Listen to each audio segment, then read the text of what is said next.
You're listening to the Naked Bible Podcast. To support this podcast, go to nakedbiblepodcast.com and click on the support link in the upper right-hand corner. If you're new to the podcast and Dr. Heiser's approach to the Bible, click on New Start Here at nakedbiblepodcast.com. Welcome to the Naked Bible Podcast, episode 360, Revelation 2, 1-7. I'm the layman, Trey Strickland, and he's the scholar, Dr. Michael Heiser. Hey, Mike, how you doing? Pretty good. You know, Trey, we have been in Florida now for a little over a year. Yeah. I'm a Floridian. I'm Florida man now. Yeah, you mentioned that last time, and then I just need to know if you've got a tan since then. No. I don't know if I'm proud of that or not, but I do not have a tan.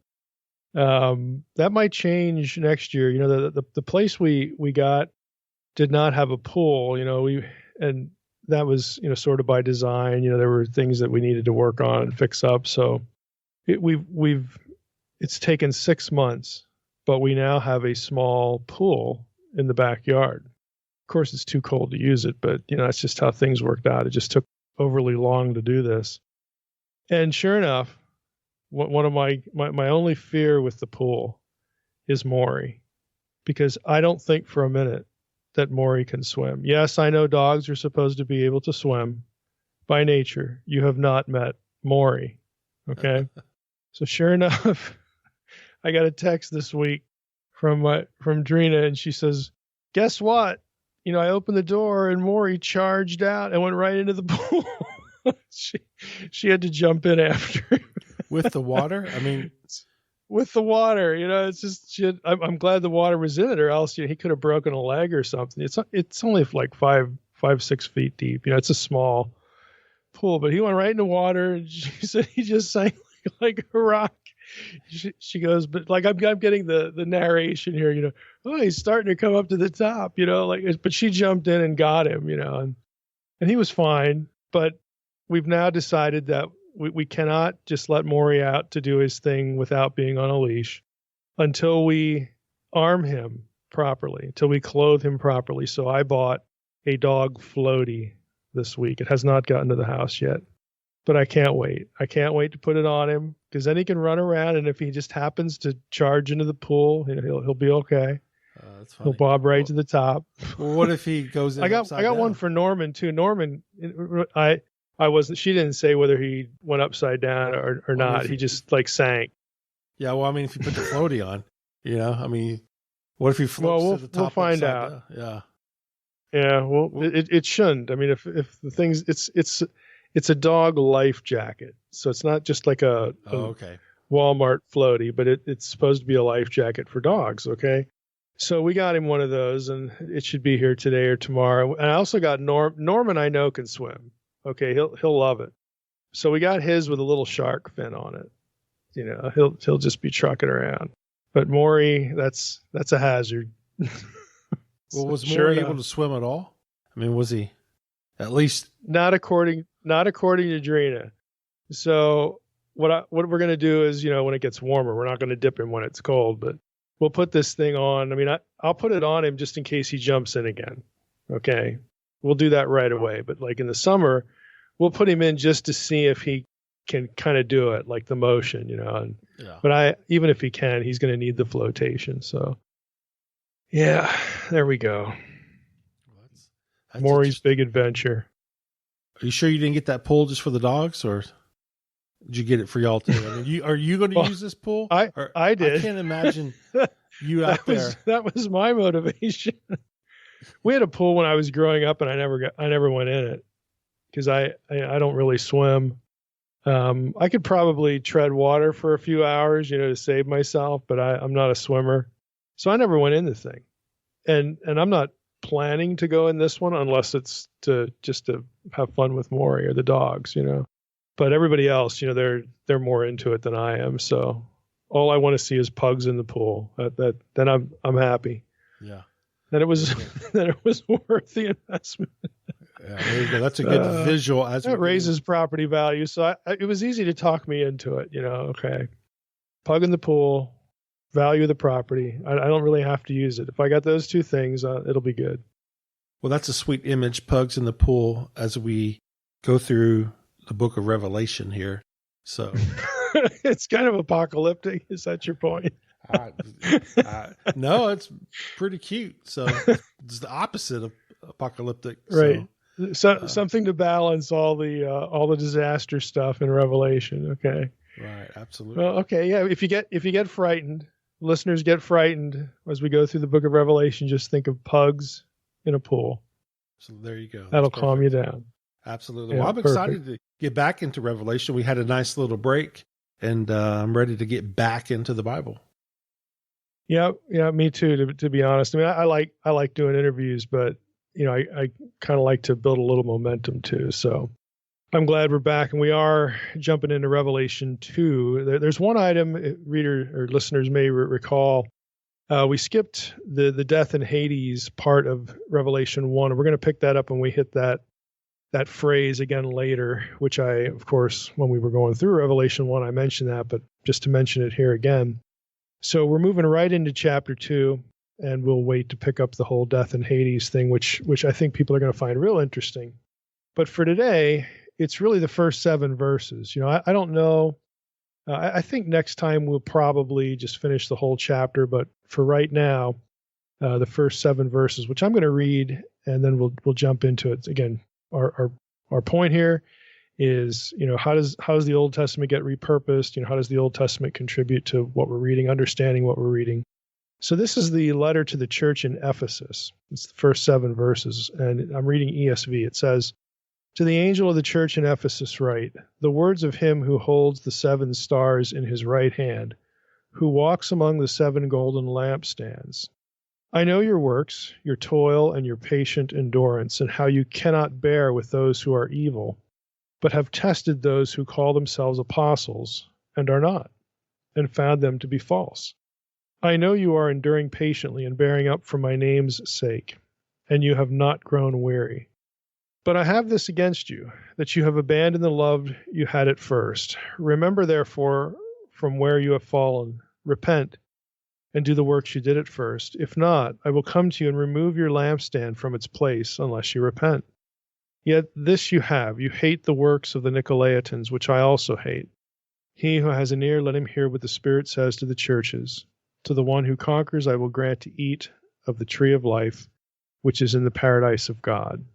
So, I mean, there are lots of things we could sort of point out here. There's the reference to my name's sake, which ties in with the name theology. Again, we've spent a good bit of time on name theology in the podcast, so I'm not going to dig in there at all. We could. It's very obvious, the words of him who holds the 7 stars in his right hand. Again, this is ostensibly the source, the origin point of the message, and this is Jesus, who we've seen in prior lessons here, prior episodes, is identified with God.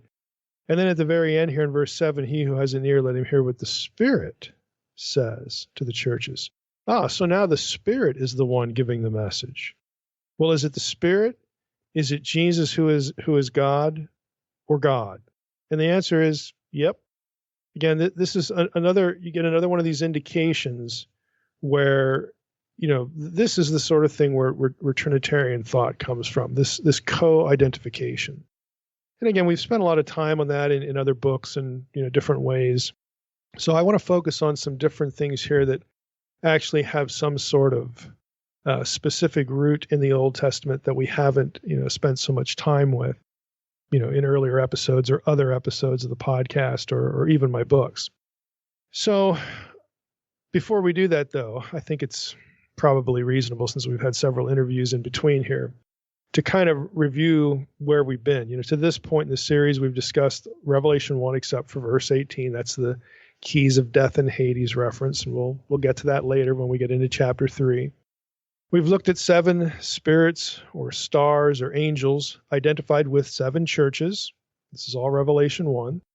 And the term lampstands is looped into that. The 7 churches are identified as these lampstands per Revelation 1:20. We've seen Jesus, the glorified Son of Man, is in their midst. That's Revelation 1:13. And we looked at how the exalted Son of Man figure comes from Daniel 7, familiar passage to this audience. where the Son of Man gets the deity epithet, the one who rides on the clouds or comes with the clouds. In that chapter, again, Daniel 7 has the Ancient of Days with the hair and clothing white as snow and pure wool, with a throne of fire. But Revelation 1, attributes that imagery also to the Son of Man, where Daniel 7 doesn't do that. Daniel 7 has these two characters, Ancient of Days, Son of Man. Revelation 1, John merges them. And we talked about why John does that, and again, to identify Jesus and God and so on and so forth. So Jesus, we have in Revelation 1, God is man in the midst of the seven spirits and the stars, the seven angels identified with the seven churches. Now, the lampstands, again, point to churches, but we've also seen in earlier episodes that the seven lampstands, really lamps, menorah branches, are an allusion to Zechariah 4, 1 and 2, where we have one standing lamp with seven branches. Again, the classic menorah figure. These seven lights, these seven lamps in Zechariah, are further identified in Zechariah 4, verse 10 as, quote, the eyes of the Lord, which range through the whole earth. And we've seen in earlier episodes that these are divine beings. This is divine council imagery, members of the heavenly host. And we looked at Eric and Carol Myers, their commentary on Haggai and Zechariah 1-8 for that, where they talk about the eyes of Yahweh being language that's used of God's omniscience and omnipresence. And that's true, but there's more to it, because how is God described as doing that, keeping tabs on everything? Well, that's through the agency of the members of the heavenly host, which gets you into the heavenly books idea, that God has agents that travel to and fro throughout the whole earth as the eyes of the Lord, keeping tabs, keeping track of everything that's going on. And we looked at A. Leo Oppenheim's article on that very subject, The Eyes of the Lord, from the Journal of the American Oriental Society back in 1968. This is all episode 355. So these are the paths that we've gone through or down. And so to try to simplify here, the eyes of the Lord, again, yes, it's an expression of God's omniscience, but the extension of that omniscience seems to be that the eyes of the Lord are his heavenly agents. And the churches, the angels, the lampstands, again, all this language is bound together. You can't really talk about one of these things, the churches, the angels, or the lampstands, without talking about the others. They are different yet inextricably linked, by the language. Now, all of that's necessary in terms of review because of a line we're going to encounter later in Revelation 2, the message for the church at Ephesus. So, again, let's jump back into Revelation 2 and the first line, to the angel of the church in Ephesus write. So ostensibly, John is instructed to write to this angel, whatever that is. Now, the language here is why some interpreters think the angels are the pastors or the human leaders of these churches. John's writing a letter to that guy, or whoever. And that might sound right, but it's actually problematic. And you probably have already sensed that because of the identification of the angels and the lampstands and the churches and the stars. Can you really neatly separate the people in the church from the church collectively, from the eyes of the Lord? I mean, how do you parcel these things out? And the answer is you can't really do it neatly. They're inextricably linked, even though they're different things. You can't really talk about one without talking about the others. So that's the general problem. To this point, when writing about churches up until chapter 2, there's been no mention by John of specific human leadership, only supernatural guardians or supervision. Again, the eyes of the Lord. Recall again that John associates the menorah light branches, the lampstands, with the angels, spirits, and the churches. And that association, plus the supernatural nature of the eyes of the Lord, strongly suggests that the angels of the churches are not human leaders. That's the other side. Now, in his Revelation commentary, Owen writes this. He says, the term angelos, angel messenger, occurs 77 times in Revelation in both singular and plural forms. Only 8 of these references are problematic, those that refer to, quote, the angels of the seven churches. That's Revelation 1:20. And the 7 occurrences of the singular term angelos as the particular addressee of each of the 7 proclamations to the churches. The first one we've run into here is Revelation 2:1, but there's others, throughout these 2 chapters. Since most of the 69 occurrences, that are left of the term angelos or angeloi, that's the plural, refer to benevolent supernatural beings who serve as mediators and messengers between God and his creation, On notes, most scholars therefore presume the 8 problematic references must also refer to beneficent supernatural beings. Again, to shorten that up, you got 77 occurrences, 69 of them are not ambiguous. They're supernatural beings. The only ones that aren't are when the term is linked to the churches here. So On's saying, well, look, odds are pretty good that maybe we're better off, looking at the angel of the church in, fill in the blank is also a supernatural being. Now, in my angels book, I also note that the notion of supernatural agents assigned to or watching over churches is quite possibly a New Testament adaptation of the Deuteronomy 32 worldview. Now, I have to stop here and say, if you're listening to the podcast, maybe you just started listening to the podcast and you have no idea what the Deuteronomy 32 worldview is, I can't go through it here. On the front page of the podcast, there's a tab or a button at the top. It says Start Here, and there's a video explaining what the Deuteronomy 32 worldview is. So again, back to the angels book. In that book, I discuss the angels to the churches issue, and one of the suggestions is that we may have a New Testament adaptation of the Deuteronomy 32 worldview. Specifically, within that worldview, you have the nations other than Israel assigned to lesser sons of God, lesser Elohim, and they become corrupt and so on and so forth. Again, if you've read Unseen Realm, this is all old news to you. And so all the nations besides Israel that God disinherits at Babel are under dominion of some other supernatural beings. And this is where, the Old Testament explains why there are other gods of the nations and where we get pantheons and all this kind of stuff for these nations. Israel, though, prior to the book of Daniel, Israel is Yahweh's property. This is his domain. It's his inheritance, all right? It's his possession. It's the nation he takes, according to Deuteronomy 4:19 through 20, for his own. Now, in the book of Daniel, we read, and there are scholars speculate on why this is. I'm not going to go down this bunny trail too far. But in the book of Daniel, we learn that Michael, again, one specific angel, who is one of the chief princes. Michael is the guardian, if you will, of Israel. And some people think that this is because God is sort of distance here because of the exile and all this kind of stuff. And this is why, Israel now has a placeholder like all the other nations, and it's not directly with God because it's another way to communicate Israel in exile. Again, I'm not going to go down that bunny trail too far, but this is the situation you get in Daniel. And so the idea of a supernatural being assigned a guardianship or a supervisory role of the people of God is a biblical one. When you get into the New Testament, what you have is you don't have the people of God associated with one geographical place or entity, a national Israel. You have the people of God scattered everywhere in little groups called churches.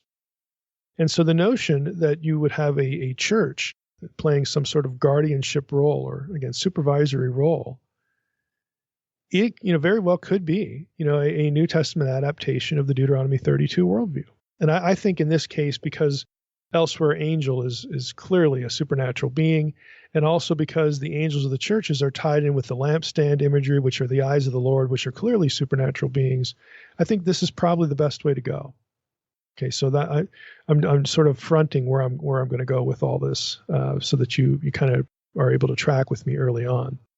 Now, I also noted in the angels book that the answer, again, to this question, are the angels human leaders or supernatural agents, is ultimately answered, I think, this is a big element to bring alongside the Deuteronomy 32 worldview, that it's ultimately answered by the grammar of Revelation 1 through 3 in the immediate context of each letter. So what do I mean by that?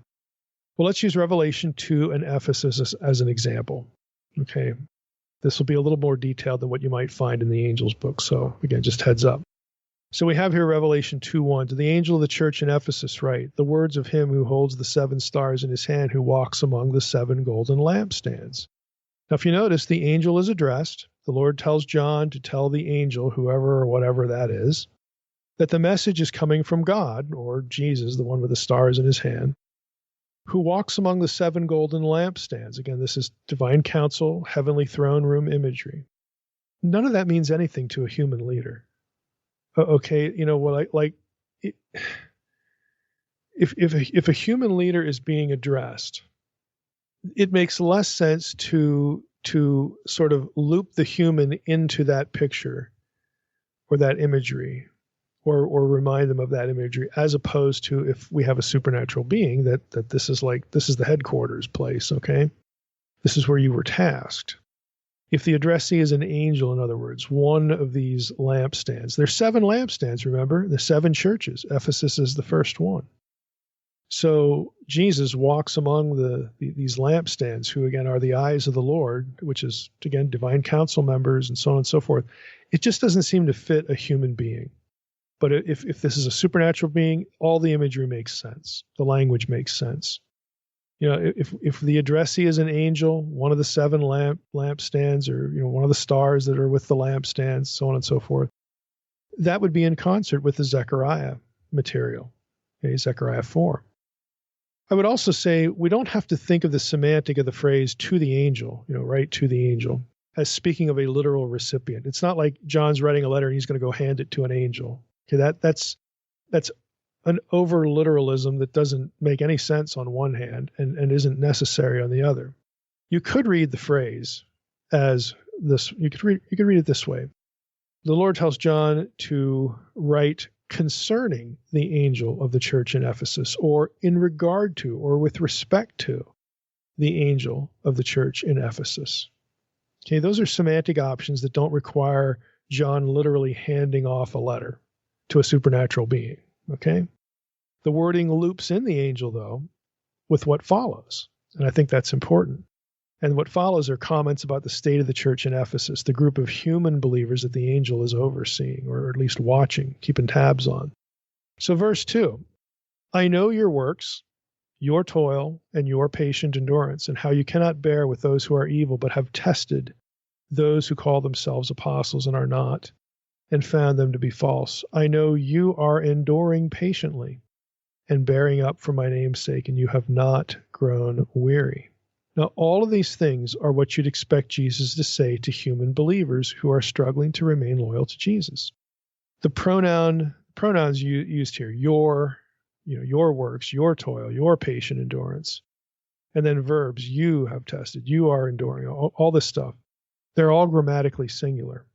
So you would ask, well, doesn't that mean that we have to opt for John writing to a human leader of the church at Ephesus because the verbs here are singular?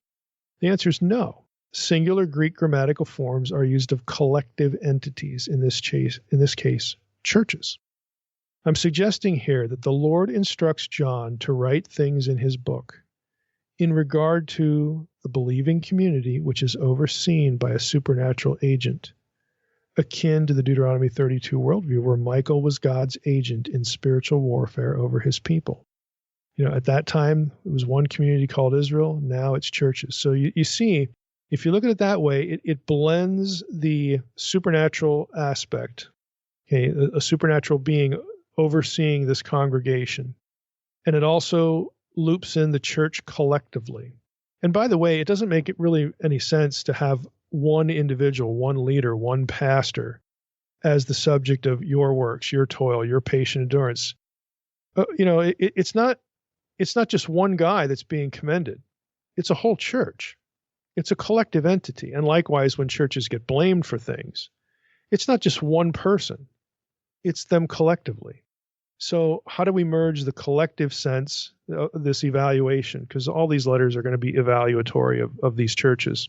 How do we, loop the collective sense of what is being said to these churches, the entity, the body, the congregation, with this angel? And again, I think the best way, I'll just say it again, I think the best way to merge them together is that God is instructing John to write things in Revelation in regard to the whole church, the believing community, which is overseen by a supernatural agent, an angel, akin to the Deuteronomy 32 worldview. I think that's the easiest way to marry these two things together and make sense of the language. Let's go to verse 4. But I have this against you, and that you have abandoned the love you had at first. Remember, therefore, from where you have fallen, repent and do the works you did at first. Well, I think verses 4 and 5 make the perspective I just sketched out pretty clear. These are all singulars again, against you. You have abandoned the love. You have fallen. Repent, the singular command. To me, it defies credibility to think that the point of this language is for either one supernatural agent assigned to the church that they're getting blamed, or one human pastor.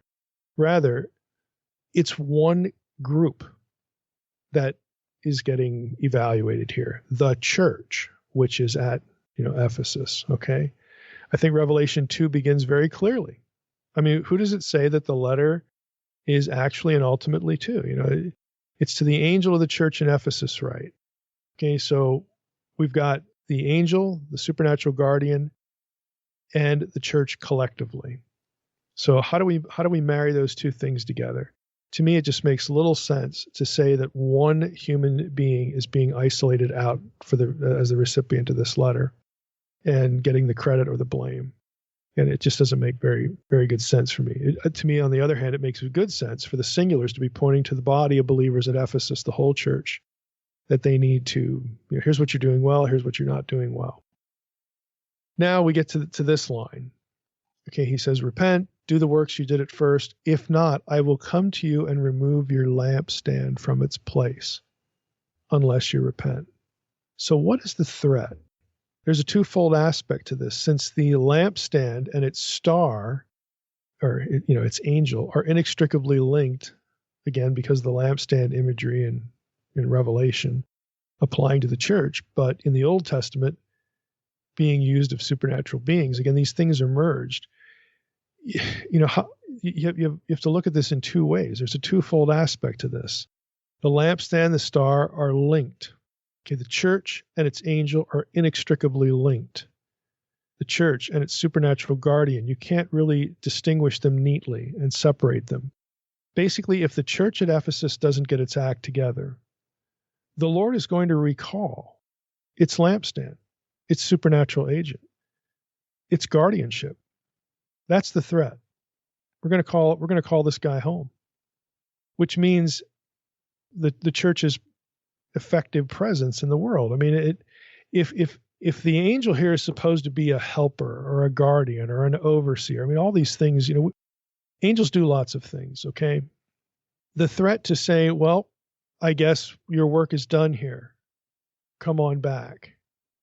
That would be, to me, it's the New Testament church. It's the Revelation 2 equivalent of Judges chapter 2, where the angel of the Lord, in that case, shows up, and says, hey, you failed at the conquest. I'm leaving.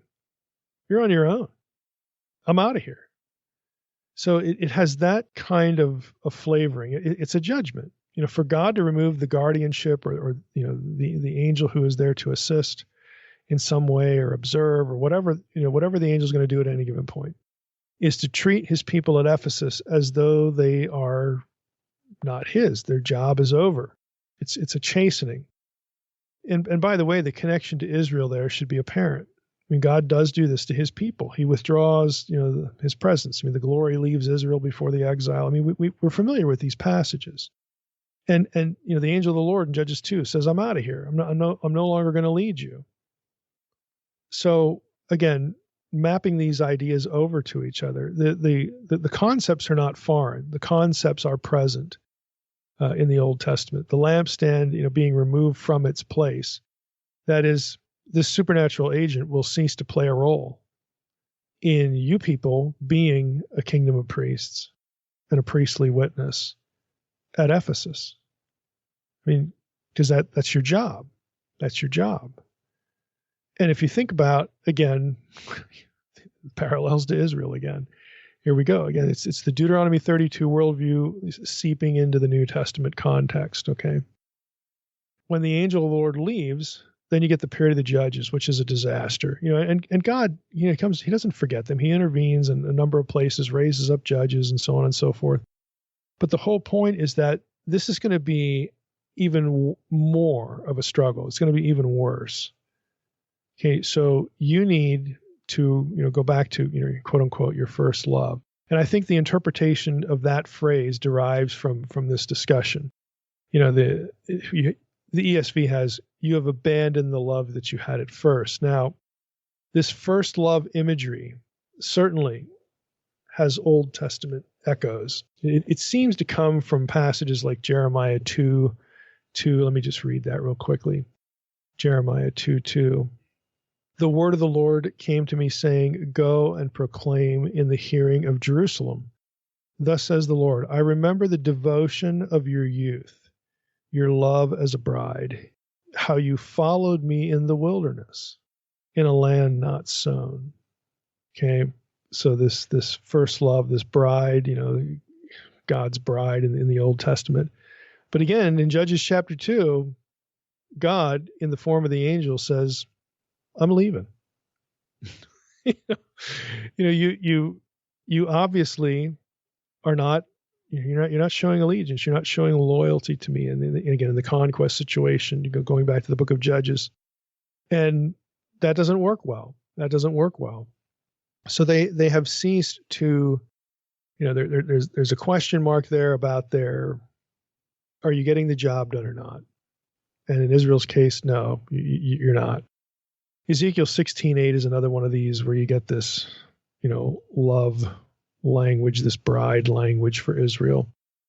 When I passed by you again and saw you, behold, you were at the age for love, and I spread the corner of my garment over you and covered your nakedness. I made my vow to you and entered into a covenant with you, declares the Lord God, and you became mine. And it's this marital marriage imagery used of Israel.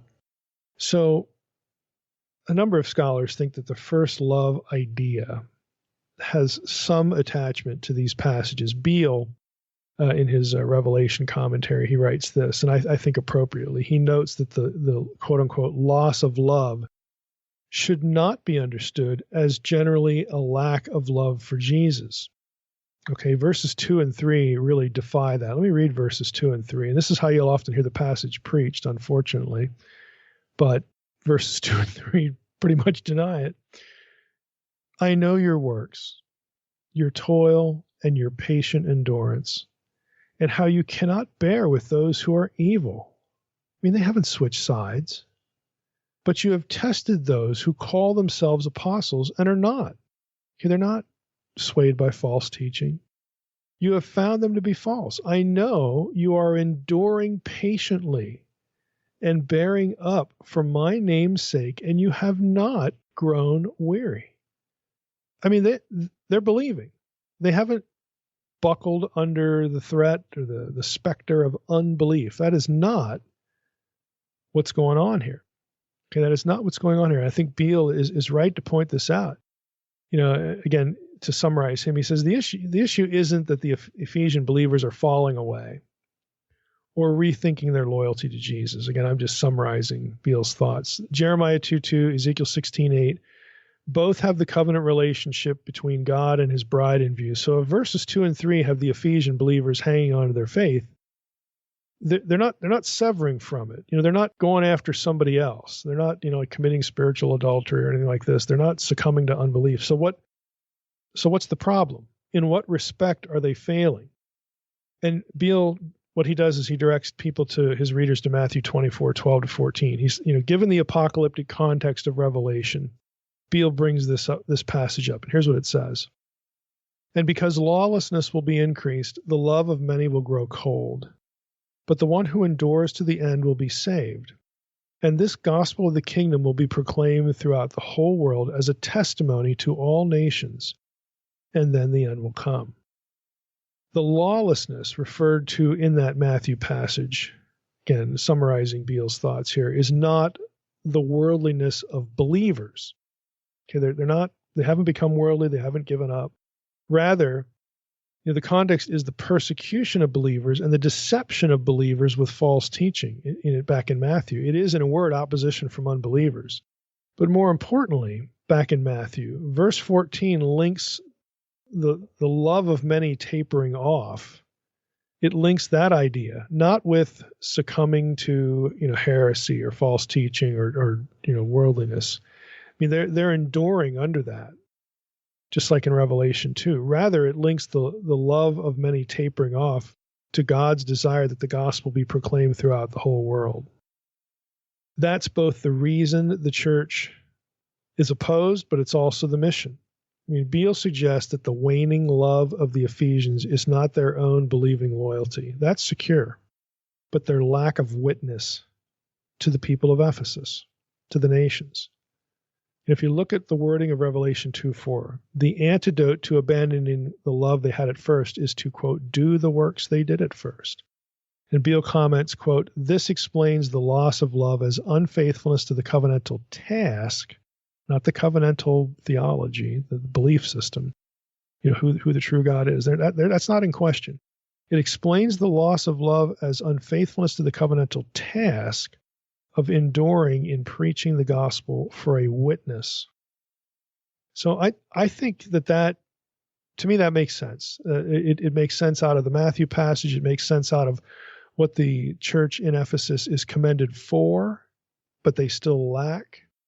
Again, you have to take off the table the things that they are certainly not being blamed for. They don't have a problem with unbelief. They don't have a problem with being duped by false teachers. Yes, they see all that stuff. Yes, they're under persecution, but they're holding up. Okay, they're suffering for the Lord's name's sake and all this kind of stuff. They're holding up. Nevertheless, I have something against you. You've left your this first love idea. And again, if you go back to the Matthew passage, this idea is linked to taking the gospel to all the nations. And so Beale wants to tie that knot here. And I think that makes sense. I think that's consistent thinking. By way of a modern analogy, let's talk about current events here in the current context. By way of a modern analogy, when our political culture begins to persecute the church in the years to come, and it will come, will your impulse be to bring them to the Lord, to bring your enemies to the Lord, or to get revenge? Is it, well, you're headed for hell, the Lord's going to judge, and he's going to take care of you anyway? That could very possibly, especially in Ephesus. I mean, consider in the book of Acts what happened in Ephesus with Paul and the riots and all this stuff. That could very well be the context of the early church in Ephesus to whom John is writing. They were targets. And Jesus wasn't of the mind to let an attitude that wasn't about winning them over to his family go unchallenged or unchastised. You're here to expand the kingdom, not win an argument, and not be comfortable. The church, again, around the world, we're going to need this message in the years to come. I just know we will. The church around the world is growing. It's growing under persecution. And the church in America needs to follow suit. We're not an exception. And the mandate of the Great Commission, Jesus, is not going to change. So when you're put in situations like the people of the church of Ephesus, when life just becomes either hard or irritating or, whatever level of severity, is your first impulse going to be, we need to win these people to the Lord because this is why we're here. This is why we're here on earth. This is what God wants us to do. This is the mandate Jesus, gave us before he left, before he ascended. Or is it, we're going to get revenge. We're going to show you. It's just something we're all going to have to think about. And if we go back to Ephesus, they are in a difficult situation. Again, they are trying to, we've got the civil authorities, the Roman world. Again, Christians get targeted time and again. Some of the persecution gets really bad in pockets, historical pockets. But Christianity, again, newsflash, Christianity is not legalized in the Roman Empire until the late 300s AD. That's over 200 years later. Okay, this is not an officially politically recognized belief system or sect. They are viewed with suspicion for any number of reasons. You know, and we probably all, heard, background information, about the situation, with the early church, how the Romans thought the early Christians were atheists because they wouldn't, offer sacrifices to the gods. It was a goofy thought, but you could see how they would get there. That you had Christians that either resisted going into the military in the early church, or if they were there, they had divided loyalties because of their allegiance to Jesus as opposed to, their commanders in certain situations. So that put them in a bad, reputation. There were just any number of reasons why, if you were an early believer, and this is post Nero, okay? Nero's, again, in the 60s. So regardless of your view of the authorship of Revelation, you're in a post-Nero context. Why bring that up? Because Nero villainized the Christians. All over the Roman world, there's nobody that's embracing these people. So they're in a tough spot. And yet, the letter, here addressed to the Ephesians doesn't say that they're fainting and failing or succumbing to unbelief. They're not. None of the above. But apparently, again, if we loop this passage back to the one in Matthew that Beale brings up, apparently they've let the mission slide. Their love for the people they are left to win is disappearing. It's waning. They're losing enthusiasm for doing ministry among these people.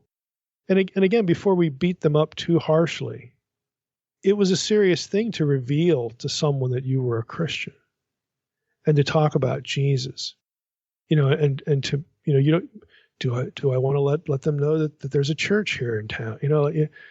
This is very much, there's an underground flavor to a lot of these situations. There could be any number of reasons why the early church is just, again, losing enthusiasm for what they're supposed to be doing. And this is what the Lord is concerned with, because this is why you're here. Now, we could go to passage in the Gospels where, any passage in the Gospels that talks about, hey, don't be amazed if people hate you. Jesus says, they hated me. You're not going to be better off. I mean, this whole sense of co-suffering. I mean, Peter's letters are full of this. This is the context for the early church. And again, to me, it makes sense that in view of what they're not failing at, that this particular thing makes sense, again, to sort of target or zero in on, as far as the Lord having a problem with what's going on, in the church of Ephesus. Again, to me, it makes good sense of all the options. Now, before hitting the Nicolaitans, that's verse 6, I want to jump to verse 7. So in Revelation 2:5, you have the removal of the lampstand. Again, that's sort of like a negative motivation to remember you're supposed to be the New Testament version of a kingdom of priests here. Again, tying it back to Israel, because we're tying it back to the Deuteronomy 32 worldview. Again, and Revelation uses this language of the churches. You're supposed to be a kingdom of priests and so on and so forth. And we've seen that language in other episodes. So the negative motivation is, I'm going to remove your lampstand. Just going to call your angel back. You're going to be on your own. As positive motivation, though, for returning to one's first love, John is instructed to write in verse 7, he who has an ear, let him hear what the Spirit says to the churches. To the one who conquers, I will grant to eat of the tree of life, which is in the paradise of God. Now, it's really obvious in this verse, the Old Testament antecedents are very transparent. This is about the future destiny of the believer, the new earth, modeled after the pre-fall Eden.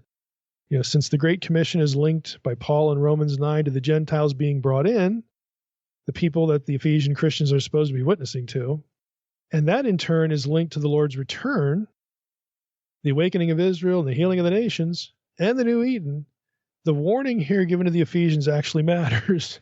In other words, if you don't be about the Lord's business, you are contributing to the forestalling of all that's yet to come. And all that's yet to come is just lots of good stuff. Okay, the Lord's going to get his way. We're going to have a new earth, a new Eden. The Lord will return. I mean, if you don't do the job, then that contributes to this getting stretched out. And so we have a negative and a positive, impetus, to get with the program again and remember the program. Now to verse 6 and the whole issue with the Nicolaitans. Now, I have to be honest, I wouldn't really spend any time on this except for the fact that it has a peripheral, or at least a theoretical, Old Testament connection. Let me just read the verse before we jump into this. Verse 6 says, "Yet this you have, as a commendation, you hate the works of the Nicolaitans, which I also hate," the Lord says. So who are these people? Now, Owen in his Revelation commentary writes this. He says, the Nicolaitans are mentioned explicitly only in Revelation 2:6, in the proclamation to Ephesus, and in 2:15, which is the proclamation to the church at Pergamon. In 2:6, it is simply said that the Ephesian Christians hate the works, i.e. the behavior of the Nicolaitans. In Revelation 2:14 and 15, the, quote, teaching of Balaam, unquote, is apparently identical with the teaching of the Nicolaitans and consists of eating meat previously sacrificed to pagan deities and the practice of fornication. So let me read Revelation 2:14 and 15. It says, "But I have a few things against you." This is to the church in Pergamon. "I have a few things against you. You have some there who hold the teaching of Balaam, who taught Balak to put a stumbling block before the sons of Israel so that they might eat food sacrificed to idols and practice sexual immorality. So also you have some who hold the teaching of the Nicolaitans." So either those two things are different, or, On suggests, his opinion is that it's two ways of pointing to the same problem. Okay, he wants to merge these things. So On goes on to wonder if Revelation 2:20 and 21, which refers to that woman Jezebel, another Old Testament allusion, might also be linked to the Nicolaitans, because both that description, the woman Jezebel, and then back here with the Nicolaitans in verses 14 and 15, are described in relation to eating meat sacrificed to idols and sexual immorality. These are common threads between both these passages. There is also speculation, and On believes it's really not coherent, that the Nicolaitans are to be linked to the Jews and the so-called synagogue of Satan, also in Revelation 2. That would be verse 13. I would agree with him. I think that's utterly incoherent. Since the synagogue of Satan idea doesn't have an Old Testament context in view, or that phrase isn't used in the Old Testament, I'm not going to land on it specifically in a future episode, but this isn't a verse by verse series. You have to remember that. But for our purposes here, though, the Jews can be safely ruled out with respect to the Nicolaitan problem in Revelation 2:6 or 20 through 21. Why? Well, the reasons are pretty straightforward. The concerns are idolatry and eating meat sacrificed to idols and sexual immorality. Okay, when you're talking especially about idolatry and meat sacrificed to idols, these are not Jews. Okay, that ought to be really obvious. We're not talking about Jews here. So this synagogue of Satan idea is not the Nicolaitan problem. So let's go back to the Nicolaitan stuff.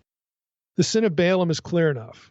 Okay, Revelation 2:14 and 15. Israel was led to worship idols and commit sexual immorality as a result of his influence and counsel. We can read about that in Numbers 22, verse 5, all the way through Numbers 25, verse 3, a whole section of the book of Numbers there. It also gets picked up in Numbers 31:8 and 31:16. And Beale writes of this whole Nicolaitan thing, this issue, this problem of identification. He writes this: Balaam was a pagan prophet hired by Balak, king of Moab, to pronounce a curse upon the invading Israelites. God prevented Balaam from doing so and caused him to issue a blessing on them instead. It's Numbers 22:5 through 24:25. However, Balaam subsequently devised a plan in continued disobedience to God, whereby some of the Moabite women would entice the Israelite men to, quote, defect from the Lord, unquote. That's Numbers 31:16. By fornicating with them and joining with them in the worship of their pagan gods. That's Numbers 25, first few verses. This plan was successful, and God punished the Israelites for their idolatrous involvement. And Beale continues, Balaam became proverbial for the false teacher who, for money, influences believers to enter into relationships of compromising unfaithfulness, and who is warned by God to stop, and who is finally punished for continuing to disobey. And biblically, we see that in Numbers 22:7, Deuteronomy 23:4, Nehemiah 13:2, 2 Peter 2:14 through 16, and Jude 5-12. But Philo talks about this in some of his books, and Beale, gives you the citations there. So this is what Balaam's known for. He became proverbial for the false teacher who, for money influences believers to do all this stuff. Beale continues, the episode from Numbers is applied to a group of false teachers in the church of Pergamum because a principle of theological continuity was discerned between the two situations. Now, let me read that again. The episode from Numbers, all the Balaam stuff, is applied to a group of false teachers in the church of Pergamum because a principle of theological continuity was discerned between the two situations. The false teachers were arguing that believers could have closer relationships with pagan culture, institutions, and religion than John thought proper. This is the significance of the expression, quote, to eat things sacrificed to idols and to fornicate, unquote, which applies here not only to the Numbers account, but also to the problem in Pergamum, as is evident from the application of the identical phrase to the situation later on in Thyatira, Revelation 2:20.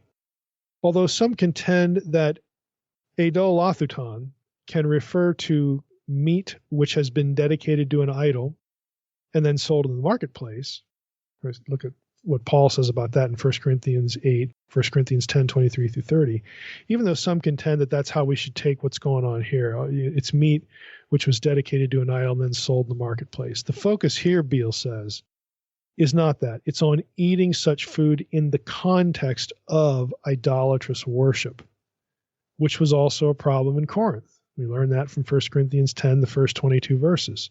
This is clear, Beale says, from the parallels drawn with Balaam and later with Jezebel in Revelation 2:20, both of which concern blatant idolatry. Now, as a sidebar here, Beale, in a footnote, draws attention to something that Ben Witherington III has written. And he notes this. B. Witherington has now shown that all uses of idolathouton in the New Testament, including 1 Corinthians, refer to, quote, meat sacrificed to and eaten in the presence of an idol or in the temple precincts, unquote. And that citation is from an article by Witherington entitled Not So Idle, IDLE, Thoughts. Not So Idle Thoughts. That Ben loves puns. Okay, those of you who caught, our interview with him, way back here on the podcast know that. So he does it again here in an article titled Not So Idle Thoughts. And basically the point is that, look, we don't have a contradiction here between what John is saying in Revelation 2 and what Paul says in 1 Corinthians 10. Because in 1 Corinthians 10, Paul says, look, don't eat meat sacrificed to idols because you're going to enter into fellowship with demons. Okay, that's 1 Corinthians 10, 21, 22. So back in chapter 8, 1 Corinthians 8, Paul says, hey, look, we're believers. We know that an idol is nothing. For us, there's only one God, and so on and so forth. And then you get to verse 10, and he's freaked out, like, don't do this. You're going to be in a fellowship with demons, okay? And what he's talking about is eating the meat in participation with a ritual or on unholy ground, so to speak.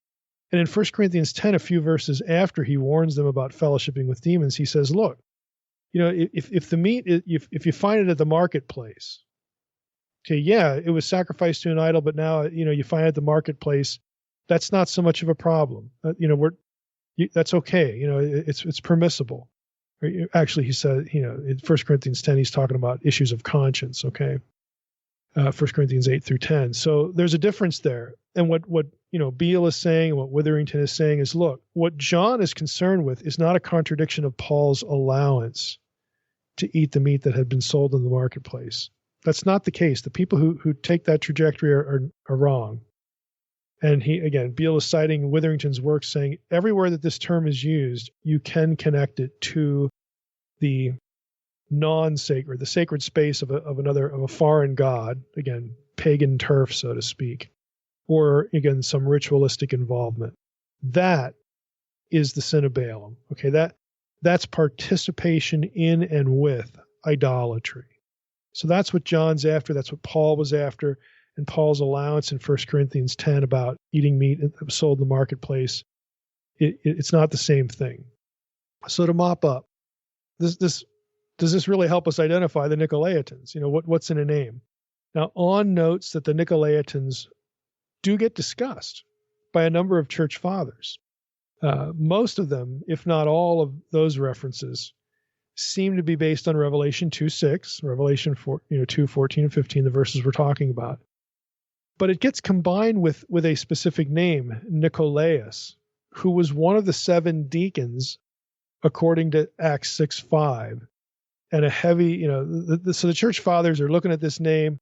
They're looking at, the Revelation 2 Nicolaitans, and basically says what the church fathers are doing is taking the references in Revelation, taking this name in Acts 6, and then basically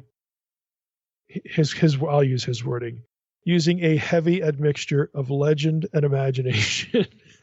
Basically, he says they just make up stuff to come up with an identity for the Nicolaitans that has no basis in either the New Testament or any other early writing as far as the identification of the Nicolaitans. It has not. You can't trace them back to this deacon in Acts 6. Okay, is his point. And who are the church fathers who do this? He owned, references Irenaeus and Hippolytus and Clement of Alexandria, Tertullian. Some famous church fathers, but he's like, they're just making it up. There's no basis to this. Now, On makes that observation, and Beale follows him as well. Beale is of the same mind. They think that the name has nothing to do with Nicolaus in Acts, but it's symbolic. And this explanation, I think, seems to have something to it. This isn't a specific actual group, but the name itself is symbolic. It's using etymology to create an association of the idolatry problem with Balaam. So again, another way of saying that is the terms, the names, both of Balaam and the problem of idolatry. You can break that name up etymologically, and then that was used to sort of, create the linkage to what's going on in Ephesus that John is writing about. Let me just quote Beale's explanation. It's a lot more succinct and coherent. Some suggest, Beale writes, that Nicolaitans could be merely another name for the Balaam sect, since their teaching is emphatically equated with that of the other group. In the same manner, you have also some holding the teaching of the Nicolaitans in the same way, later on at Pergamum. The two teachings are identified further by the similarity of the etymology of their names. So here we go. Nika Laon means he overcomes the people. And in rabbinic literature, Balaam or Bil'am was etymologized to Balaam or Balaam, which means he who consumes the people. That's rabbinic. That's from rabbinic writings. Or it could be construed as Ba'al-am, he who rules over the people. So you have part of the Nicolaitan name and the Balaam name, depending on how you divide the syllables and the etymology you use. They can mean kind of the same thing. Okay, this devouring of the people, overcoming of the people. The actual participation in idolatrous situations, Beale feels, sort of reflects that idea that when the people are participating in idolatry, it overcomes them. The church at Pergamum get, pardon the pun, swallowed up. Okay, they get consumed by their idolatry. That's not so much true, obviously, of the church at Ephesus, which is our focus for this episode, because they're not going down this rabbit trail. They oppose the Nicolaitans. Okay, but there's a greater concern later on at Pergamum, for the effect that this idolatry and the immorality is having on the church. And we'll get to that in the next episode as well, a little bit more. So Beale and Owen and other scholars are saying the name is probably chosen in Greek, going back to the quote, Nika laon, he who overcomes the people, who conquers the people. So whoever's teaching them to do this is starting, to conquer believers. And since the term Balaam could be etymologized the same way, that's why John creates the connection. He wants his readers to understand that what's happening here in Ephesus and Pergamum and these churches, this is akin to what went on in the days of Balaam. So it's not that you actually have a sect that takes a name, Nicolaitans, they hang a shingle outside, the Nicolaitan, First Church of the Nicolaitans here. It's not an actual sect or people group. Rather, it's a label to put on those who are seducing believers into idolatry and immorality. And the connection with Balaam is done through the word meanings, the etymology. I think, again, that's better. I mean, I don't know that that's certain, but it's better than saying, oh, it's probably some followers of this guy Nicolaus in Acts chapters. Well, again, it'd be different if you had a textual record of that. But the church fathers don't have specific references textually to that. They just sort of glom on to the idea. As again, going back to On's quote, it's an admixture of legend and imagination. I don't really have anything to hang the hat on, but it sounded good. It was a way of explaining it. Whereas, again, if they had gotten into the Hebrew etymology, which is asking a lot for early church fathers who didn't know Hebrew, if you're going to do that, then you can kind of see how the two things would fit together. So, again, that's an Old Testament relationship. Is it really repurposing the Old Testament? Well, a little bit, kind of, sort of. I mean, if this is what's going on, John seems to be aware of it and wants his audience, again, to think about the situation they're in. And he's going to ask the church at Pergamum to do the same thing. Consider what's happening here. This ought to take your mind right back to Balaam and what a disaster that was. Both in terms of what was happening, boots on the ground, and God's response to it. You do not want to go down this road. So again, we'll just wrap up chapter 2, or at least the first 7 verses with that. And again, next time we're going to try to finish chapter 2. We've already dipped into what the second half of it with some of the Balaam stuff. But we'll revisit that a little bit and pick up some of the other material. But that's where I'd like to stop for today. I think it's a good place to stop and sort of sets up what we'll do next time. All right, Mike, sounds good. I've got a few questions about the Nicolaitans, but we'll hold off on that. I mean, sure. The other question I really got is, who are they? But like you said, how old do you think? How long ago do you think they existed? Well, I'm with Beal and On. I don't think it's a specific group, that would have identified themselves by that name. Yeah. I think it's a label given to them, right. In Greek, imitate what the term Balaam could mean in terms of its etymology, the parts of the word. He who, the one who conquers, or the one who devours, that sort of thing. So I don't think it was a specific group. I think it's, again, this is John's way of linking these people who are seducing believers in the church to idolatry, linking that back to Balaam. Because if you take Nicolaitan apart, it's, our people are getting consumed. And if you take Balaam apart and do the etymology there, it's he who consumes as well. So I think that's why he used the terminology, not to point to sort of a historical group. All right, Mike, sounds good. Well, we'll look forward to the rest of chapter 2 next week. And I guess that's it, Mike. All right, we appreciate it. Well, with that, I want to thank everybody for listening to the Naked Bible Podcast. God bless. Thanks for listening to the Naked Bible Podcast. To support this podcast, visit www.nakedbibleblog.com. To learn more about Dr. Heiser's other websites and blogs, go to www.drmsh.com.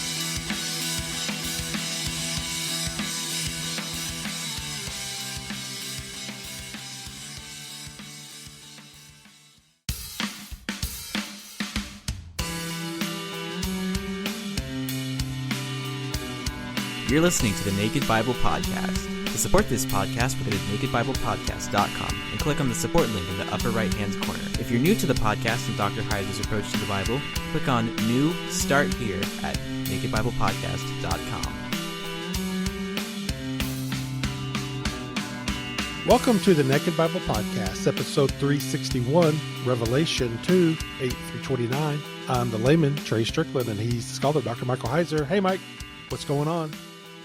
Well, I'm sitting in my office that is, again, torn apart. So I have to move my office again. This is the third time since I've been here. Hopefully the last. And no, I don't like moving my office. So I'm not just doing this for giggles. Well, this is why I recommended you have a home library and not have to lug your books around. Who should I kick out? Who's the low-hanging fruit here? Oh, boy. Yeah. Well, someday we'll get there. Yeah, I hear you. So, well, Mike, I guess since we didn't talk too much fantasy throughout the year, we can talk about your Packers. Oh, yeah. Yeah, as of this recording, we are headed into the NFL championship weekend. So by the time people hear this, there will already have been an outcome. So I don't know, would I tweet something about a Packers win or loss or not? I don't know. Maybe I should just keep people in suspense, or better, just keep my thoughts to myself.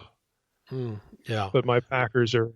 So I am desperately hoping to see the Packers in the Super Bowl. Against, hopefully, my fellow Red Raider, Patrick Mahomes. Yeah, Mahomes, yeah. Texas Tech, yeah. So. Yeah, well, I mean, I have another reason, too. I desperately don't want to see Tom Brady in another Super Bowl. I'm just so tired of hearing about him. For those of you who are football fans out there, three of them. Just stop, okay? You're all three of them. It's like if you put Brady back on the Patriots, he'd look a lot like Cam Newton. Of course he looks good because he has all this stuff around him, all this talent around him. But I'm just so tired of hearing about it. He's 43 and doing this or that. Well, yeah, George Blanda did it too. Have you ever seen a picture of George Blanda? There's a difference there, but still, I'm just tired of it. Go Pack. Mike, I forgot to mention this. Our last Q&A, when I asked you about the UFOs and we talked to fantasy, somebody commented on Facebook, said, I tuned in. Somebody from the Pentagon commented? No, that'd been funny. They probably would have done that privately. However, somebody commented, I tuned in for my first episode, and they're talking sports and aliens. Gag or something, And I was like, what a perfect episode to tune in for your first time. And I you're actually think sports. I told you that. Yeah. Hey, I think I told you that. We earned the right. Look. Right. Well, it's like, I think didn't I say something like, yeah, somebody's going to tune in for the first time and hear this, Yeah. Well, you were correct. So there you go. Yeah. I'm a prophet now. Yeah. And I'm not apologizing for it either. No. It is what it is. But yeah. All right, Mike. Well, take heart. You single listener out there who posted that comment, if you've tuned back in, that doesn't happen every week. No, not at all. Not at all. Unless we're winning in fantasy, then right. We'll talk about it every chance. It could be worse, It could be political talk or something like that, Nobody wants to hear that. I guess worse would be like reviews of every Ancient Aliens episode. That would be worse. Yeah, There's a lot of things that would be worse. So just homework. Yeah, I'd get behind that. That'd be fun. Oh yeah. All right, Mike. Well, we're wrapping up Revelation 2 today, aren't we? Yeah, we are. Yep, we are. We're going to get all the way through because again, this isn't verse by verse or anything like that. We go through the chapter, and if it has some link back into the Old Testament, John referencing something in the Old Testament, doing something with an Old Testament passage, that's our focus. We are not going through Revelation to talk about Black Hawk helicopters and microchips and nanotechnology and all that kind of stuff. If you want that, you can read my novels, okay? Because, we like to do stuff like that in there. But for this podcast, it's biblical theology. We look at the text. And so Revelation repurposes the Old Testament a lot. And if you've been following the series up to this point, you know that it gets messy too, because John just sort of assumes that you have a a solid grasp of the Old Testament, you're sort of going to know where he's getting stuff, and then you'll be able to ask the question, why are you doing that, John? And again, if you have a real good grasp of your Old Testament, you'll sort of be able to figure that out. So that's what we're doing as we're tracking through Revelation. And last time we took the first 7 verses, the letter to the Ephesian church, and in this case, we're going to pick up a few more churches in verses 8 through 29, which is toward the end of the chapter. But we're going to have to do a little review from the last episode, because in this chapter, we hit, for instance, the Nicolaitans, which we need to say something about in this episode, but we already commented on it in the last episode. And we actually ended last time with a reference to the Nicolaitans. Again, that was verse 6 at the time, but we're going to run into the Nicolaitans again in Revelation 2, 14, and 15. And I'm not going to spend too much time on this, but if you recall, last time I quoted from Allen's commentary on Revelation, his Word Biblical Commentary. And by the way, his name is spelled Aune. And he wrote, the Nicolaitans are mentioned explicitly only in Revelation 2:6, in the proclamation to Ephesus, and 2:15 in the proclamation to Pergamon. In 2:6, it is simply said the Ephesian Christians hate the works, i.e. the behavior of the Nicolaitans. And in verses 14 and 15, the, quote, teaching of Balaam, unquote, is apparently identical with the, quote, teaching of the Nicolaitans, unquote. And that behavior, that teaching, consists of eating meat previously sacrificed to pagan deities and the practice of fornication. On goes on in his commentary to wonder if Revelation 2, 20, and 21, with its reference to, quote, that woman Jezebel, unquote, might be linked to the Nicolaitans, because both are described in relation to eating meat sacrificed to idols and sexual immorality. And the answer to that is going to be, yeah, because what this is really angling for is these aberrant practices. There's a reason why John is referencing 2 prominent examples of idolatry and immorality that he wants to warn the church about. There's a reason he picks 2 prominent examples of just that, Balaam, Jezebel, okay, because he wants to create this very negative association. And the sin of Balaam is clear enough. We noted this last time. Israel was led to worship idols and commit sexual immorality as a result of his influence and counsel. It's Numbers 22 through 25, those 3 chapters. And this is one, again, of 2 necessary points. Again, these connections to Balaam specifically, and then Jezebel is looped in. You have to sort of understand what the reference are to understand the consensus of scholars about the Nicolaitans, that they weren't actually a literal sect. Rather, the term is pejorative. Nicolaitan is a pejorative term designed by etymology, you may recall this from last time, to link idolatry and immorality in general with Balaam of the Old Testament. You say, well, how does that work? Well, both terms, if you divide up Nicolaitan, you get Nikalaon, which means he or it overcomes the people. And in rabbinic literature, the rabbis, took the name Balaam, and you could divide that into syllables too. Again, doing etymology, Bilam or Balaam or Balaam. Those derivatives mean, again, this essentially the same thing, he or it who consumes the people. You could also go Baal-am, he lords over people, or he or it rules over the people. So there are certain etymologies that sound suspiciously like Nikalaon, he or it overcomes the people. And so therefore, these terms, when they're broken down into constituent parts, mean essentially the same thing, and it's for that reason. And, we should add, the specific absence of a historical sect that corresponds to John's era. It's for those 2 reasons that scholars think the term Nicolaitans is just a functional pejorative. So we covered that last time. We're not going to stop at verses 14 and 15 here to go over it again. So if you're listening here for the first time, you didn't listen to the previous episode, you'll wonder, well, why are you skipping the Balaam stuff? Well, it's because we've already covered it, and now we've reviewed it. So on to the rest of chapter 2. And there isn't a whole lot of specific is the operative word, use of the Old Testament here. There are some rabbit trails, though, that we need to take. And, there'll be some stopping points, some signposts along the way through the rest of chapter 2. Let's go to verse 9, where there's a reference to the synagogue of Satan, the synagogue of Satan. Let me just read the reference, get a little context here for you all. So Revelation 2:9. I know your tribulation and your poverty, but you are rich, and the slander of those who say they are Jews and are not, but are a synagogue of Satan. Okay, so there's this reference to this thing. John continues in verse 10. Do not fear what you are about to suffer. Behold, the devil is about to throw some of you into prison, that you may be tested. And for 10 days you will have tribulation. Be faithful unto death, and I will give you the crown of life. He who has an ear to hear, let him hear what the Spirit says to the churches. The one who conquers will not be hurt by the second death. Okay, so that's essentially the guts of the letter to the church at Smyrna. That's Revelation 2:8-11. And we get this reference to the synagogue of Satan in verse 9. We're going to see the same, same or similar reference later in 3:9. So the question is, what is that?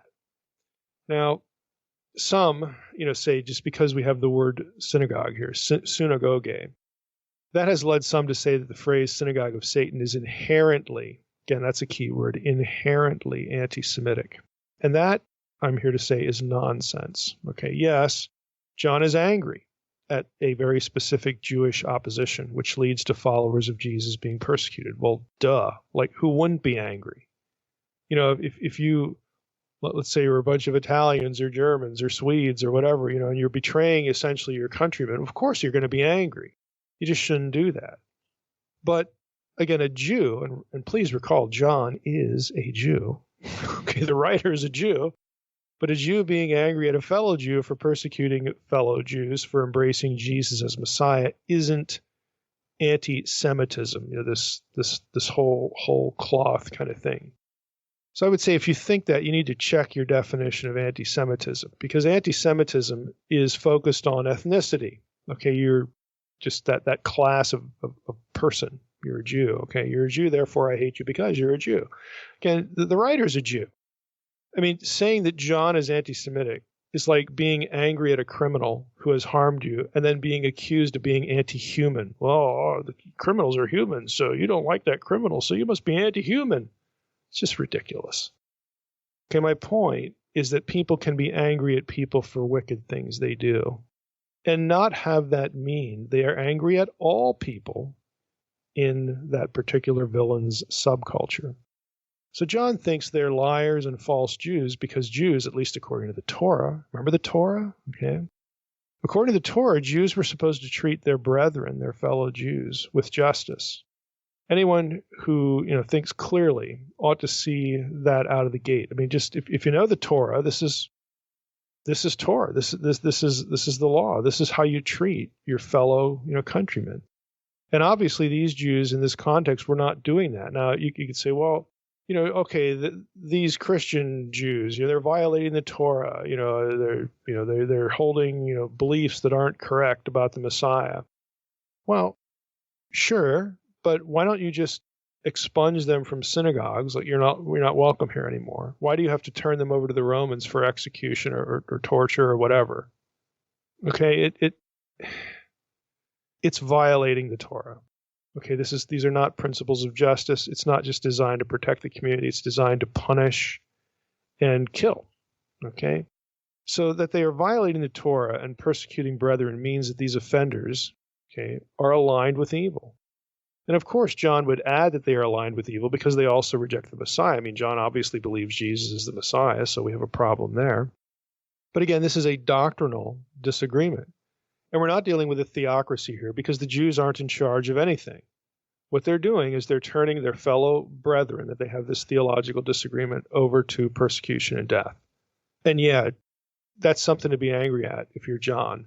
But that doesn't mean you think all Jews are like this. You don't put these offenders, you don't let the offenders color the whole category because he is one of them.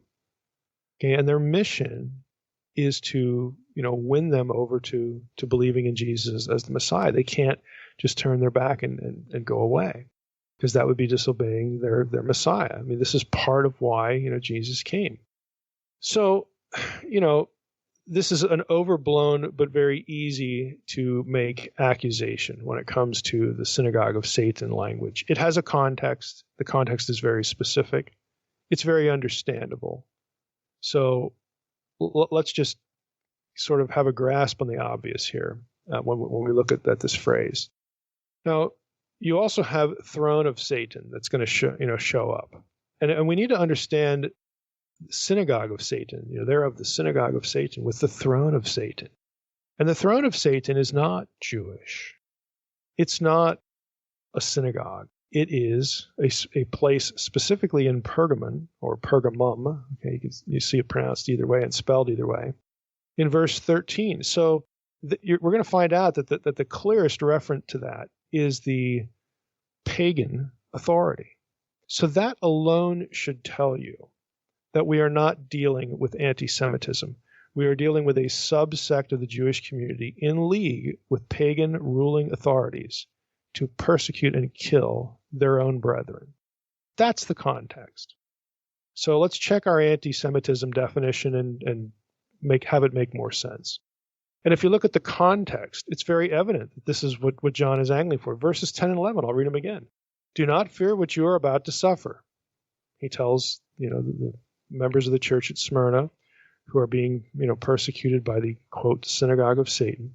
Don't fear what you're about to suffer. Behold, the devil is about to throw some of you into prison, that you may be tested. And for 10 days you will have tribulation. Be faithful unto death, and I will give you the crown of life. Later in chapter 3, when we get the synagogue of Satan reference again, and, again, we're going to loop throne of Satan in here in a moment. We read this in chapter 3. This is verses 9 through 11. Behold, I will make those of the synagogue of Satan who say that they are Jews and are not, but lie. Behold, I will make them come and bow down before your feet, and they will learn that I have loved you. Because you have kept my word about patient endurance, I will keep you from the hour of trial that is coming on the whole world, to try those who dwell on the earth. I am coming soon. In other words, what does John suggest should be the response of those persecuted toward their Jewish brethren? Does he say, get revenge, retaliate? No, he says, deal with the suffering. Do not fear that you're about to suffer. To use an Old Testament phrase, John opts for vengeance belongs to God. Let God handle it. Okay, he does not recommend retaliation. Vengeance is the Lord's, that's not for you to decide. So again, John's the writer here. It would be kind of weird if he was really anti-Semitic for him to recommend a suffering response. So like I said, let's check our definitions here so that they make sense before we start blathering on about it. Continuing, Satan's throne comes up in 2:13. Let me just read that verse. This is to the church at Pergamum. I know where you dwell, where Satan's throne is. You hold fast my name, and you do not deny my faith, even in the days of Antipas, my faithful witness, who was killed among you where Satan dwells. So there we have a very obvious reference to persecution again, but we have this Satan's throne. Now, there's no specific Old Testament touch point for this. Indirectly, though, in Revelation, Satan is connected to the dragon. There's the dragon figure in several passages. Revelation 12 is one of those, but there's at least one other.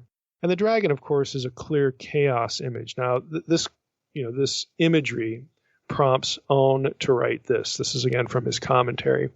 The fact that throne, is articulate, has the definite article, suggests that the author is alluding to a specific throne, either literally or figuratively, which he expects the readers to recognize. The throne of Satan, i.e., the throne of the dragon, is mentioned again in Revelation 13, verse 2, where the dragon, previously identified by such aliases as the devil and Satan in 12:9, the dragon gives it to the beast from the sea, which clearly suggests the association of the throne with the imperial cult.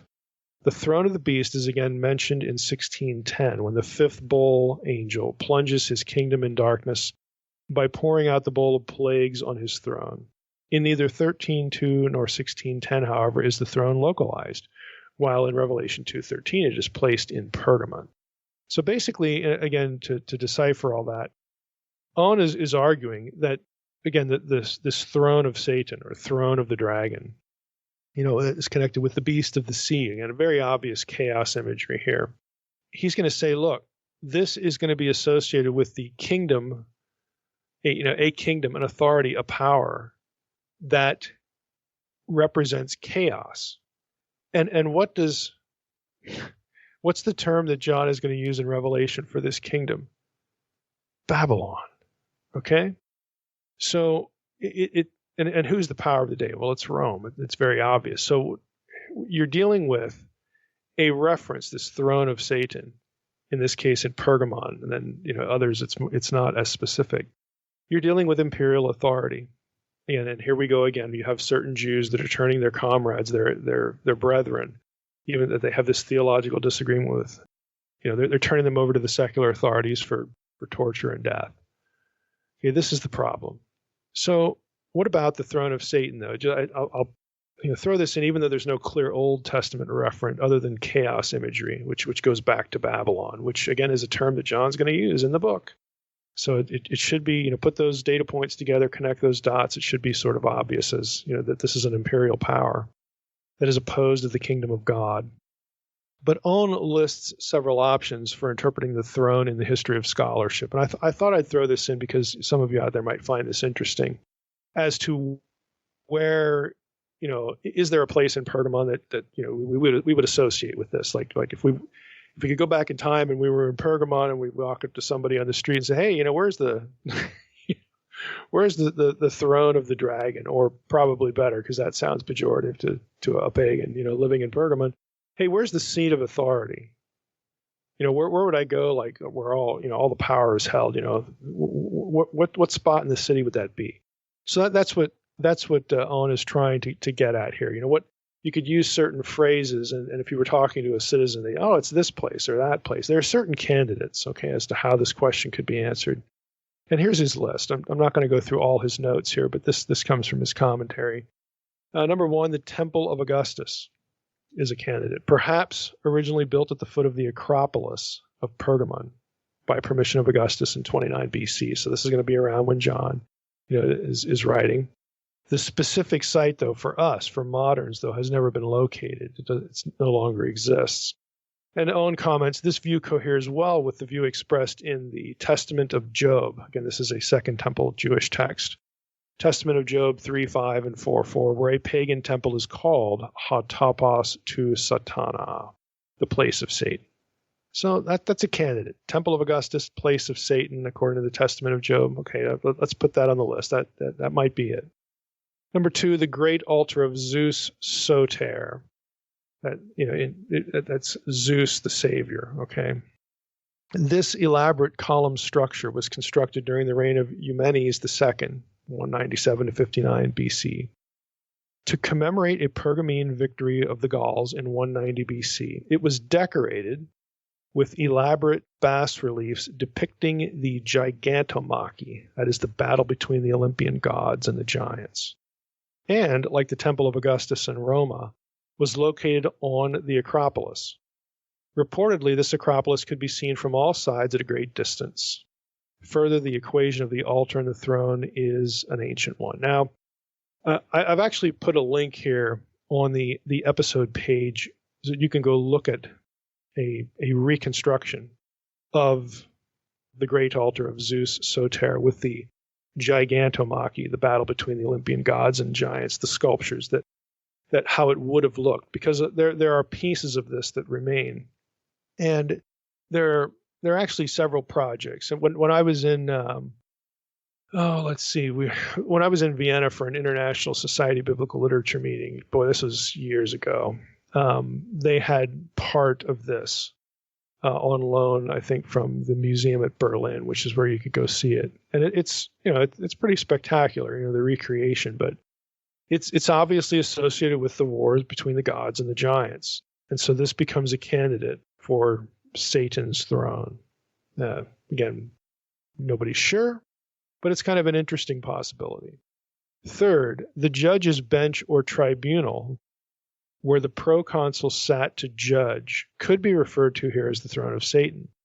The Roman proconsul, again, it's imperial authority. This is where the imperial figure who's going to decide cases where he sits.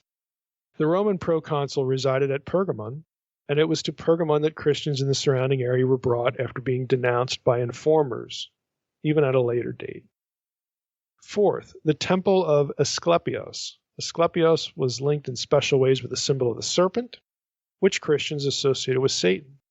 Okay, Revelation 12, 2 Corinthians 11. So this becomes a possibility too. Number 5, Pergamon as a center of persecution. In other words, really the city itself. The throne of Satan, the dominion of Satan, again, just as Pergamon generally, which caused the oppression of Christians. Okay, so that there's a possibility there. And, on cites verse 13 here about Antipas being slain, again, a martyr, so on and so forth, where Satan dwells. So maybe it's just a reference to the city or the town. It's certainly not a Jewish group. It's the locus of authority. Number 6, he offers Pergamon as a major center of the imperial cult. Maybe, again, it's the city for that reason. Maybe number 7, Pergamon is to be thought of as the seat of, or the throne of Satan, because it was a center for Greco-Roman pagan religion generally. The city was filled with idols. Maybe that's why. And lastly, he suggests the shape. It might refer to the shape of a hill on which the city was built, having some sort of serpentine feature. But honestly, who knows? There are some good candidates there. I kind of favor the great altar of Zeus. But again, I'm not basing that on anything other than just the nature of the altar and the fact that, Zeus claimed to be the Most High. We've talked about this I think in the first or second episode of this series, how Zeus was referred to as Hoopsistos, the Most High. And that's, what the episode we talked about the name. If that's the case, it could have been associated by Christians with the desire for another deity to be called Most High, which would take their minds back to Isaiah 14, and so on and so forth. Rebellion in the council. And again, I like the great altar of Zeus because it's about rebellion in the council and these wars. And, who knows? The honest answer is who knows, but I kind of prefer that one just because it has more than just one sort of connection to it. Now, all of that is sort of backdrop and kind of incidental or indirect references. Let's get to some specific Old Testament references.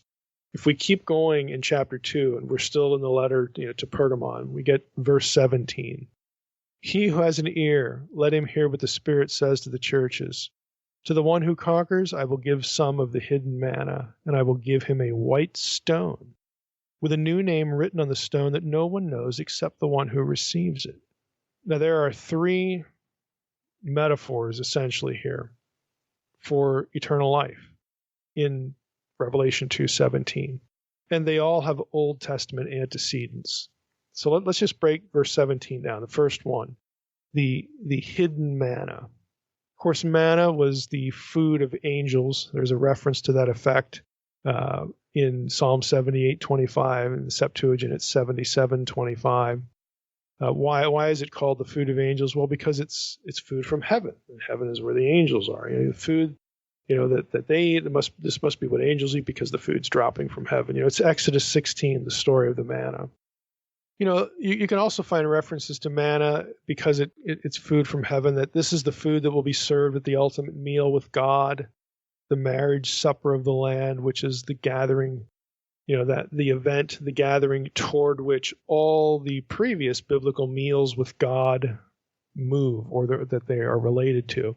There are lots of meals with God, in the Old Testament. Genesis 18 is sort of an obvious one, but you've got, Exodus 24, Moses and Nadav and Abihu and Aaron, they go up set with the elders, they see the God of Israel, and they have a meal. Okay, there are a number of these kinds of events that foreshadow the ultimate meal with the Lord, which is the marriage supper of the Lamb, the day of the Lord meal, when everything is consummated, and as I've mentioned before, where Leviathan is served, for dinner. Leviathan is consumed, chaos is consumed, it is no more. So there's a lot of imagery here. John 6, 31 through 35. Let's just read that because I think there's a tie in here with manna, obviously. This is the bread of life passage. Our fathers ate the manna in the wilderness, as it is written, he gave them bread from heaven to eat. Jesus said to them, truly, truly, I say to you, it was not Moses who gave you the bread from heaven, but my Father gives you the true bread from heaven. For the bread of God is he who comes down from heaven. That would be me, Jesus, and gives life to the world. They said to him, Sir, give us this bread always. And then Jesus in verse 35, I am the bread of life. Whoever comes to me shall not hunger, and whoever believes in me shall never thirst. And then so on and so forth. So the bread of life passage, again, food from heaven, this whole idea, and of course associated with Jesus. And that association in turn makes us think of the marriage supper of the Lamb. All these ideas are related. They're all connected. And so this reference to hidden manna, he who has an ear, Revelation 2:17, let him hear what the Spirit says to the churches. To the one who conquers, the one who overcomes, I will give some of the hidden manna. In other words, you're going to be at the table. You're going to be at the table. Now, Beale writes this of this passage in his massive New International Greek Text commentary on Revelation. He writes, the promise of hidden manna is a metaphorical portrayal of end-time fellowship and identification with Christ, which will be consummated at the marriage supper of the Lamb, in which those refusing to participate in pagan feasts, remember the idolatry problem? Those refusing to participate in pagan feasts, they will be rewarded with that fellowship, with that supper.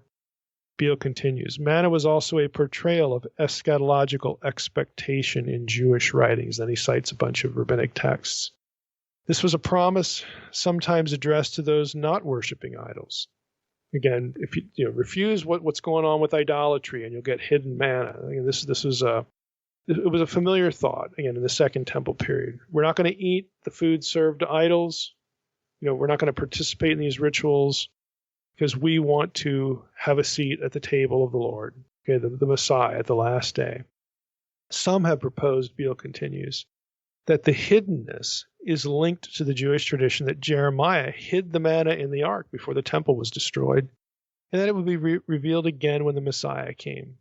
Okay, that's 2 Maccabees 2:4-7. We've done an episode a long time ago, it seems now, on the Ark of the Covenant, what happened. We get into this some of these Jeremiah, legends and whatnot. I did an episode of this on the Fringe Pop too. But again, Beale comments that, there were some that thought, well, Jeremiah hid it. It's going to come out, when the Messiah, returns, so on and so forth. Beale adds another thought. This is not incompatible, this whole set of ideas. It's not incompatible with the understanding of the hiddenness described above. So, maybe the ark, the presence of God, it sort of goes, these ideas sort of go together. The manna given to Israel in the wilderness, he says, was also said to have been hidden in the high heavens from the beginning of creation. You ask, well, where is that? That's actually the Targum. One of the, Targum is an Aramaic translation. So an Aramaic translation of the Old Testament, specifically Exodus 16:4-15. Targum Pseudo-Jonathan actually says this about the manna. Manna given to Israel in the wilderness was also said to have been hidden in the high heavens from the beginning of creation, and was ultimately to prosper Israel at the end of days. It's Targum Neophiti for Exodus 8:16. Now, again, these are late texts. I thought I'd throw that in there because they're kind of interesting. It tells you that there's certain ideas in the Jewish community about manna, but these texts are much later than John's era. But nevertheless, they're interesting. Next part of the verse, 2:17b. What is up with the white stone? Let me just read it again, the verse again. He who has an ear, let him hear what the Spirit says to the churches.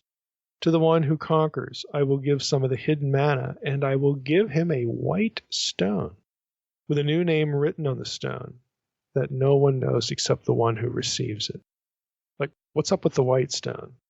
The Greek here is psephon leukein. And Owen writes this, psephos, that's P-S-E, long E, P-H-O-S, psephos, means pebble, stone, and therefore gem. And he cites some classical texts.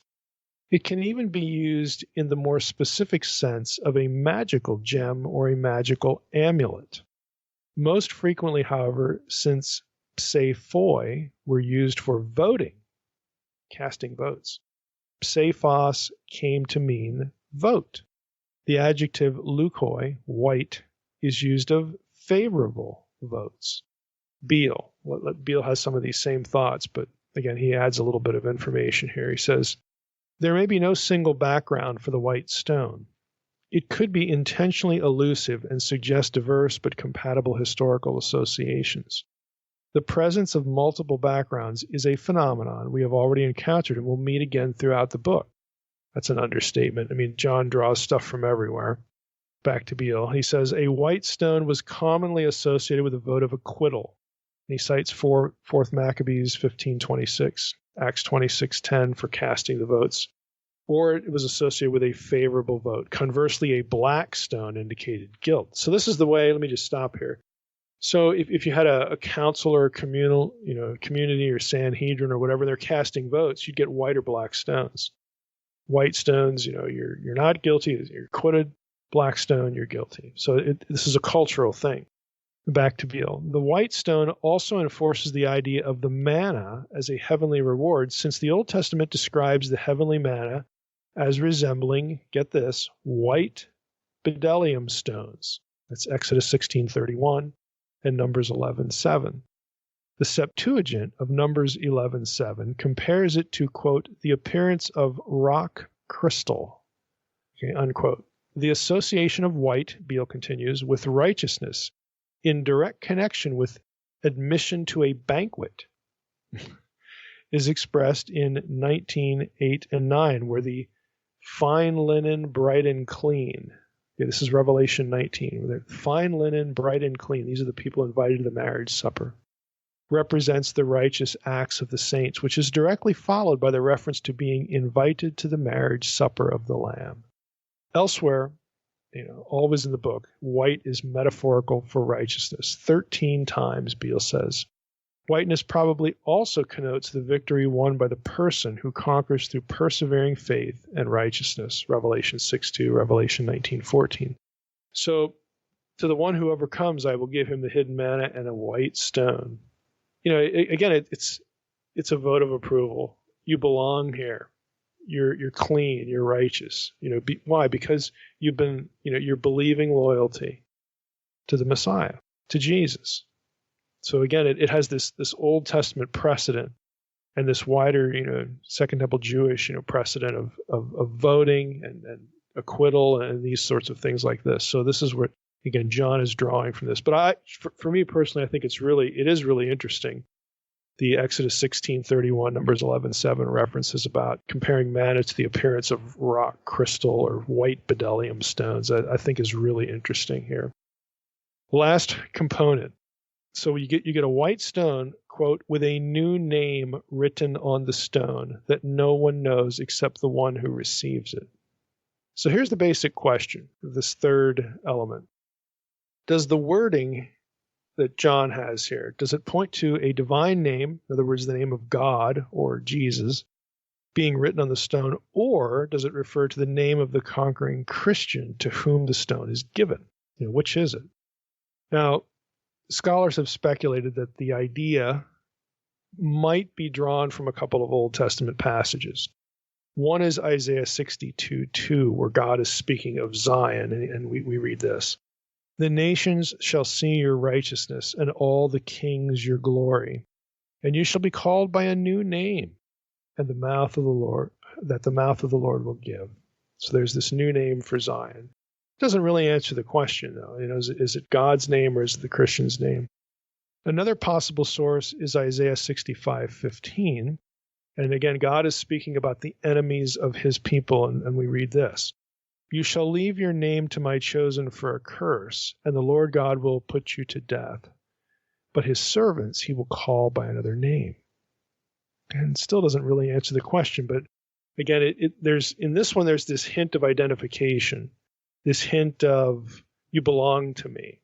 Okay, that sort of thing in that Isaiah 65 reference. Now Owen picks up on this, and he looks at the Targum. One of the Targums for Isaiah 65:15, this last part about being called by another name, and he writes this. In Targum Isaiah 65:15b, this notion of a different name is connected with another concept found in Revelation, that is the second death. So let me go back to the passage here in Revelation 2:17. Okay, he who has an ear, let him hear what the Spirit says to the churches. To the one who conquers, I will give some of the hidden manna. I will give him a white stone with a new name written on the stone that no one knows except the one who receives it. And back up just a few verses. Verse 11, it said, he who has an ear to hear, let him hear what the Spirit says to the churches. The one who conquers will not be hurt by the second death. The second death, of course, is the final judgment, your eternal separation from God. So On says, it interests On that, you've got this being put to death in Isaiah 65:15. The enemies of God are going to be put away, ostensibly forever, but his servants will be called by their name. So On looks at this and he says, in the Targum of Isaiah 65:15, both of these ideas are connected. We find them both in Revelation, one in verse 11, one in 17. He says that's kind of interesting. We have both of these. And then he quotes Isaiah 65:15b again. He quotes Revelation 2:11, which we just did. He says there's another obvious parallel, though, with Revelation 3:12, where the exalted Christ says that the name of God, the name of the city of God, and, quote, my own new name, will be written on the conquering Christians. Okay, so let's just go to that verse, Revelation 3:12. This is something we'd run into next episode, but we'll hit it here. The one who conquers, I will make him a pillar in the temple of my God. Never shall he go out of it, and I will write on him the name of my God, the name of the city of my God, the New Jerusalem, which comes down from my God out of heaven, and my own new name.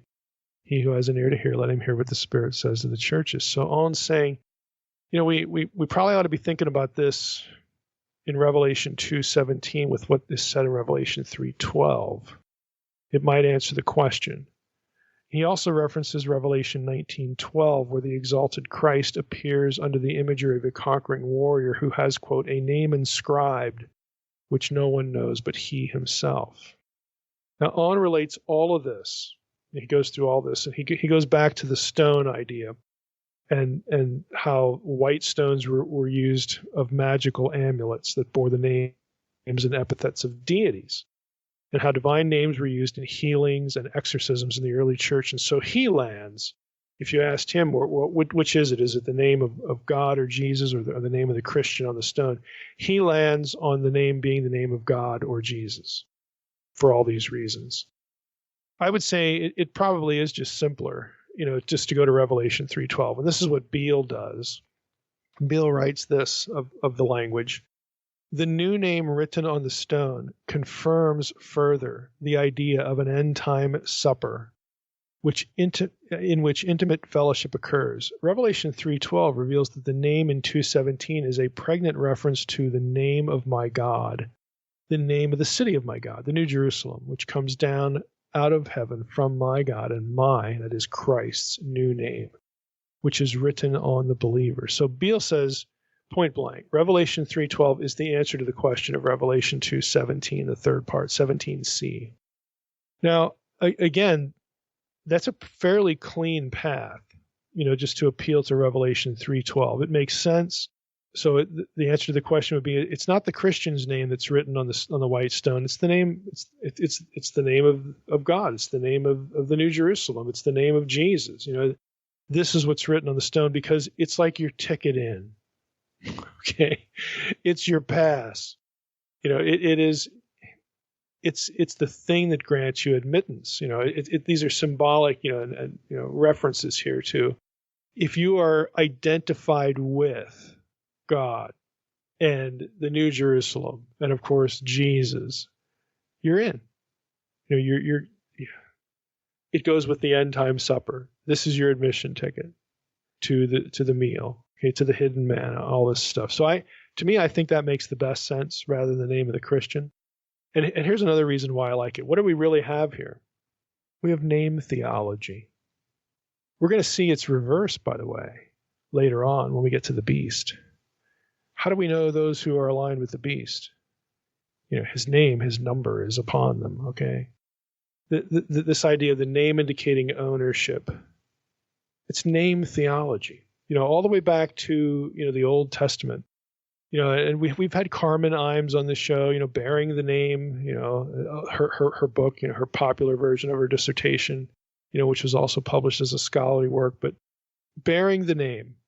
This is what it is. Revelation 2:17 is about bearing the Lord's name. And that indicates you're in the family. You are his. So to me, there's a very strong attachment to Old Testament thinking here. And to illustrate it, Aaron's blessing, Numbers 6, 22 through 27. And Carmen, again, references this in her book, obviously. But it reads this as follows. The Lord spoke to Moses, saying, "Speak to Aaron and to his sons, saying, Thus you shall bless the people of Israel. You shall say to them, The Lord bless you and keep you. The Lord make his face to shine upon you and be gracious to you.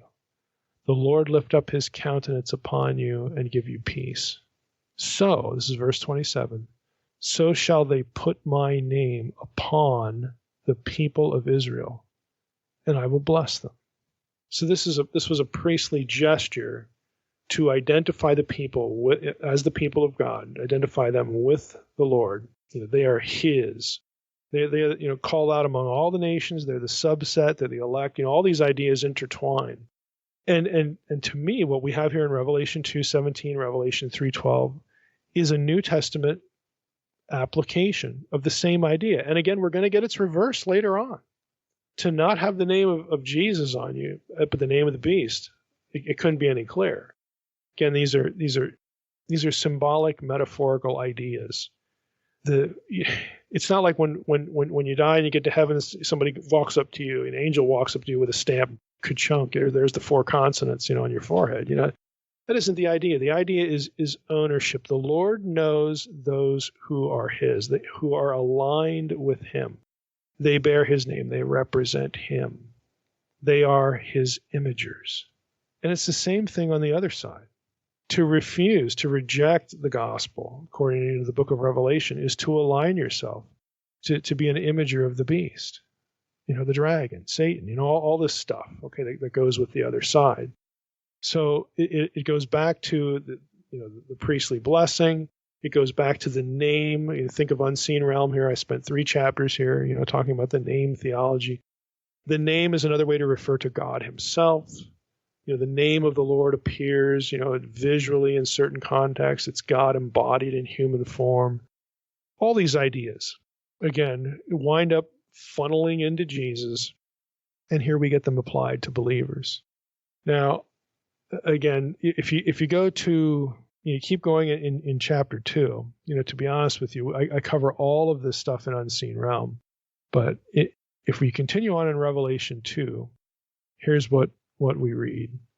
Okay, verse 18 through 29 is the letter to the church at Thyatira. Okay, so it starts off in verse 18, to the angel of the church at Thyatira, right? The words of the Son of God, who has his eyes like a flame of fire and whose feet are like burnished bronze. That harkens back to chapter 1, description of the Son of Man, Ancient of Days, merged into one. I know your works, your love and your faith and service and patient endurance. And then he says, I have this against you, that you tolerate that woman Jezebel. So just as the church of Ephesus was resisting the idolatry and the immorality, here Thyatira, they're giving in. He says, I have this against you. You tolerate that woman Jezebel. Again, using her as a symbol of pagan religion that involves sexual immorality. That's verse 20. Eating food sacrificed to idols, verse 20. Why? Because, like Paul discussed in 1 Corinthians 10, and we talked about this last week, this was to have fellowship, to sit at whose table? The table of demons, the table of the fallen gods. You're on the other side. You're on the other side when you do this. Okay, I gave her time to repent, but she refuses to repent of her sexual immorality. Again, the pagans have been warned here, so on and so forth. Again, there's a reference here to just, again, general people who follow other gods. And so there's a judgment laid out. I'm going to strike her children dead. The churches will know that I am he who searches mind and heart. So that the church is sort of getting caught up in this judgment, in this punishment. To the rest of you in Thyatira who do not hold this teaching, who have not learned what some call the deep things of Satan. To you I say, I do not lay on you any other burden. Only hold fast what you have until I come. So some of you people in Thyatira are holding the line. And I know it and I see it. Just keep up with that. The one who conquers and who keeps my works until the end, to him I will give authority over the nations. And he will rule them with a rod of iron, as when earthen pots are broken in pieces, even as I myself have received authority from my Father. And I will give him the morning star. He who has an ear to hear, let him hear what the Spirit says to the churches. And that's how chapter 2 closes. Now, both of those things, verse 26, I will give him, the one who overcomes, authority over the nations. Again, quoting a messianic psalm about believers. Messianic psalm aimed at Jesus, the authority over the nations. But it's actually quoted here of believers. And then the morning star, sharing the morning star. The Messiah. Again, morning star is a symbol of messianic rulership, but that gets shared with believers, those who overcome. I've discussed both of those at length in Unseen Realm, so I'm not going to repeat that content here. Most of you have read Unseen Realm. If you have not, well, you need to read Unseen Realm, to follow a lot of what we're doing here. But again, I'm not going to just rehearse that content. But what you have here is you have, at the end of days, those who overcome, those who are invited to the marriage supper of the Lamb, those who are united to Christ, their believing loyalty it has held firm. Okay, those are the people who will inherit the rule of the nations. Well, who rules the nations now? Deuteronomy 32 worldview. It's the fallen gods who Paul calls demons in 1 Corinthians 10. Says don't have fellowship with them by participating in feasts and, of course, immorality with those guys. Okay, you got to pick sides. You do not want to be in fellowship with the other side, because ultimately they will be displaced and replaced. And who are they replaced by? Human believers who inherit the rule of the nations. And the nations are brought back into the family of God. Again, this is the Deuteronomy 32 worldview on the New Testament side. For those, again, who have read Unseen Realm, followed this podcast or my content, this is biblical theology 101, and that's a good thing. Okay, that's a good thing, because these are the kinds of things that tie both testaments together. So if this is new to you, again, read Unseen Realm, get up to speed. But these are important, metaphors that show how the Deuteronomy 32 worldview works out. I might as well throw in 1 Corinthians 6:3. If this is new to you, I challenge you. Read 1 Corinthians 6:3. Don't you know that you're going to judge angels? Or rule over angels, however you want to translate that. The commentators have no idea what to do with that. This audience knows exactly what to do with that. Okay, it goes into this motif of the gods who were put over the nations in judgment at Babel. Deuteronomy 32:8, reading that with the Septuagint and with the Dead Sea Scrolls. When the Most High divided the nations, he divided them up according to the number of the sons of God. But Israel is Yahweh's portion. Jacob is his allotted inheritance. It's Deuteronomy 32:8 and 9. You know exactly what to do with that. The nations were judged at Babel, put under other gods, okay, the Elohim, okay, members of the heavenly host. They were placeholders, but they become corrupt according to Psalm 82. They, rule the nations terribly. They sow chaos among the nations. God sentences them in Psalm 82 at a meeting of him and his council that you're going to die like men. You're going to die like men. I'm going to do away with you. And we other passages, Isaiah 34, Isaiah 27, talks about the judgment of the heavenly host and so on. This is what it is. This is what it is. So this is why Paul, again, when he goes to these nations, he knows exactly what he's dealing with. All the nations other than Israel are under dominion of hostile powers of darkness. They're not mere demons. Demons are low level on the pecking order. These guys are geopolitical entities, okay? This is where Daniel gets his theology. Daniel 10, Prince of Persia, Prince of Greece. Oh, that's cool. Supernatural beings over nations. Have you ever asked where Daniel gets his theology? He gets it from Deuteronomy 32:8 and 9. And the outcome of all that at the eschaton is that all of those dudes are judged, done away with, destroyed, finally. The end of Psalm 82, the psalmist gets what he asks for. Oh God, rise up and take back the nations. That's accomplished in final form. It's accomplished in already but not yet form. In the epistles, we spend a lot of time on this stuff. But it's accomplished in final form, and you, as a believer, again, to those members of the churches John was writing to, to those of you who overcome, who don't fall into unbelief, who don't go over to the other side, who remain steadfast in your believing loyalty to the gospel, you're going to inherit those nations. It's going to be you, not them. It's going to be you. So this is how Revelation 2 wraps up. And so for next time, we are going to wander into Revelation 3. We actually did a little of that today. But again, we can't help it because some of these themes repeat. But again, my goal is, to get substantially into Revelation 3. We might be able to get through the whole thing because there is some repetition. But this is what we're trying to do. When John is writing this stuff, what are the antecedents in the Old Testament?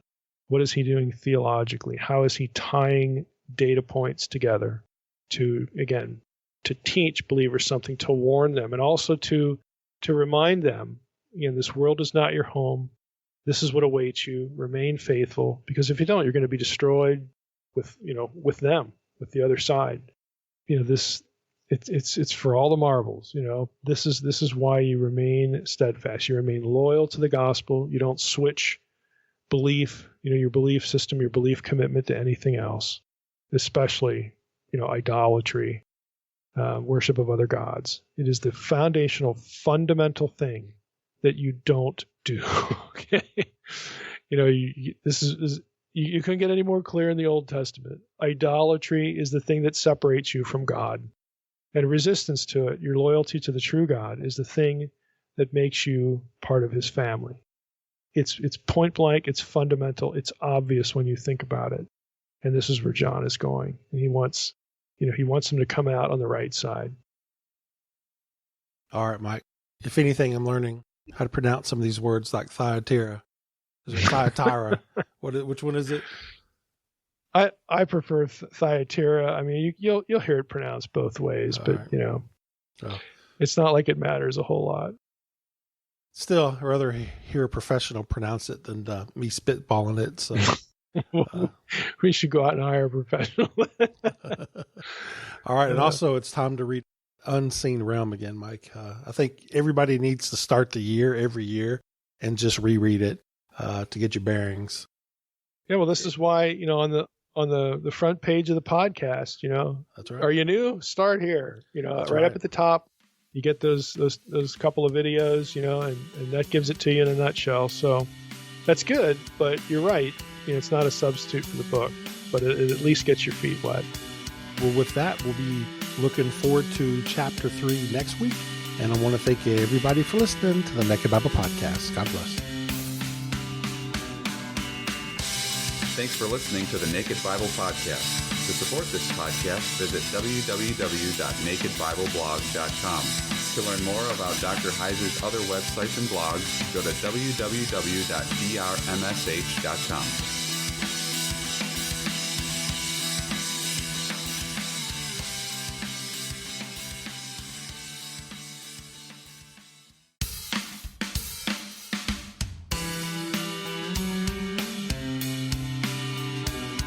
You're listening to the Naked Bible Podcast. To support this podcast, go to nakedbiblepodcast.com and click on the support link in the upper right-hand corner. If you're new to the podcast and Dr. Heiser's approach to the Bible, click on New Start Here at nakedbiblepodcast.com. Welcome to the Naked Bible Podcast, episode 362, Revelation 3, Part 1. I'm the layman, Trey Strickland, and he's the scholar, Dr. Michael Heiser. Hey, Mike, what's going on? Well, my Packers, of course, got eliminated. So that's what's going on, Trey. So I need to do biblical stuff to take my mind off that terrible loss. Yeah, no, I don't. That's a good distraction for one. And when this podcast comes out, Mike, it's actually Super Bowl weekend. So for those that are listening to this episode, I hope you're watching my homie warm up, and it's going to be a good Super Bowl, Mike. The good thing is we did a lot of our sports talking before I hit record, so that's one good thing so for y'all. It's out of my system. Yeah. I had to hear Mike I've cry. adequately vented. He literally cried, boo-hooed out loud. I had to calm him down so we could do this episode. Man. So, yeah. I feel Just your pain. terrible. Here, I wanted to wear my Packers shirt, while we did the podcast and be all ready for kickoff, but nope. Oh Well, well. that's all right. I'm done. I'm done now. I'm not gonna drag it out, inflict any more pain. Hopefully, Rodgers will be a Packer next year. Yeah, thanks for that, Trey. I just Oh, my bad. I didn't mean to bring that I up. don't want to go there. Too soon? Okay. Too soon. Too soon? Okay. Well, might as well just switch gears. We're going to have 2 parts of Revelation 3 here, huh? Yep. This will be part 1 today. I might as well just telegraph what we're going to do. So in this episode, we're going to hit everything in Revelation 3 that's Old Testament pertinent that we haven't hit before. There is, in these letters, there's been overlap of content. This will be no different. But I'm going to skip the keys of David in Revelation 3:7, and that's what's going to be part 2, because we're going to take that verse and then loop back to Revelation 1:18, the keys of death and Hades, and devote a full episode to this keys stuff, this keys language. So hence we're going to have 2 parts, because there's just a lot going on with respect to the keys thing that is really, I think, for this audience, especially in light of Unseen Realm, and I'll just tip it off a little bit, it's going to be directly connected to Christ's descent to the underworld. The 1 Peter 3 thing, that it should be familiar for those who have read Unseen Realm, and the use of Enoch and the Watchers and all that kind of stuff. So that whole keys thing is going to be part of that. So that needs its own episode for sure. So this time we're just going to hit the other stuff that we have not touched on before in Revelation 3. So part 1 is Old Testament and Revelation 3, everywhere else but that. So I'm going to start here by reading the first letter here, really the first 5 or 6 verses. You've got 3 churches here. This is the letter to the church in Sardis that the chapter starts out with. So let's just jump in here. I'm reading ESV. To the angel of the church in Sardis write the words of him who has the 7 spirits of God and the 7 stars. I know your works. You have the reputation of being alive, but you are dead. Wake up and strengthen what remains and is about to die, for I have not found your works complete in the sight of my God. Remember then what you received and heard, keep it and repent. If you will not wake up, I will come like a thief, and you will not know at what hour I will come against you. Here's verse 4. Yet you have still a few names in Sardis, people who have not soiled their garments, and they will walk with me in white, for they are worthy. The one who conquers will be clothed thus in white garments, and I will never blot his name out of the book of life. I will confess his name before my Father and before his angels. He who has an ear, let him hear what the Spirit says to the churches. So that's the first 6 verses, and really aimed again at the church in Sardis. And what I want to focus on for our purposes, again, if you're just a listener jumping in here to the series, we're focused on the use of the Old Testament in the book of Revelation. So we're not doing a verse-by-verse commentary on Revelation. We're not talking about end-time systems or anything like that. If some of that becomes relevant because of the use of the Old Testament, we'll hit that when we come to it. But our focus is on the impact of the Old Testament in this book. So in verses 4 and 5, we get a couple of phrases here that have, hooks back into the Old Testament. They will walk with me in white, and then this reference to white garments. And you also get a reference to white garments later in chapter 3 and verse 3:18, or chapter 3, verse 18. Now, white, if you actually, did a search, in the book of Revelation, white shows up a lot. It's a prominent color in the book of Revelation. In the New Testament, there are 26 occurrences of this term, leukos in Greek, white. 16 of them are in the book of Revelation, so well over half. 8 of the 16 refer to clothing, and the other 8 of those 16 refer to some aspect of the heavenly realm, in the book of Revelation. So the connection, most scholars think here is Daniel 11:35 or Daniel 12:1. And maybe verse 10. I'm going to go to Daniel 12, just so you can catch the drift here. It says here, well, let's go back to 1135 first, then might as well hit them all. So 1135, we have this language here. It's talking about the holy ones, the faithful ones in Daniel 11. And it says here, some of the wise shall stumble so that they may be refined, purified, and made white until the time of the end, for it still awaits the appointed time. So you have this time of the end, appointed time, connection with being made white. Okay. Then you go to chapter 12. At that time shall arise Michael, the great prince, who has charge of your people, and there shall be a time of trouble, such as never has been since there was a nation till that time. But at that time your people shall be delivered, everyone whose name shall be found written in the book. So here we have a reference to this time, and we're going to talk about this time of trouble a little bit in this episode. It's connected to, since there's a reference there to this time that goes back to chapter 11, verse 35, where we get being made white, and here in 12:1 you get the same people found written in the book. It doesn't say book of life, but just the book. And so you can already tell, again, this is what John is drawing on. He's drawing on something in Daniel 11:35. He's combining that with Daniel 12:1, because back in Daniel they seem to be connected anyway. You go down to Daniel 12:10.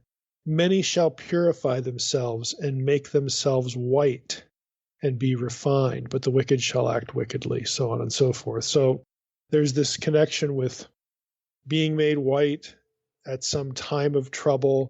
That is, of course, in Daniel 12, the Old Testament context is very clearly the day of the Lord, the end of days, that sort of thing.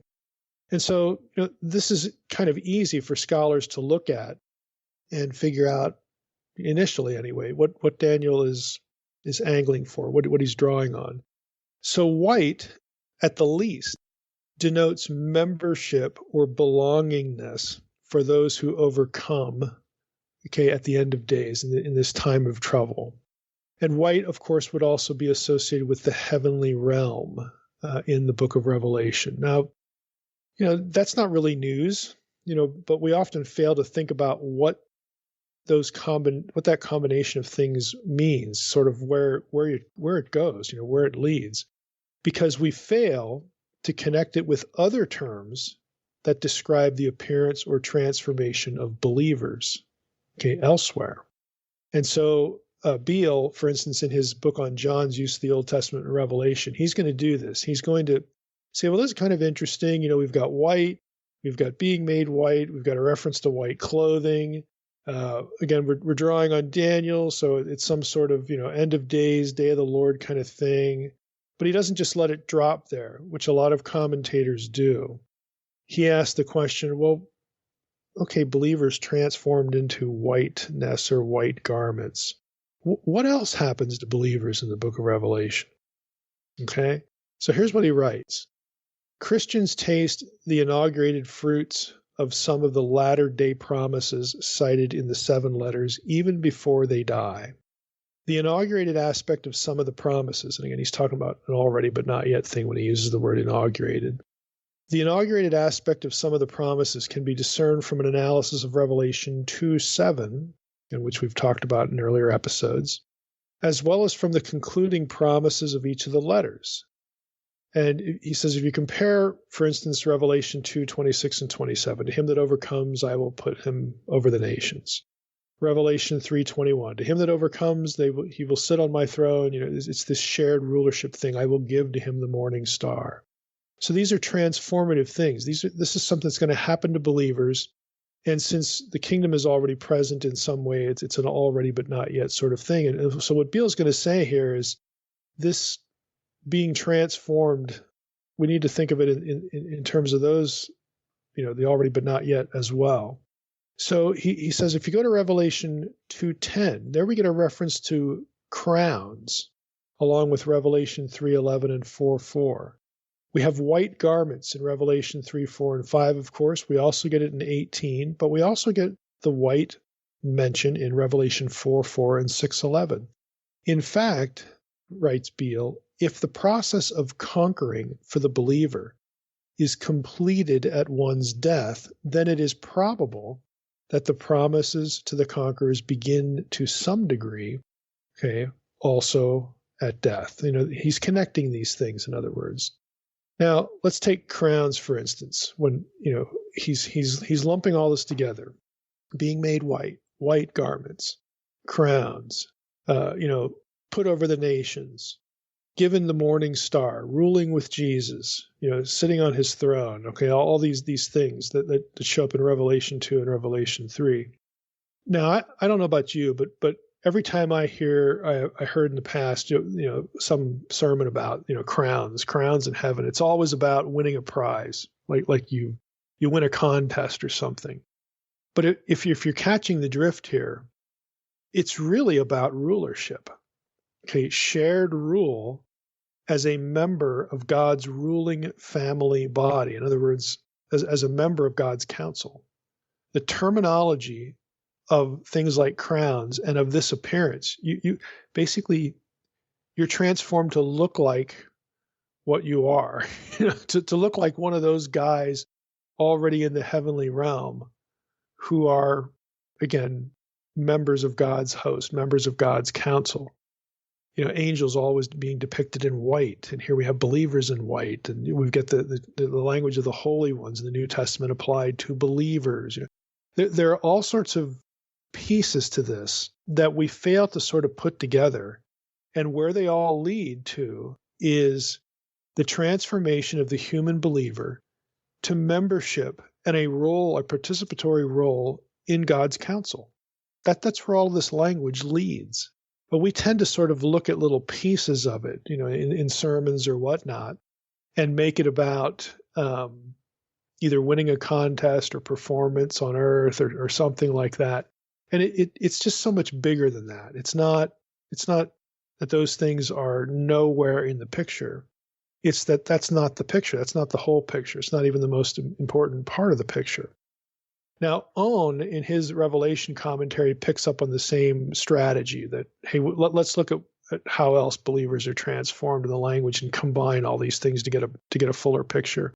He picks up on something that a lot of other commentators don't, at least in the resources I have. He picks up on the line, "They will walk with me in white." Okay, the walking. And he says this: the language of Revelation 3:4 is very possibly influenced by Genesis 5:22 and 6:9, where it is said of both Enoch and Noah that they, quote, walked with God. Now, I would say this, though Owen spots this, he, in his commentary, at least he sees it, but he merely comments about it as some sort of language that is indicative of a relationship with God. And that's certainly true of both Enoch and Noah, okay? For sure, that's part of what's going on. But in Enoch's case, there's a little bit more going on because Enoch is translated. He is taken into God's presence, into the council throne room, so to speak. So there's a little bit more going on. Now, in this regard, I'm going to recommend a book. Again, I typically recommend, books, and I try not to land on resources that are really expensive. This one actually exists in paperback, so it's not bad. It's part of the Library of New Testament Studies, and the author is Laszlo, and I'm not sure I'm pronouncing the last name correctly, but Galluz. It's Galluz. And the book is entitled The Throne Motif in the Book of Revelation. Again, it's part of the Library of New Testament Studies series. And I just want you to listen to what he does with this kind of language, especially the crown and the throne room, because, newsflash to readers of Revelation, after we're done with chapter 3, after this whole you're made white, the crowns, and you sit with me on my throne and you inherit the nations, we go into chapter 4, and what's chapter 4? Revelation 4 and 5. It's a divine council scene. We earlier in the history of this podcast, we had Dr. Bandy on, who did his dissertation on Revelation 4 and 5. We had him on for a specific episode about Revelation 4 and 5 being a divine council scene. And so we've been in this territory before. We are going to spend time on it, obviously, of our own when we get there in a couple weeks. But here's what Gallus says about that scene and in combination with some of this language here in Revelation 3 and really even back to Revelation 2. He says, the white color in this context evokes the notion of mercy, purity, equity, and judgment, the glory of God, victory, all these things, vindication with holiness and the color of heaven. Also, very often, two or more of these ideas are combined in the interpretation. When these visions that John has, and then an angel will interpret. There's usually more than one thing going on. They usually get combined in the text. It seems that all these concepts, he writes, are inspired by the well-known white versus black antithesis prominent in the Bible, which conveys the interchangeable notions of vitality, life, light, holiness, and joy as contrasted to the inertia, darkness, evil, and sorrow on the other side. The white garments they wear are consistently related in Revelation to people faithful to God. Similarly, golden crowns, now catch this, are never ascribed to angelic beings in the book. So a crown is an obvious reference to shared rulership, but angels don't get it. They don't get crowns. We do. Okay? And you go back to Revelation 2. It's not, to make it sound a little bit like the book of Hebrews-ish. It is not to the angels that he says, to him that overcomes, I will put them over the nations. Or to him that overcomes, they will sit with me on my throne. Jesus doesn't say that to angels. They don't get crowns. Yes, they're already in white, and believers made white means, it's like the required form of dress now. You're part of this body, the divine council. But our status is actually higher than theirs. And again, that takes us back to Paul. Don't you know someday that you're going to judge angels?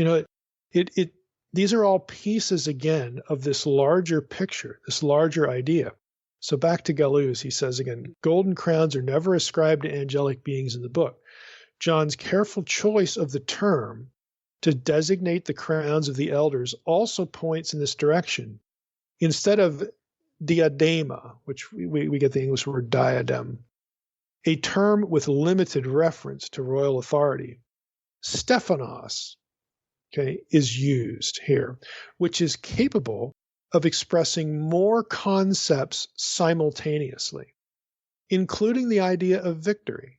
So let me just stop here again. What he's saying is, it's interesting that John chooses Stephanos over diadema, because if it was diadema, it's only about rulership. But Stephanos, there's lots of other things looped in here that are associated with that term.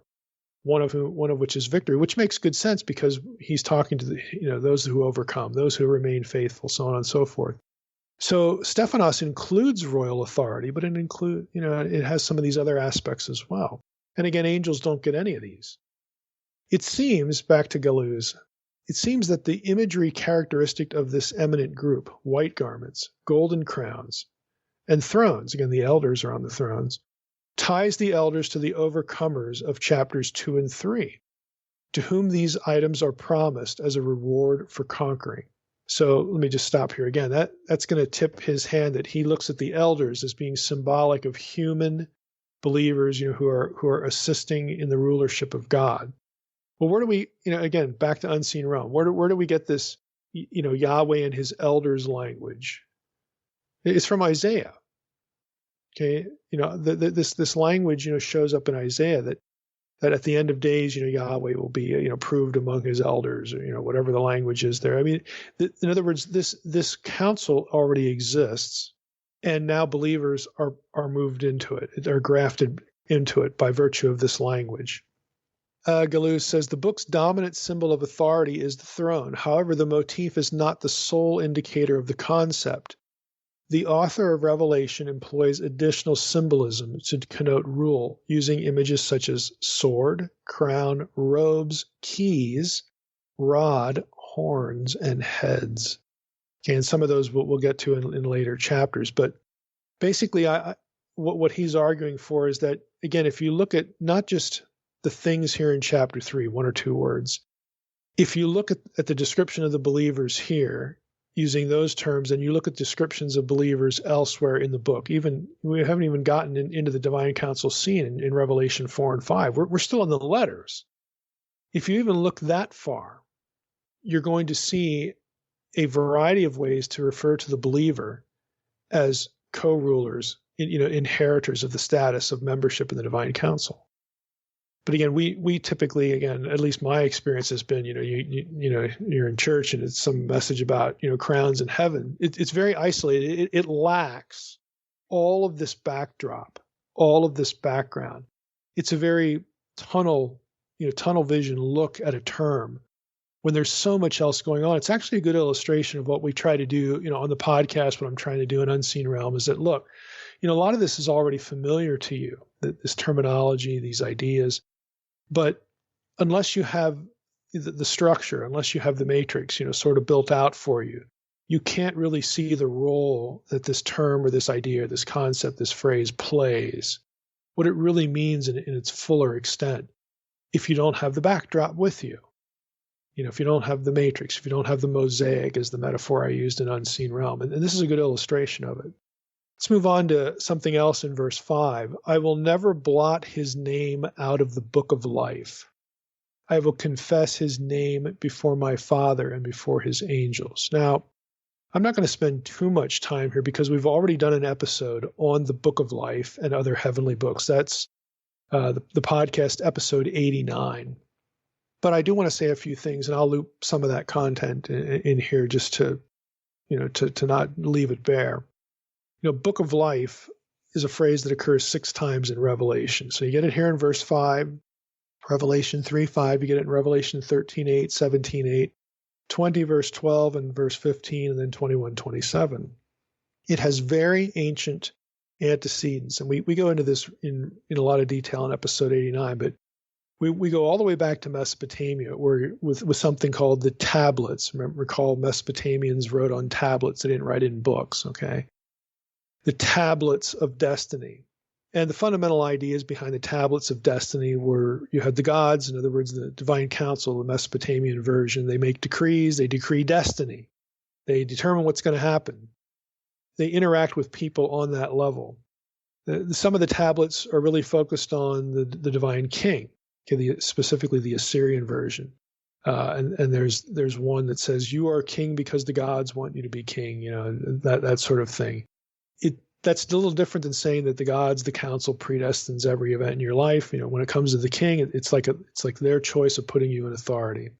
The idea is that the gods choose the king and then they prop up the king, and the king better fulfill his destiny because that's what the gods want, and the gods are keeping track of what the king does. Well, in some texts that gets expanded out to just normal people, that in Mesopotamia the gods are sort of watching. They decree destiny and they keep an eye on things. When you move into the Old Testament and the Second Temple literature, it is God who decides the fates of nations, the fates of kings. So there's, it's a little bit like the Mesopotamian stuff, but the concept is a lot wider. And we talk about this specifically in the episode 89, where it could be recording things that happen to individuals, both good and bad. There is a sense of, again, keeping track of what people are doing and what people are doing to other people. There's this book of life that really applies, again, to those whose believing loyalty is with the God of Israel as opposed to something else. So there's judgments, there's record keeping. Again, these are the motifs. We've talked about this actually on the podcast a number of times. In his commentary again, picks up on some of this. Again, I don't want to repeat episode 89 here. There's a lot to it. But there are commentators who are aware this is a very old idea, and it is connected to God's bureaucracy, God's council, his assembly, this whole record keeping. If you've read my angels book, the whole idea of the guardian angel, the angel who keeps watch, is part of this complex of ideas. But Owen writes this in his commentary about this language at this particular point. He says, the motif of a book of life in which the names of the saved are written, and the motif of the erasing of a person's name from such a book, are extremely widespread in the Old Testament, and early Judaism, sometimes used together and sometimes separately. The possibility of having one's name erased from the book of life suggests that fidelity to God, rather than any type of predestinarian system, is the reason for having one's name inscribed in the book of life in the first place. I'm going to read that over again. Because again, we tend to read these things as though, well, like God wrote all those names in there beforehand, and once they're written, God can't unwrite them, he can't erase them. And, in other words, it's this confusion with the concept of election that divorces election from believing loyalty. And I've commented before that I think election in the Old Testament is fundamentally misunderstood. Again, Israel was elect, no kidding. Duh. Okay, that's very obvious. It's just too bad that a lot, maybe even most Israelites, you're not going to see in heaven. Why? Because there's this thing called the exile. Okay, a grand apostasy of the elect. And then you have the non-elect, those who aren't Israelites, being grafted in. Well, how does that happen? If everything's written in these books beforehand, how can that change? Again, what Owen is saying is it's wrong-headed to think of this in predestinarian modes, because things do change. Okay, the non-elect become elect. The elect, again, go off and worship other gods, and they're out.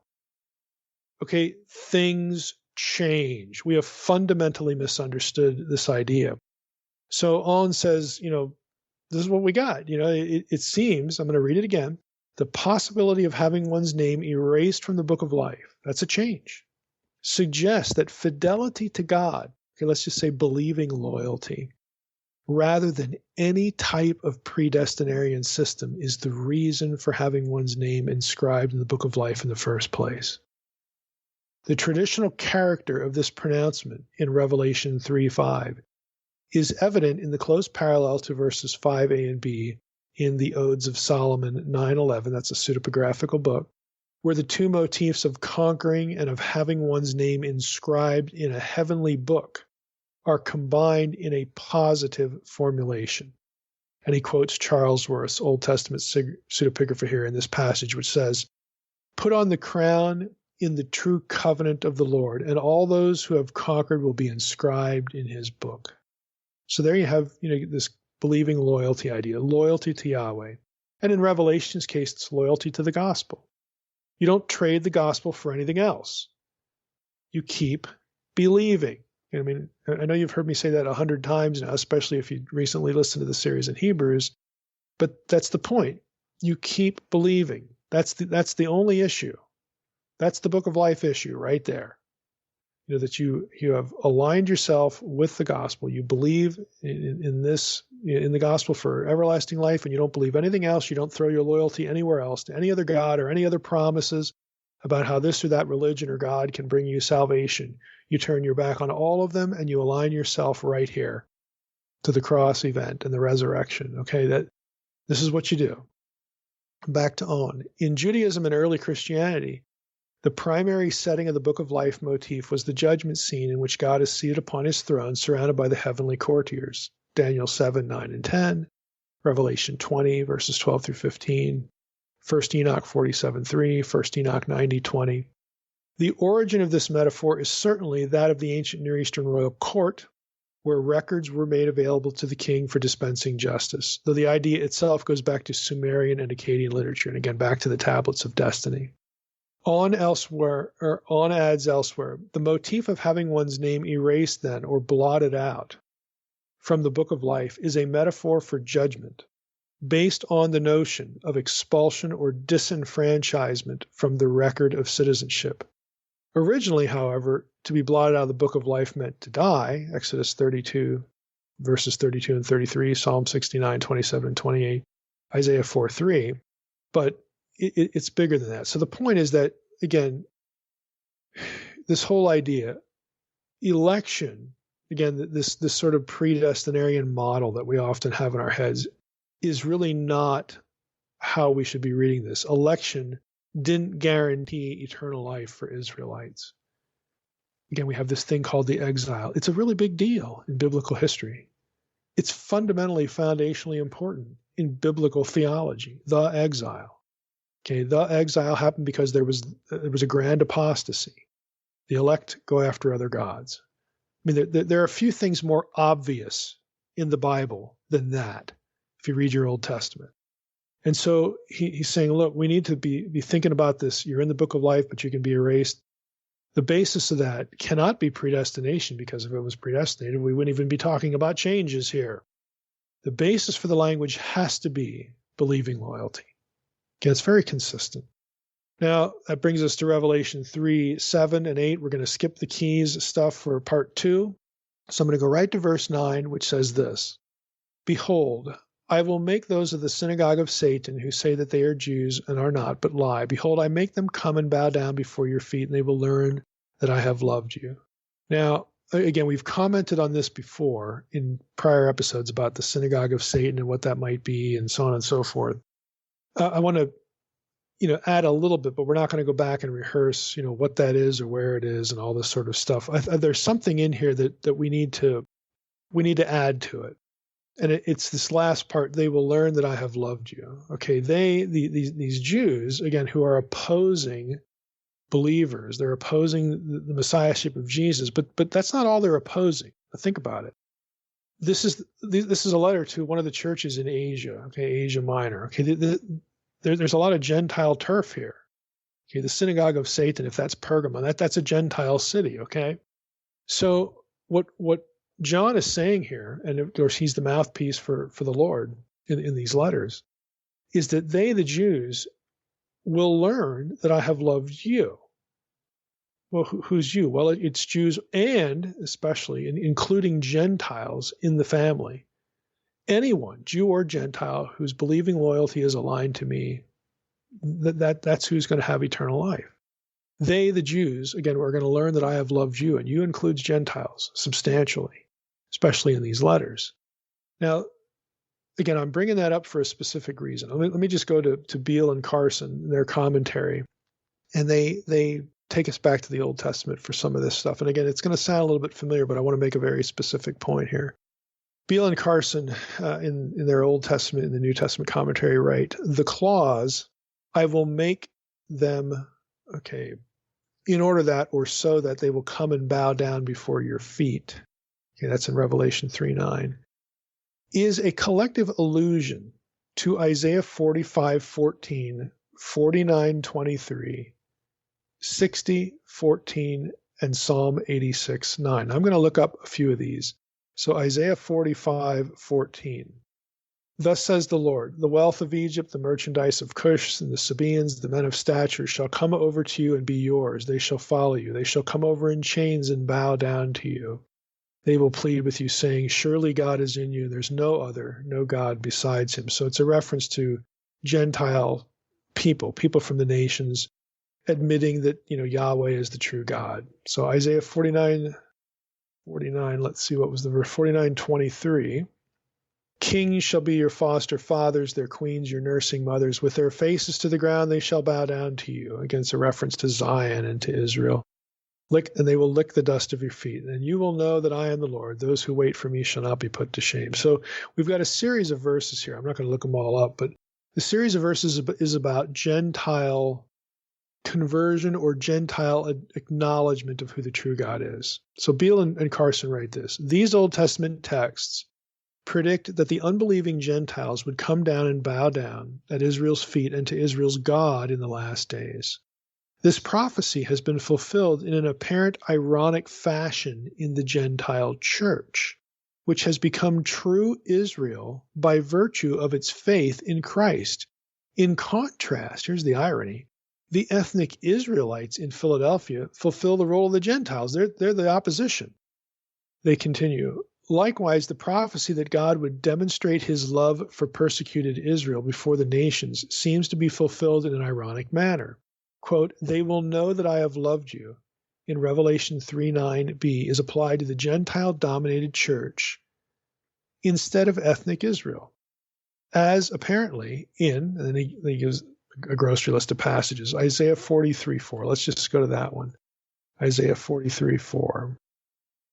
Let's go back up. Verse 1 is, Now thus says the Lord, he who created you, O Jacob, he who formed you, O Israel, fear not, for I have redeemed you. So he's talking to Israel. Here's verse 4, because you are precious in my eyes and honored, and I love you, I give men in return for you, peoples in exchange for your life.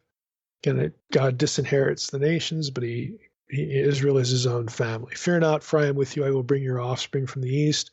From the west I will gather you. I will say to the north, give up, to the south, do not withholding. And you get into this regathering language, so on and so forth, from the nations. So it's this reversal theme. We've seen this a lot, the Deuteronomy 32 worldview, all this sort of stuff. And what Beale and Carson are trying to say here is that, this language in Revelation 3:9 that pits the Jews, ironically enough, as the opposer to the followers of Yahweh. I mean, Yahweh is the Jewish God. How does this work? Well, it works this way because a lot of the Jews, either in the Old Testament time, they abandoned the worship of Yahweh and worship of their gods. In the New Testament time, they have rejected Yahweh's Messiah, who was Yahweh incarnate. They've rejected Jesus. And so now they are set in the opposition role, and the people of God become instead Gentiles. It's a lot of Gentiles. If this sounds like Romans 11, then you kind of know what I'm angling for here. We've talked about this before in earlier episodes. We've spent a good bit of time on the whole notion about Israel being rejected and the Gentiles grafted in, Romans 11, so on and so forth. This is essentially Revelation 3:9 is following that same trajectory.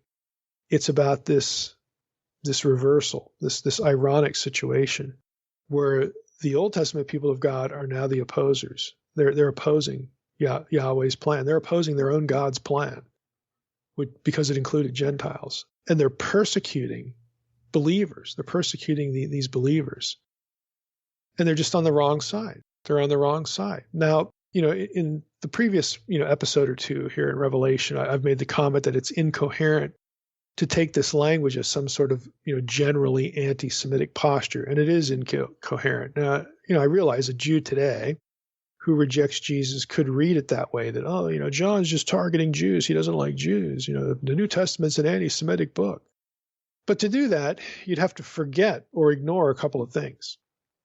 First, you'd have to ignore that the writer is a Jew. Second, you'd have to ignore the fact that the comments are aimed at a subset of Jews, those who are persecuting Christians. Not every Jewish person's doing that. The immediate context is persecution. Third, and we really haven't mentioned this before, you'd also have to ignore how in New Testament theology, the Jewish opposition, the Jewish antipathy, toward the people of God, toward the followers of Jesus, who's the Jewish Messiah, but the Jewish opposition to that is something that God did in part to be a catalyst toward the salvation of Israel. In other words, ultimately, it's something God's going to use to turn Israel back to himself. And that's Romans 11. So Romans 11 is not talking about salvation based on original ethnicity. Like, if you're ethnically a Jew, God set you aside, but don't worry, you're still going to be in because you're an ethnic Jew. That has nothing to do with it. It ultimately has to do with believing loyalty, and it's a very consistent theology. I want you to listen to Romans 11 again in light of this. I'm going to read verses 17 through 23, and verse 23 is going to have something in it that really clarifies what's going on in Romans 11, and just generally, it's going to fit in with all this conversation we've had in many cases, many episodes about believing loyalty. So Romans 11:17, Paul says, "But if some of the branches were broken off, and you, although a wild olive shoot, were grafted in among the others." So some of the branches broken off. Again, this Jewish, the original plant has branches broken off. Jews will reject the Messiah, and now you Gentiles get grafted in. You, a wild olive shoot, were grafted in among the others, and now share in the nourishing root of the olive tree. Do not be arrogant toward the branches. You newcomers, you Gentiles, don't be arrogant at the ones who were broken off, the Jews. If you are, remember, it is not you who support the root, but the root that supports you. Then you will say, branches were broken off so that I might be grafted in. That's true. Verse 20, Paul says that's true. They were broken off because of their unbelief. Catch that. They were broken off because of their unbelief. But you stand fast through works? No, through faith.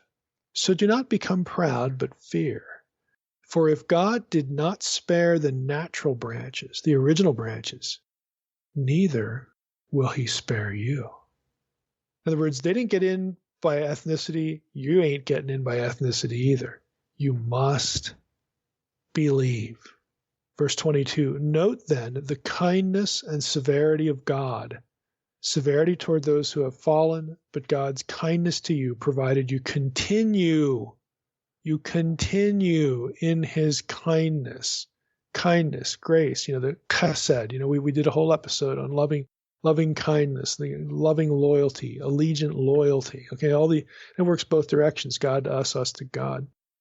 Otherwise, Paul says, you too will be cut off. Okay, as we have fundamentally misunderstood Old Testament election, yes, I believe we have fundamentally carried that misunderstanding into the New Testament era as well. Okay, again, I just think election is fundamentally misunderstood across the board. We think that if, again, I'm just doing traditions at random here. I got baptized in the church, I got sprinkled, I got this, I got that. I was made a member of the covenant community. This is a sign and a seal of the covenant. Well, yeah, it is. But hey, you don't have eternal life because of signs and seals. You have eternal life. And those are just markers. Those are things that put you into a community where you can hear the gospel. But guess what? Newsflash, pro tip, you have to believe it and you got to keep believing it. You can't just pray a prayer or go through a confirmation and say, well, I can now, I'm past that benchmark. Now I can do whatever I want. I can believe whatever I want. I can believe there in no God at all. I'm good. I can just think and believe and do what I want. Wrong. It's just wrong. And it's not that you're meriting salvation. This is not works salvation. It is a continued faith. It is a continued belief. It is a continued believing loyalty in the one thing that will give you everlasting life. And it ain't you. It ain't your works.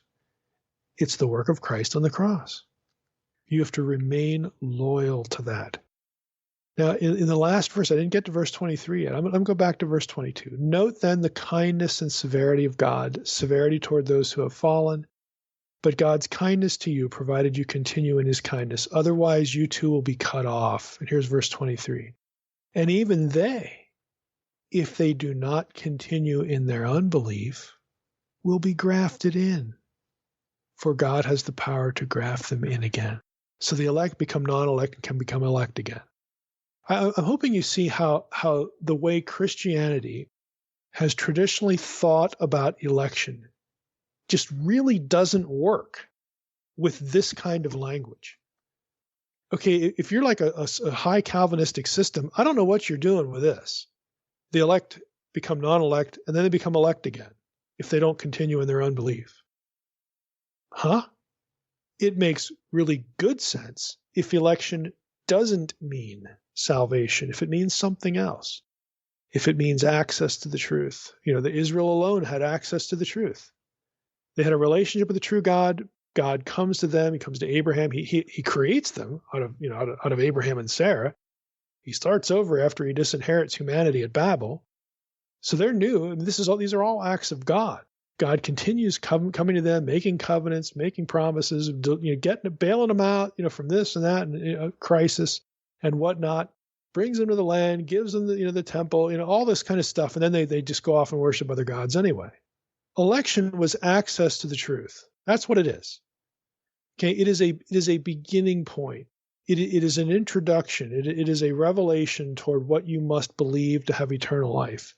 And by believe, it doesn't mean that you pray a prayer, you pray an incantation.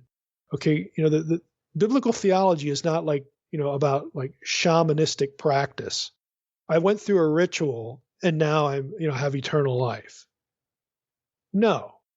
The only thing that matters is, do you believe the gospel right now?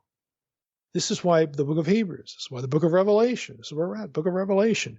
It's this keep believing, continue. To him that overcomes, to him that endures to the end. It doesn't mean like doing spiritual push-ups. Okay, it works. It's not earned. It's not merited. It's that, are you refusing to switch loyalties? Don't switch loyalties. Believe the gospel and keep believing it. If you believe the gospel, you are going to be secure forever. You're going to have everlasting life. But we have confused this kind of, again, what is said about, election just doesn't jive with this kind of language in Romans 11. And it doesn't jive with going back to Revelation, because, Revelation 3:9, again, where we're at in this little segment, he dips back into the Old Testament to remind them, look, okay, you got your opponents, these Jewish people, they hate us because we follow Jesus. They reject the Messiah. But they're going to learn. They're going to learn, because their Old Testament actually told them this, that the outsiders are going to become insiders. Okay, there's all these passages where the Gentiles acknowledge who the true God is and come to worship him. That's what's happening here in real time. When John's writing these letters, Gentiles are coming to the faith. We have these churches in Asia Minor, and they are the people of God. They are a new Israel, okay, reborn, okay, but they're Gentiles. And John, just like Paul, was saying, you should have expected this. The Jews should have expected this and not opposed it. But here we are. They're opposing it, and they're going to learn. They're going to learn what they should have learned already, because John's drawing his intellectually from these different passages. So again, I just wanted to rabbit trail on that a little bit. Revelation 3:10. Let's just go there. It says this: because you have kept my word about patient endurance. There we go again. Patient endurance. Keep believing, okay? Because you have kept my word about patient endurance, I will keep you from the hour of trial that is coming on the whole world, to try those who dwell on the earth. Now that is not a reference to, that's not saying, hey, if you keep believing, nothing bad is ever going to happen to you. It's a reference to the ultimate day of the Lord, to the ultimate judgment. You're not going to be part of that. You're not going to be part of that. If you're in the family of God, you're not going to be part of that. That's his point. It's probably an allusion again to Daniel 12:1, and I'm not going to spend too much time on that. We've hit Daniel 12:1 a little bit before, but just again to read that to you. At that time shall arise Michael, the great prince, who has charge of your people. There shall be a time. Here's the point. There shall be a time of trouble, such as never has been since there was a nation till that time. But at that time, your people will be delivered, everyone whose name shall be found written in the book. Again, if you're in the book of life, Daniel doesn't use that term, but John does. If you're in the book of life, you're not going to be, at this ultimate judgment. You're not going to suffer that. That's his point in Revelation 3:10. Revelation 3:12. There's a couple of things to hit here. It says this: the one who conquers, I will make him a pillar in the temple of my God. Never shall he go out of it. And I will write on him the name of my God, and the name of the city of my God, the New Jerusalem, which comes down from my God out of heaven, and my own new name. Now, we talked about Revelation 3:12 last week in relation to hidden manna, the white stone, the name inscribed on the stone. That was the last episode. But here we got another one of these. There's just a few other things to say here. Again, we're just supplementing a little bit. Last time we had to dip into Revelation 3, and we're here in Revelation 3, so we can add a few things. Now, we talked in relation to the manna, the stone, the name inscribed. We talked about, that's really name theology. Okay, it was Old Testament name theology applied to the believer. And I'm going to add a little bit to that here from Beale's book on the Old Testament and Revelation. This is not his Revelation commentary. This is a different book. He writes here, the concluding mention in Revelation 2:17 of the new name having been written on a stone is an example of a brief allusion conveying substantial prophetic overtones from the Old Testament.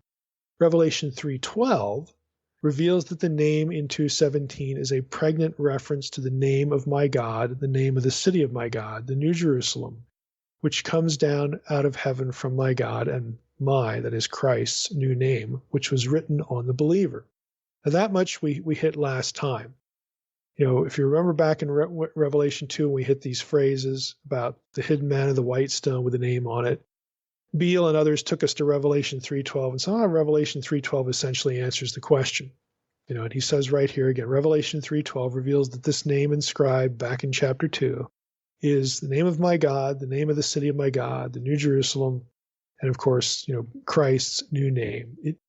They were not, the name there is not, back in chapter 2, was not a reference to the believer's name being inscribed. It was rather these other things. Okay? So to continue here with what Beale says, he says, separate meanings are not to be assigned to each of these names. If you notice in Revelation 3 there's a list. Name of my God, name of the city of my God, the New Jerusalem, which comes out of heaven, from my God, and Christ's, my Christ's new name. So he's saying that those aren't like three different things.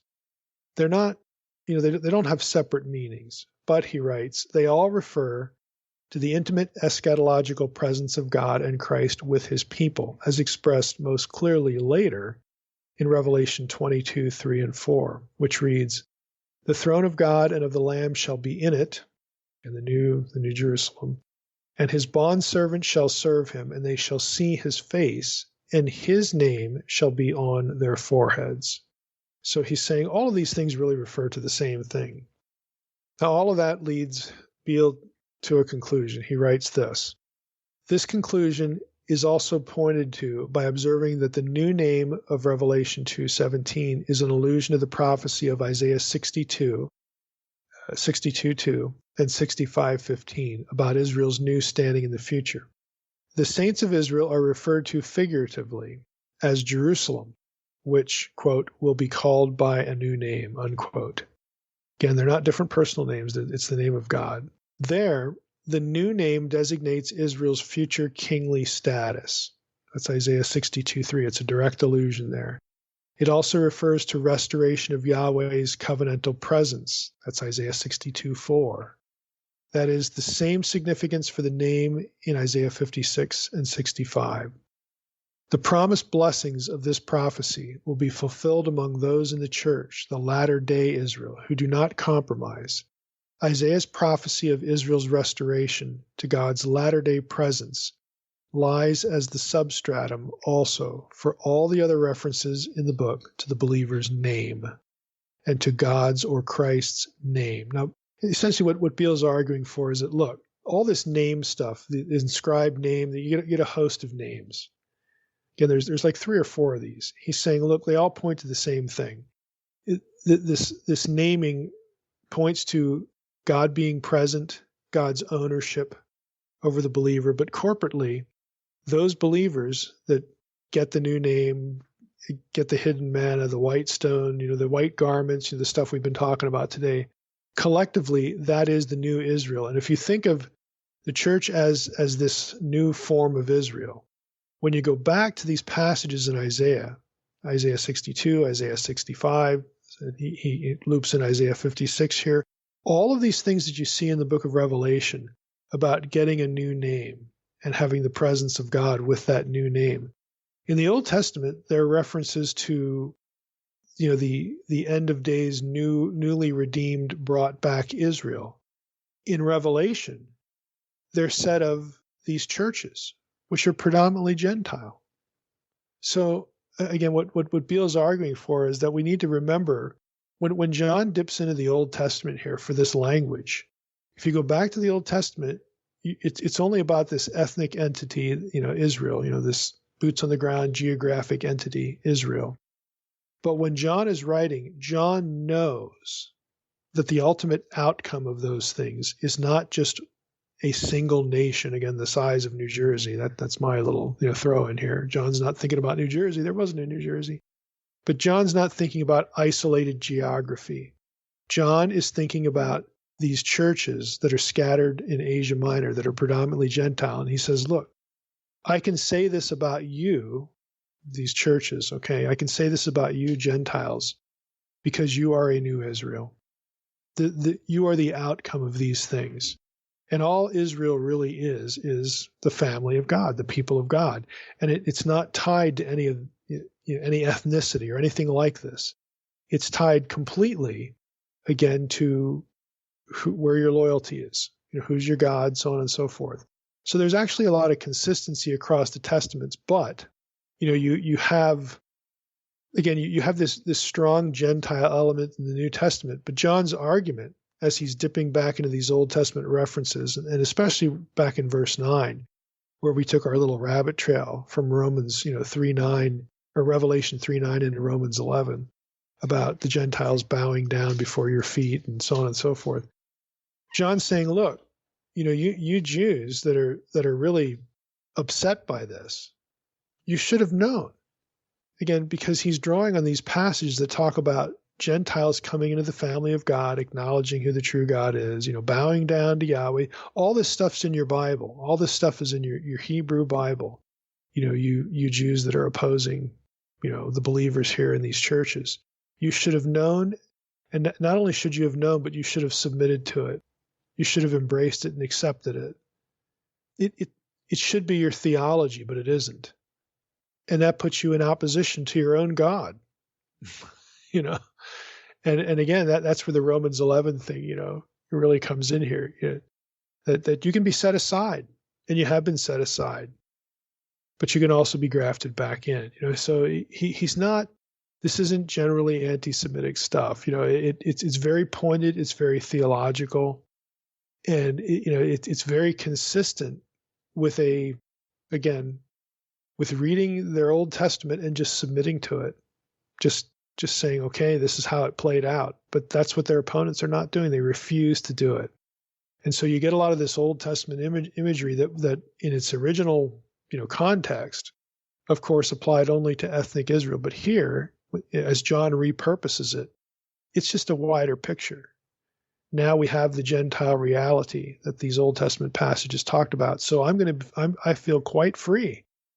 John would say, I feel quite free to take these passages and use them to talk about Gentiles in the church. That is completely appropriate. That's how that language in the Old Testament played out.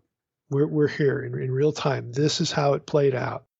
And if you don't like that, then you're in the really awkward position of being a Jew opposing your own God, which isn't a good place to be.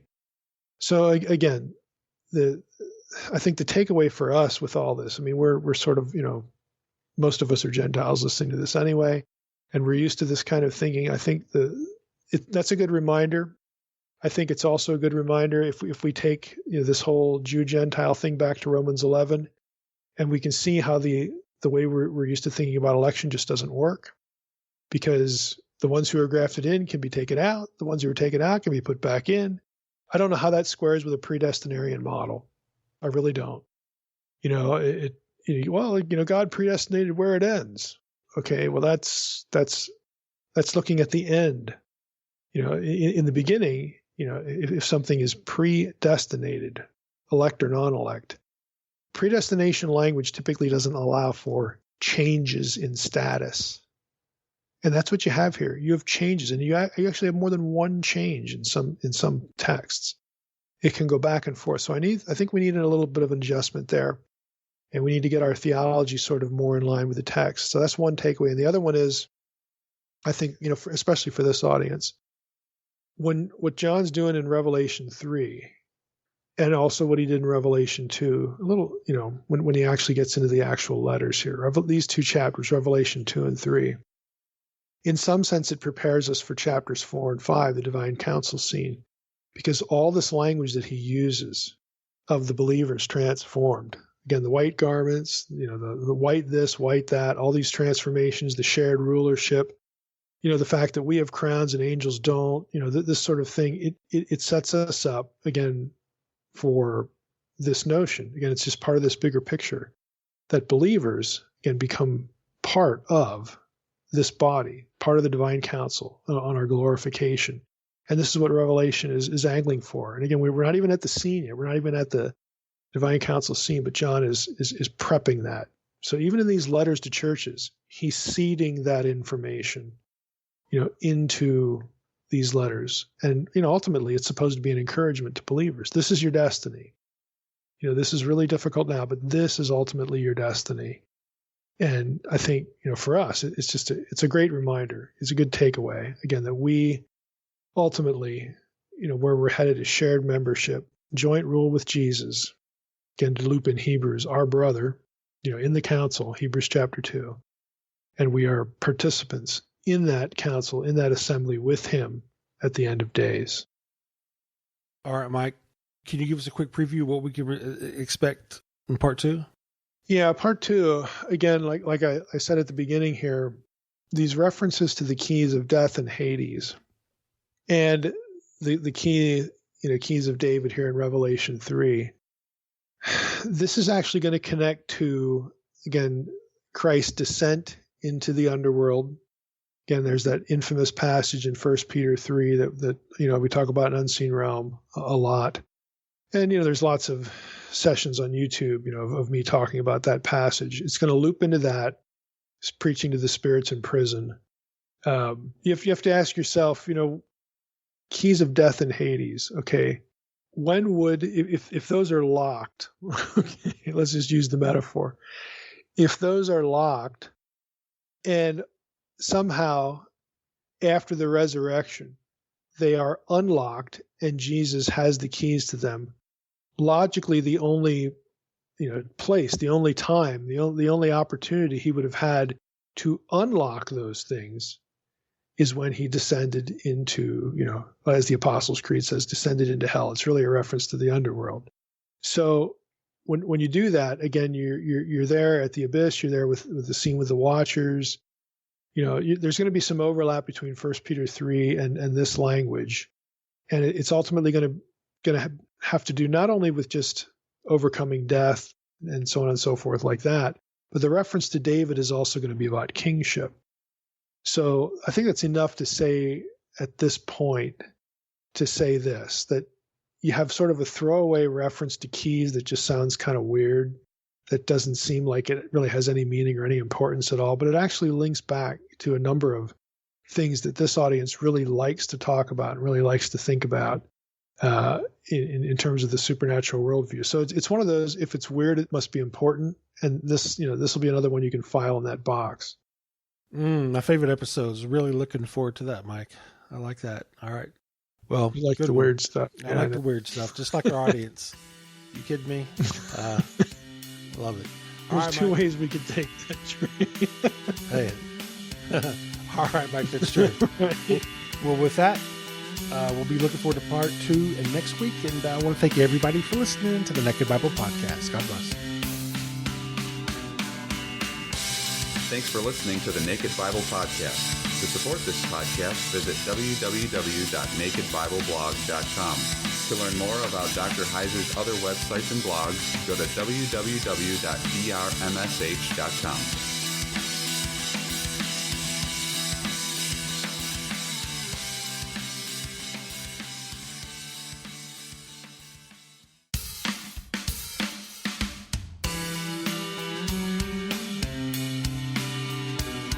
You're listening to the Naked Bible Podcast. To support this podcast, go to nakedbiblepodcast.com and click on the support link in the upper right-hand corner. If you're new to the podcast and Dr. Heiser's approach to the Bible, click on New Start Here at nakedbiblepodcast.com. Welcome to the Naked Bible Podcast, episode 363, Revelation 3, part 2. I'm the layman, Trey Strickland, and he's the scholar, Dr. Michael Heiser. Hey, Mike, how you doing?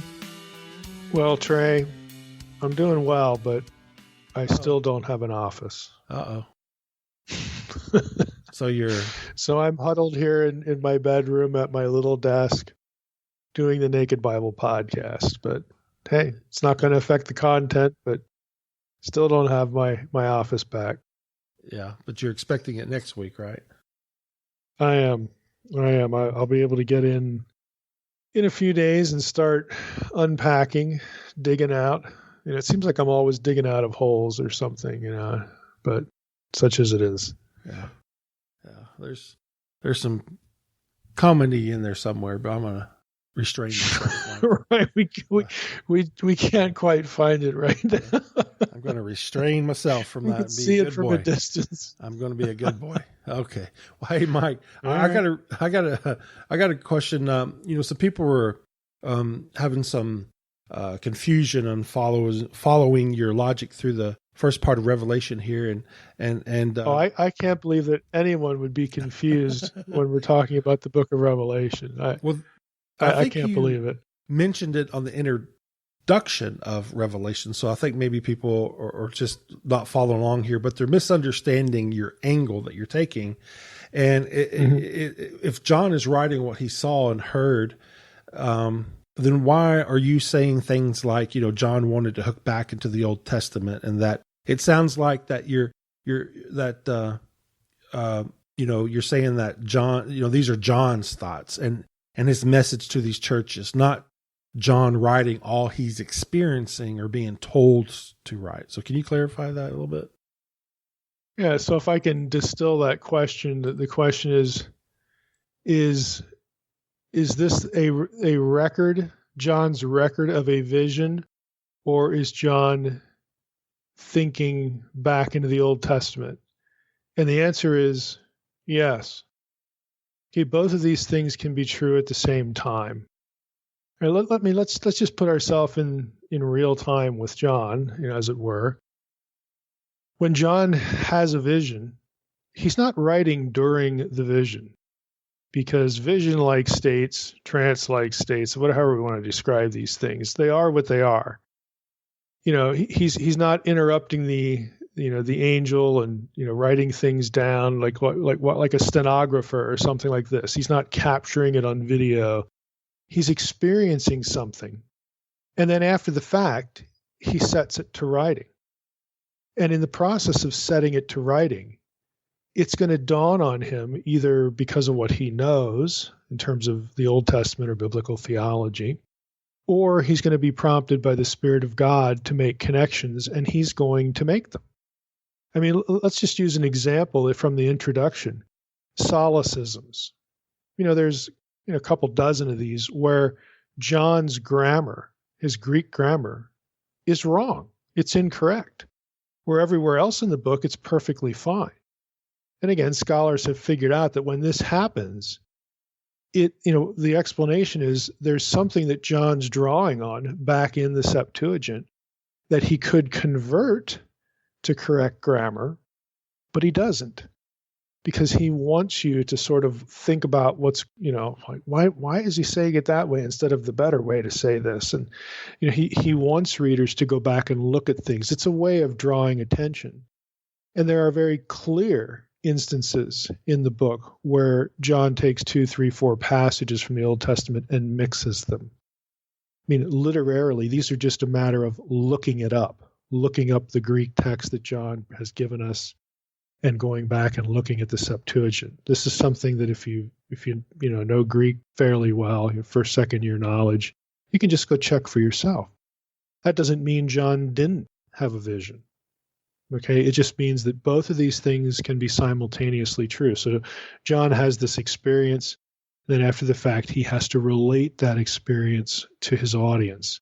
And in so doing, he's going to be doing the kinds of things that we're talking about here. So one doesn't cancel out the other. They work, in tandem. So that's my approach to this, because A, I don't deny that visions can happen to people like John, visions from God, and B, you can actually go look this stuff up textually and see what's being done. So I'm not of the mode to deny either, and don't see any compelling reason why I have to deny one or the other. Both of these things can be operative at the same time. All right, Mike. Yeah, he's got to convey what he saw. So what better way to use the tools that he's familiar with and that people are familiar with? Right. He's going to discern what the point is of what he's seeing, or he's going to be told by the angel. I mean, the angel could relate something in the Old Testament, and John, is going to, be alerted to this fact. And so after, he relates it to his audience, there's going to be some of this thing going on to make sure the audience doesn't miss the point. This is, inspiration is a human and supernatural enterprise. Both of these things are operative. One does not cancel out the other, nor should one cancel out the other. We shouldn't talk about the subject trying to avoid one or the other. This is, going back to what I say frequently on the podcast. If we deny the human element of inspiration, we undermine the doctrine in very significant ways. And if that sounds a little strange, maybe to a new listener, the short path is to go Google that in a podcast transcript. But there's plenty of places on YouTube and whatnot where I'm talking about why we need a better view of inspiration, and you'll find out why I say that. All right, sounds good. Well, Mike, we're wrapping up Revelation 3. This is part 2, so might as well just get into it. Yes, we are. We might as well get into it. I mean, this will be a bit lengthy, but it's really interesting stuff. Again, it's the kind of stuff we like. It's the weird stuff. So this episode is, I've labeled it part 2 of Revelation 3, and we're taking as our point of focus Revelation 3:7.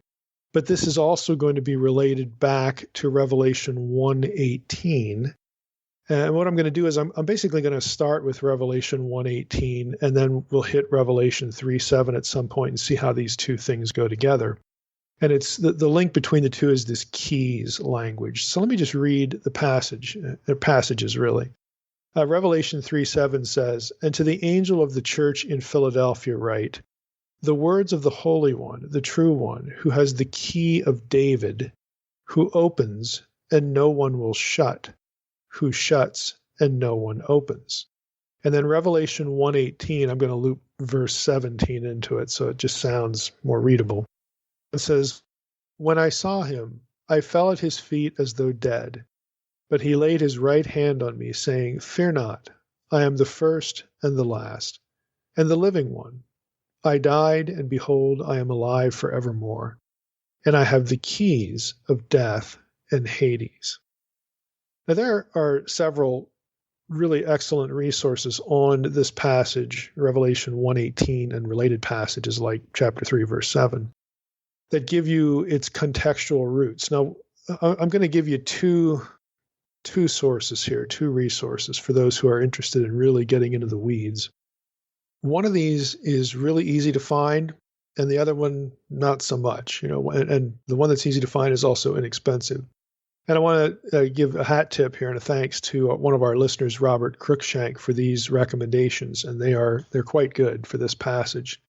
Now, the one that isn't expensive and is easy to find is by Justin W. Bass, B-A-S-S. It's called, the title is The Battle for the Keys, Revelation 1:18 and Christ's Descent into the Underworld. And it's published by Wiffenstock. It's part of the Paternoster Biblical Monographs series, and it was published in 2014. Now, we're going to have Justin on as an interview. At least we're planning on it, so Lord willing, that'll happen. For a future interview. We're not going to talk so much about this book. We'll be focused on a different book. But this is, sort of an off-the-radar biblical theology book that really is, he does a great job with this. The book is blurbed and recommended by W. Hall Harris, who's a New Testament prophet, Dallas Seminary, and was a mentor to Justin during his dissertation process, and this is his dissertation. And some of you who have read Unseen Realm will recognize that name as well, Hall Harris. In the book Unseen Realm, I take Hall's view of the descent of Christ to the underworld, in Ephesians 4, and how that relates to Psalm 68 and all that kind of stuff. So this is going to be more of that. It's going to add more layers to it. The second source is by David Ahn, who I've referenced before in terms of his commentary on the book of Revelation. We dip into that almost every episode somewhere. But he has a book called Apocalypticism, Prophecy, and Magic in Early Christianity. This is a Morse Seebeck title, 2006. And this one is more expensive, a little harder to find, but both of these have a lot of really good contextual material for Revelation 1:18 and Revelation 3:7. And I'm going to be dipping into both during this episode, mostly Bass, but, also interacting with Ahn's work in this monograph. So let's take the two passages in the order they appear. They are, of course, related, but they're not identical. Okay, Revelation 1, 17, 18 again, just to refresh our memory. When I saw him, I fell at his feet as though dead, but he laid his right hand on me, saying, Fear not, I am the first and the last, and the living one. I died, and behold, I am alive forevermore, and I have the keys of death and Hades. Now, On, in this apocalypticism book, this monograph, says this. The phrase, I have the keys to death and Hades, refers to the cosmic sovereignty to which Jesus has attained following the act of God raising him from the dead. All three elements are featured in the brief description of the Lamb in Revelation 5:6 as well. The Lamb was standing as though slain with 7 horns and 7 eyes, which are the 7 spirits of God sent out into all the earth. Here, standing refers to the fact that he's now living. In other words, he's not laying over dead, okay? Despite the fact that he was slain. And the 7 eyes, understood as the 7 spirits of God sent out into all the earth, is another symbolic way of emphasizing the sovereignty, in this case, of Jesus, who is the Lamb. Now, we talked about the eyes of the Lord running to and fro in a couple episodes and how that denotes God's oversight of everything, sovereignty. So that's familiar. But here, that the language in Revelation 5 is transferred to the Lamb who was slain but is now standing and raised. And again, that language harkens back to Revelation 1, 17 and 18. Now, there's a grammatical issue that On points out in Revelation 1, 18. He writes this a little bit further. The prophetic call narrative in Revelation 1, 9 through 20 is a complex pastiche of imagery drawn from various sources. And boy, don't we know that. On says, a supernatural revealer like a son of man appears to John and claims to possess the keys, and he has here 2, death and Hades. Now, he translates it a little bit differently, and he has a footnote here. This is the grammatical issue. He says the genitives, tu thanatu and tu hadu.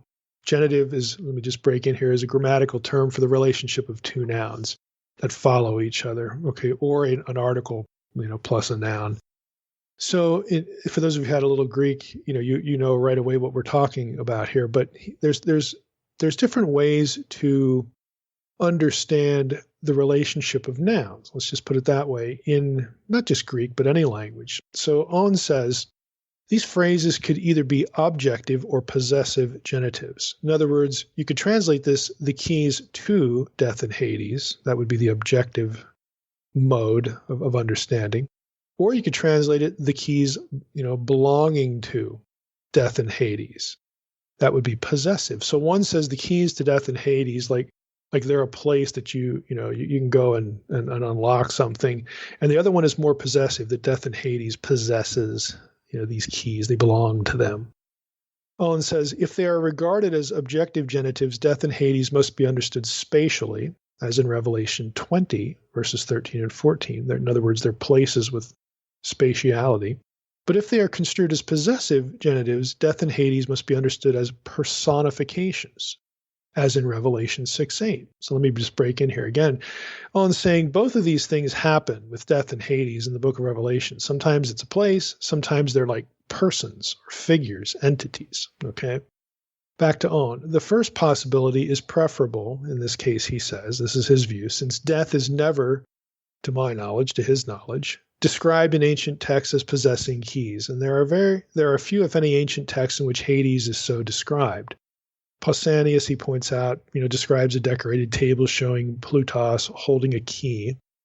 Again, but the same text distinguishes him from Hades, whom he has locked up. So he's saying, look, I think it's he drifts away from the personification view. Now, personally, I think that's unnecessary, and what we're going to go through in this episode is basically going to be pushback on this point. I've already hinted that I favor personification a little bit. Bass argues at length for it, okay, and he has very good reasons for doing so.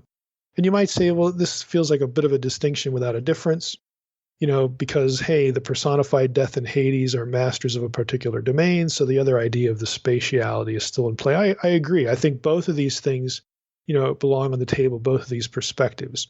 But I want to focus a little bit on the personification angle, at least initially here. So let's start with the Old Testament. Here's the question. Are death and Hades, Hades, the underworld, are they ever personified? Are they ever portrayed as figures, entities, deities? Okay, elsewhere, especially in the Old Testament or in the literature that informs the terms used in the Old Testament. The answer to that is, oh yeah, they are.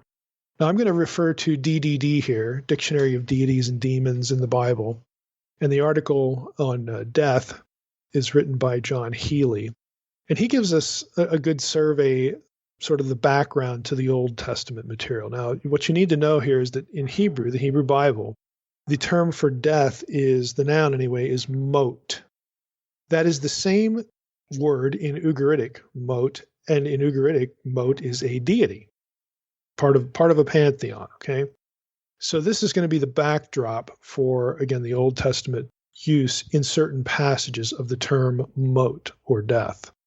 But first we got to get the background material. So Healy writes, mot's absence from the Ugaritic cult, in other words, there's no rituals of sacrifices to mot, and his absence in personal names suggests that he was not a deity worshipped like others in the pantheon, but he's nevertheless a deity figure.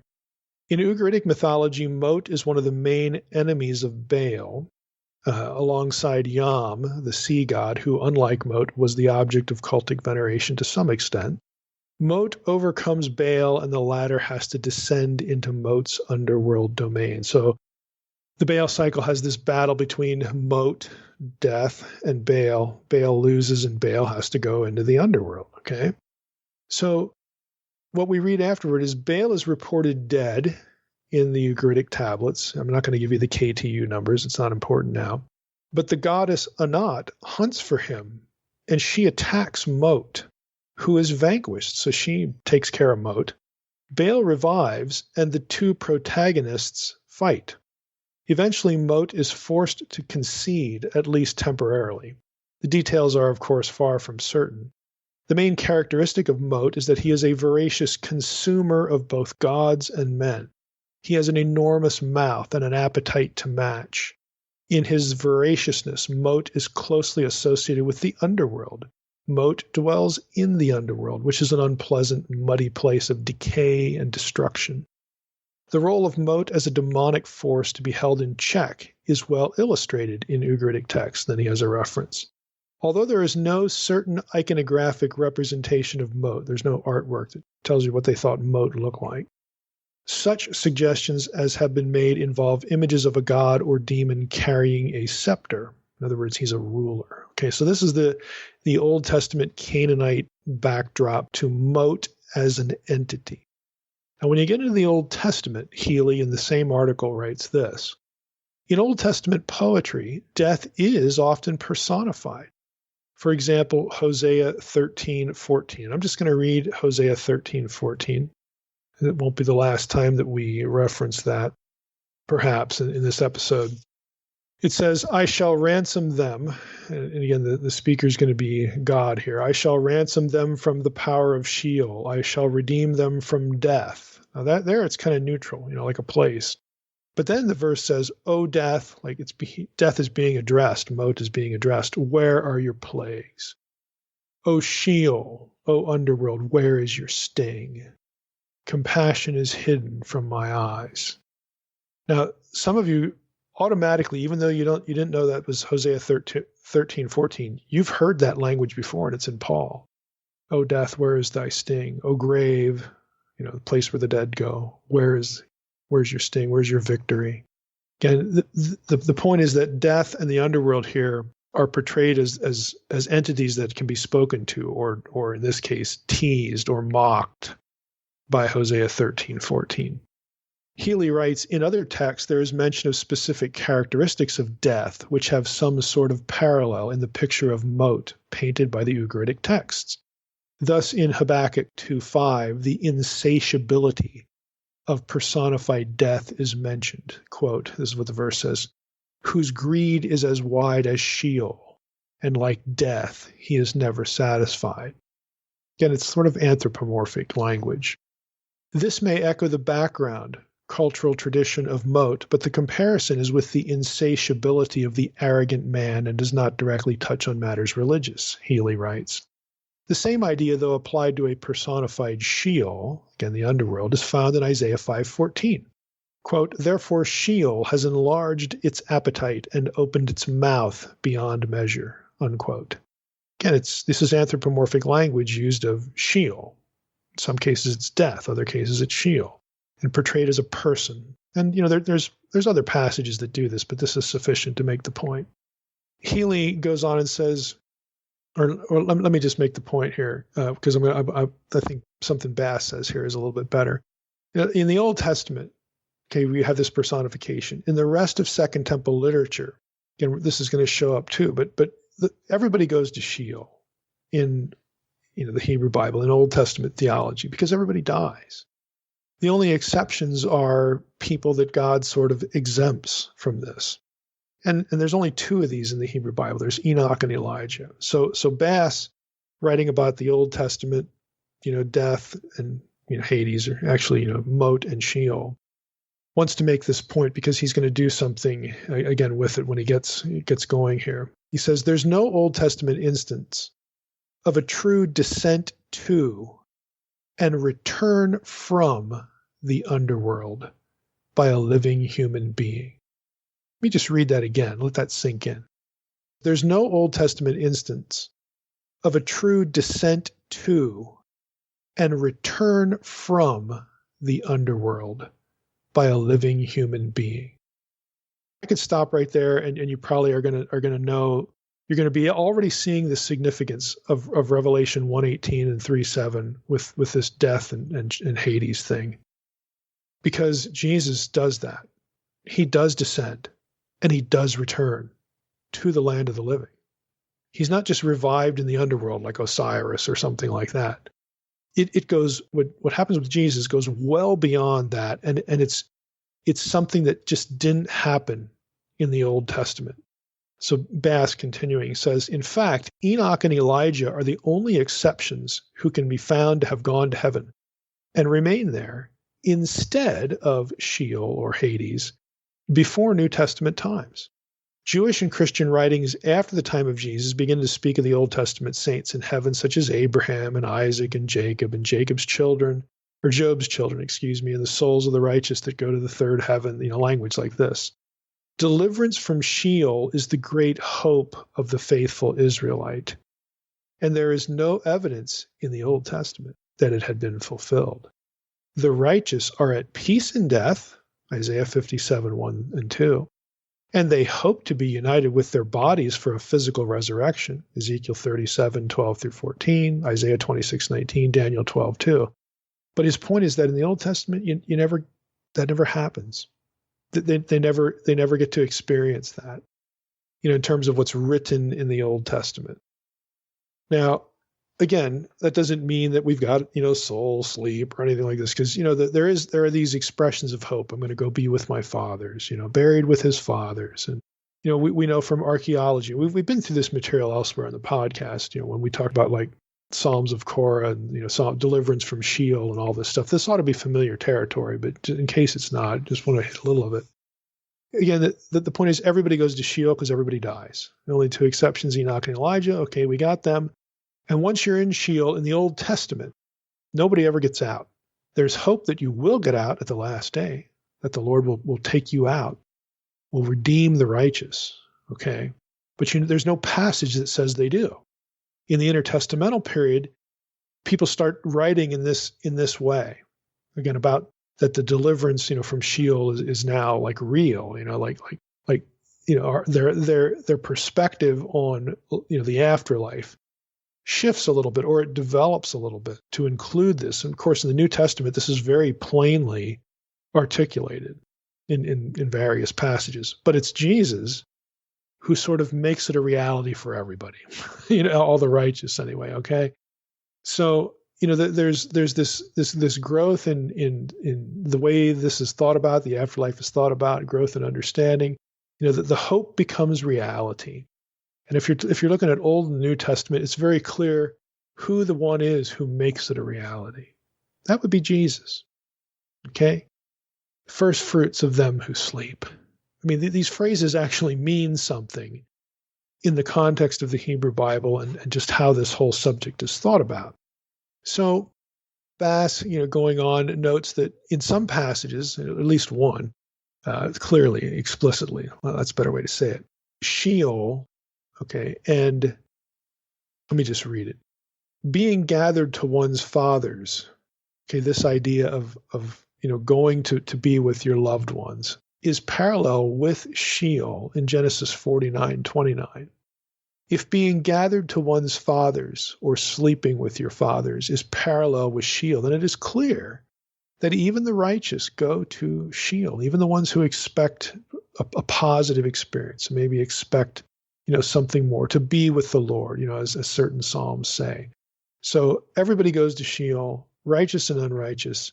Nobody gets out in the Old Testament, even though that is the hope of the righteous. So that's sort of a summary of Old Testament thinking when it comes to, what happens when you die. Now, Bass wants to make that point again because he's later going to point to how Jesus is the unique factor here. He's the one that makes it a reality, so to speak. Not just so to speak, but really. But in biblical theology, Jesus is the turning point. He's the linchpin to all this. But then he goes on and he says we need to say something about personification language too. Now, just think about it before I even get into this.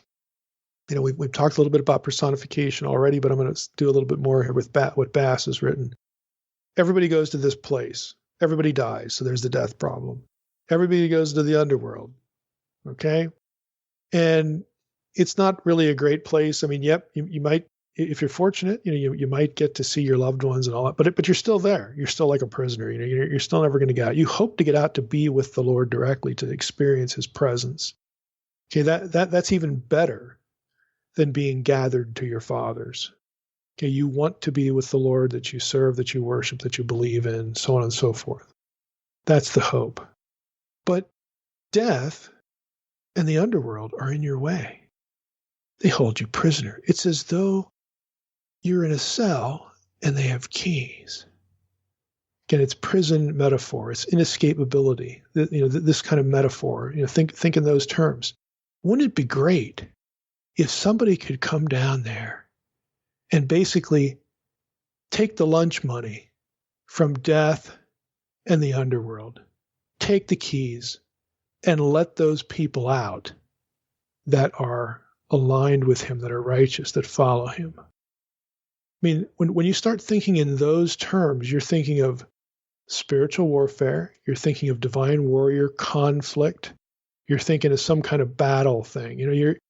You're thinking of somebody going down there and, like I said, taking their lunch money.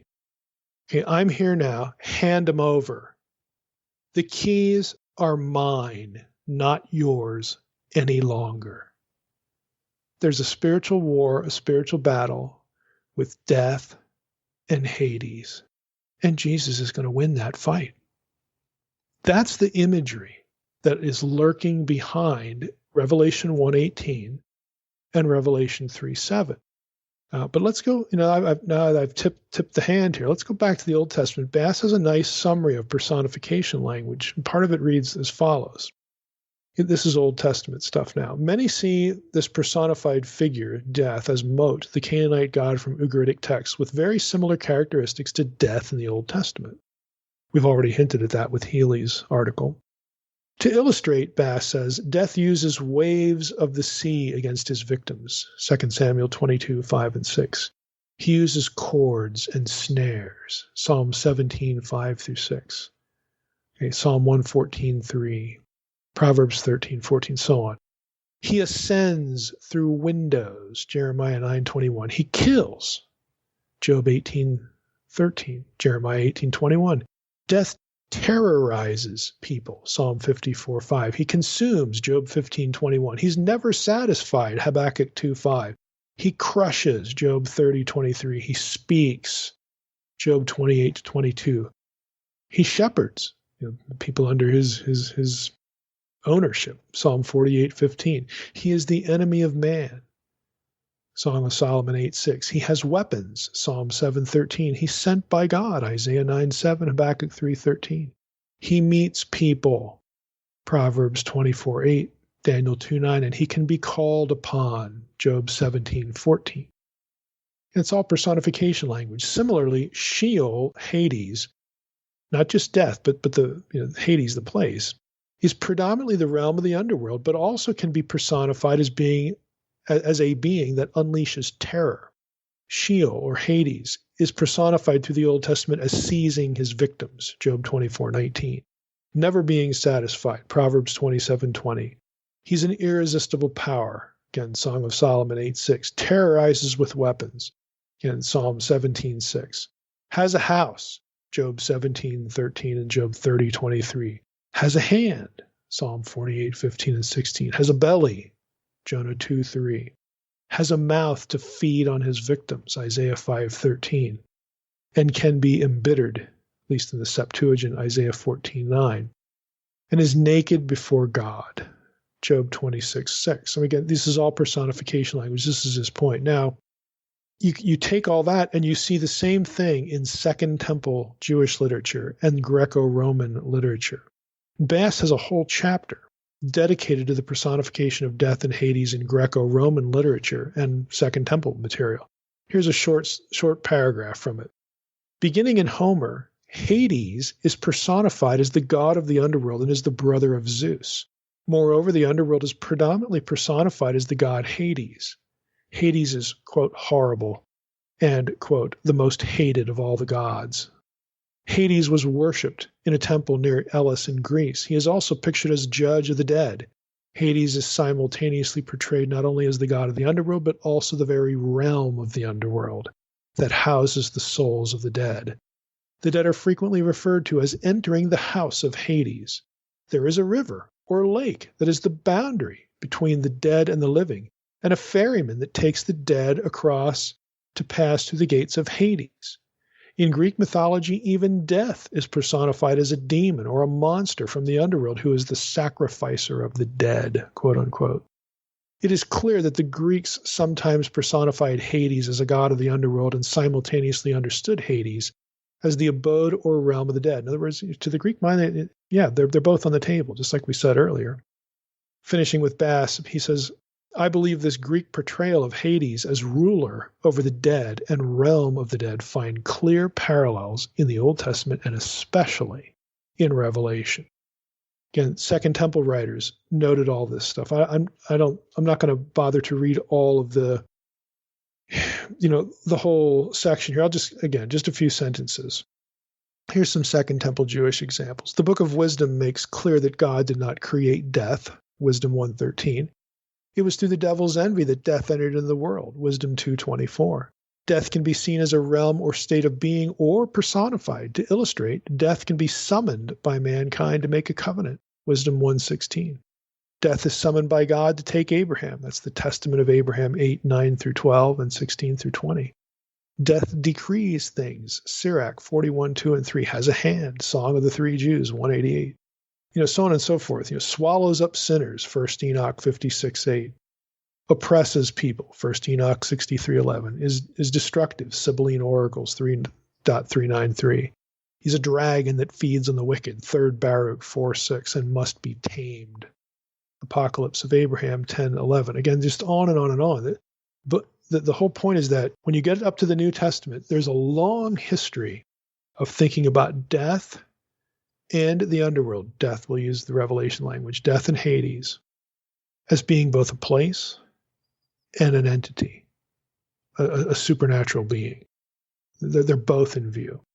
When you get to the New Testament, Bass writes this, more specifically, the book of Revelation uses Hades 4 times, always paired with death, and the 2 of them are personified agents of evil that Christ will and has overcome.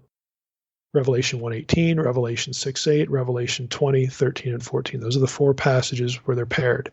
However, Hades as a city with gates and souls dwelling within it is still clearly present in Revelation as well, Revelation 20:13.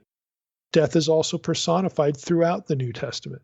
In a footnote, he lists these references, Romans 5:14 and 17, Romans 6:9, 1 Corinthians 15:26, 54 and 55, 2 Timothy 1:10, Hebrews 2:14, and then you get into Revelation. He says, so death is personified a lot, but only Hades is personified in Revelation. These 4 passages where they're paired are also the only 4 places in the New Testament where death and Hades appear together. So it's only those 4. Bass writes, the author of Revelation is the only writer of the New Testament who continues to portray death and Hades as a duo of terror against mankind, as has been shown to be somewhat normative in the Old Testament and Second Temple literature. So all of that to say, look, what he's going to say about this has deep roots in the Hebrew Bible, Second Temple Jewish literature, and Greco-Roman thinking. And that is this whole idea that Christ is going to descend to this realm and defeat death and Hades in terms of spiritual warfare, like divine entities, supernatural agents. And I'll use the phrase again, take their lunch money. He's going to take the keys by force, as it were, and they're going to be dethroned. They're going to be put out of a job. Okay? They are no longer going to be owners of these keys. So, again, this is the imagery to keep in mind. Keys, he says on 59 and 60, keys had a very important place in the ancient Jewish and Greco-Roman world. The Jewish, Roman, and Greek writers wanted to present their gods as the one who hold the keys to the underworld. The imagery used to describe both the underworld and heaven is consistent in the ancient world.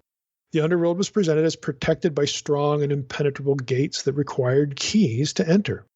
Think of the prison metaphor, and you get the idea. Bass continues, therefore, we have numerous angels and gods and goddesses who are said to possess the keys to these gates in various ancient religions. Another predominant figure in the ancient Greco-Roman world who is said in multiple places to have the keys of the underworld is the goddess Hecate, also known as Persephone or Artemis or Diana. In fact, On argues that Jesus holding the keys to death and Hades is a polemic directly against the Hellenistic conceptions of the goddess Hecate.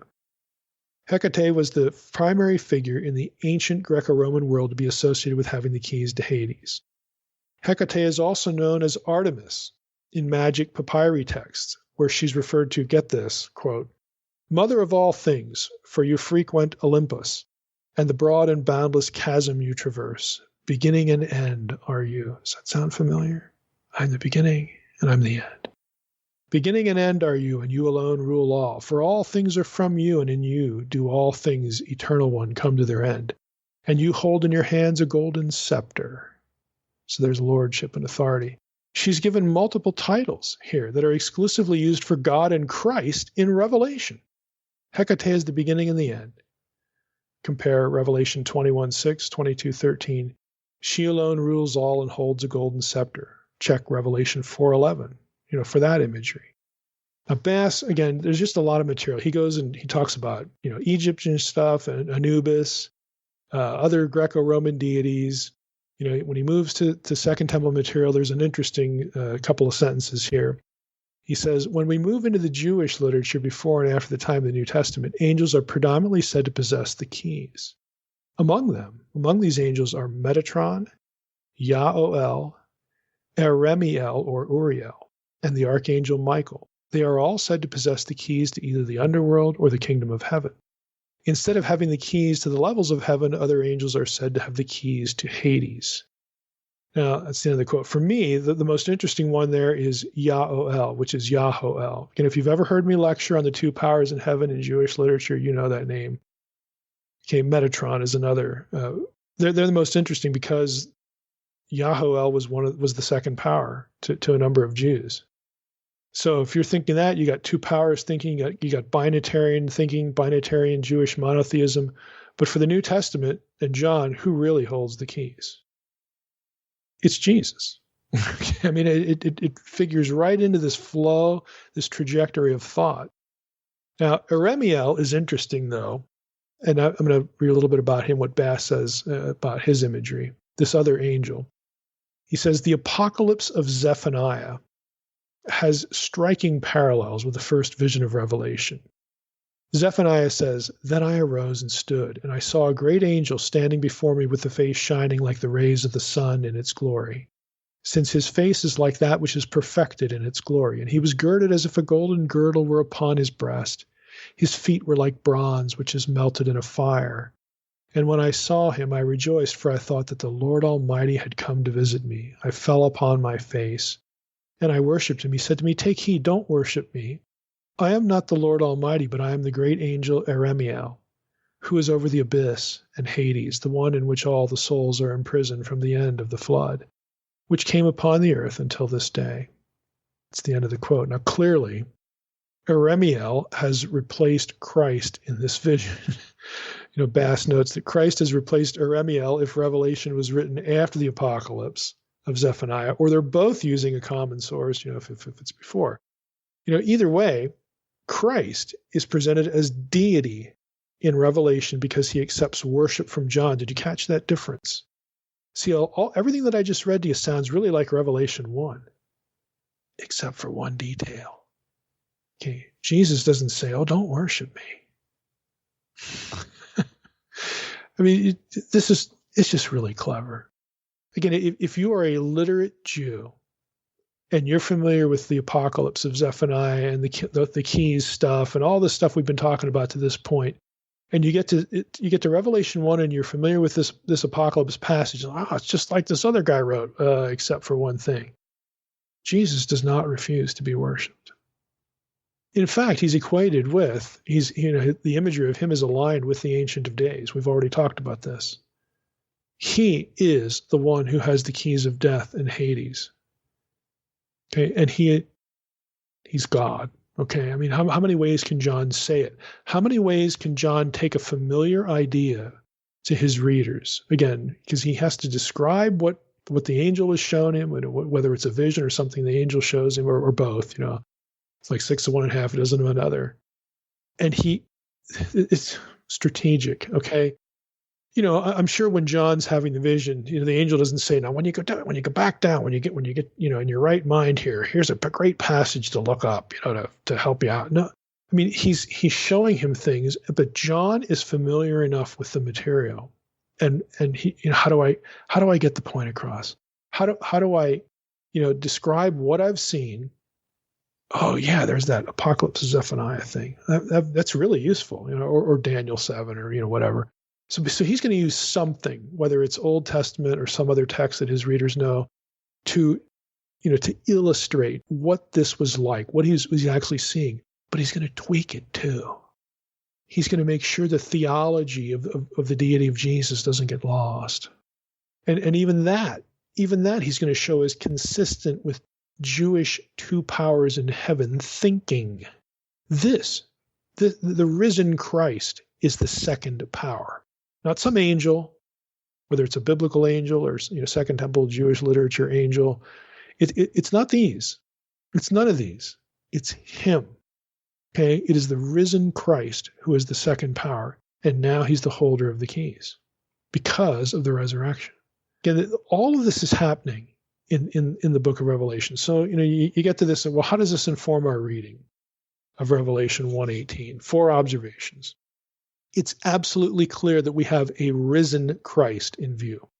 Revelation 1:18. Fear not, I am the first and the last. I am the living one. I died, and behold, I am alive forevermore. And I have the keys of death and Hades. So absolutely clear we have a risen Christ in view. Number 2, it's also clear there's a sequence implied. I died, I'm now alive again forevermore, and I have the keys of death and Hades. 1, 2, 3. This follows that. Now, third, and this is important, this suggests, both the risen Christ and the sequence that's implied suggests that before Jesus rose from the dead, he didn't have the keys to death and Hades. Somebody else did.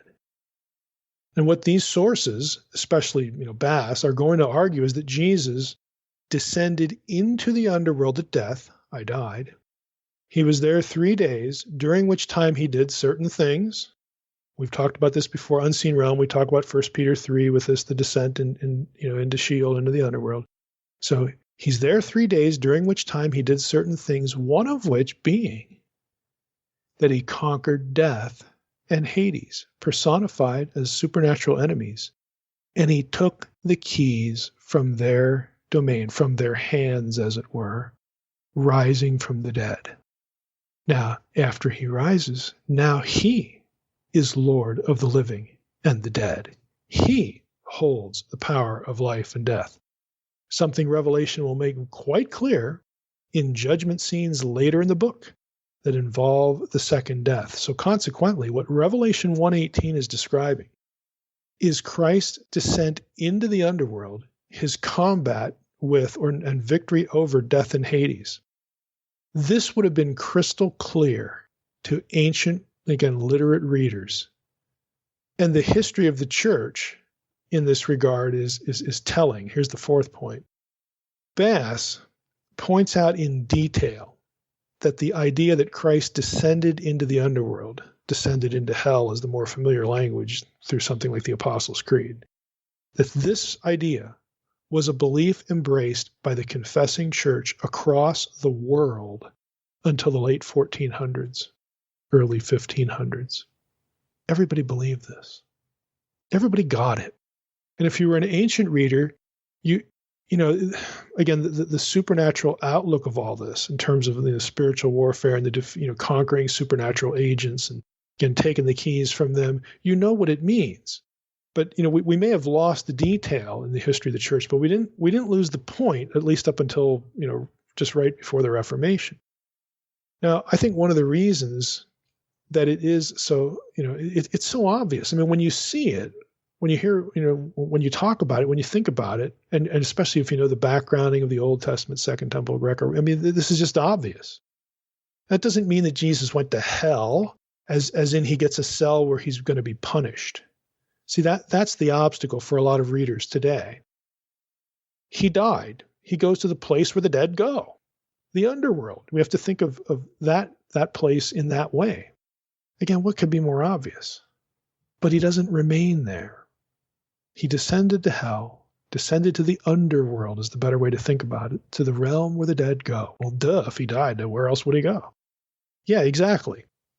It's quite obvious. And again, everybody was locked in until, the late 1400s, okay? So this adds weight to, what I'm articulating in Unseen Realm on 1 Peter 3, where there I talk about how Enoch was a type of Christ in his descent. So not only does Christ preach to the imprisoned watcher spirits, reiterating their doom, but he also takes the lunch money from death and Hades. Okay, he's got stuff to do when he goes down to the underworld. First, I got to tell the watchers you ain't getting out, or you might have think you've won after all this time, and your buddy's somewhere, some other evil spirit's going to let you out of here. Well, I got news for you. Yeah, you might be surprised to see me here, but I ain't going to be here long. You still lose, okay?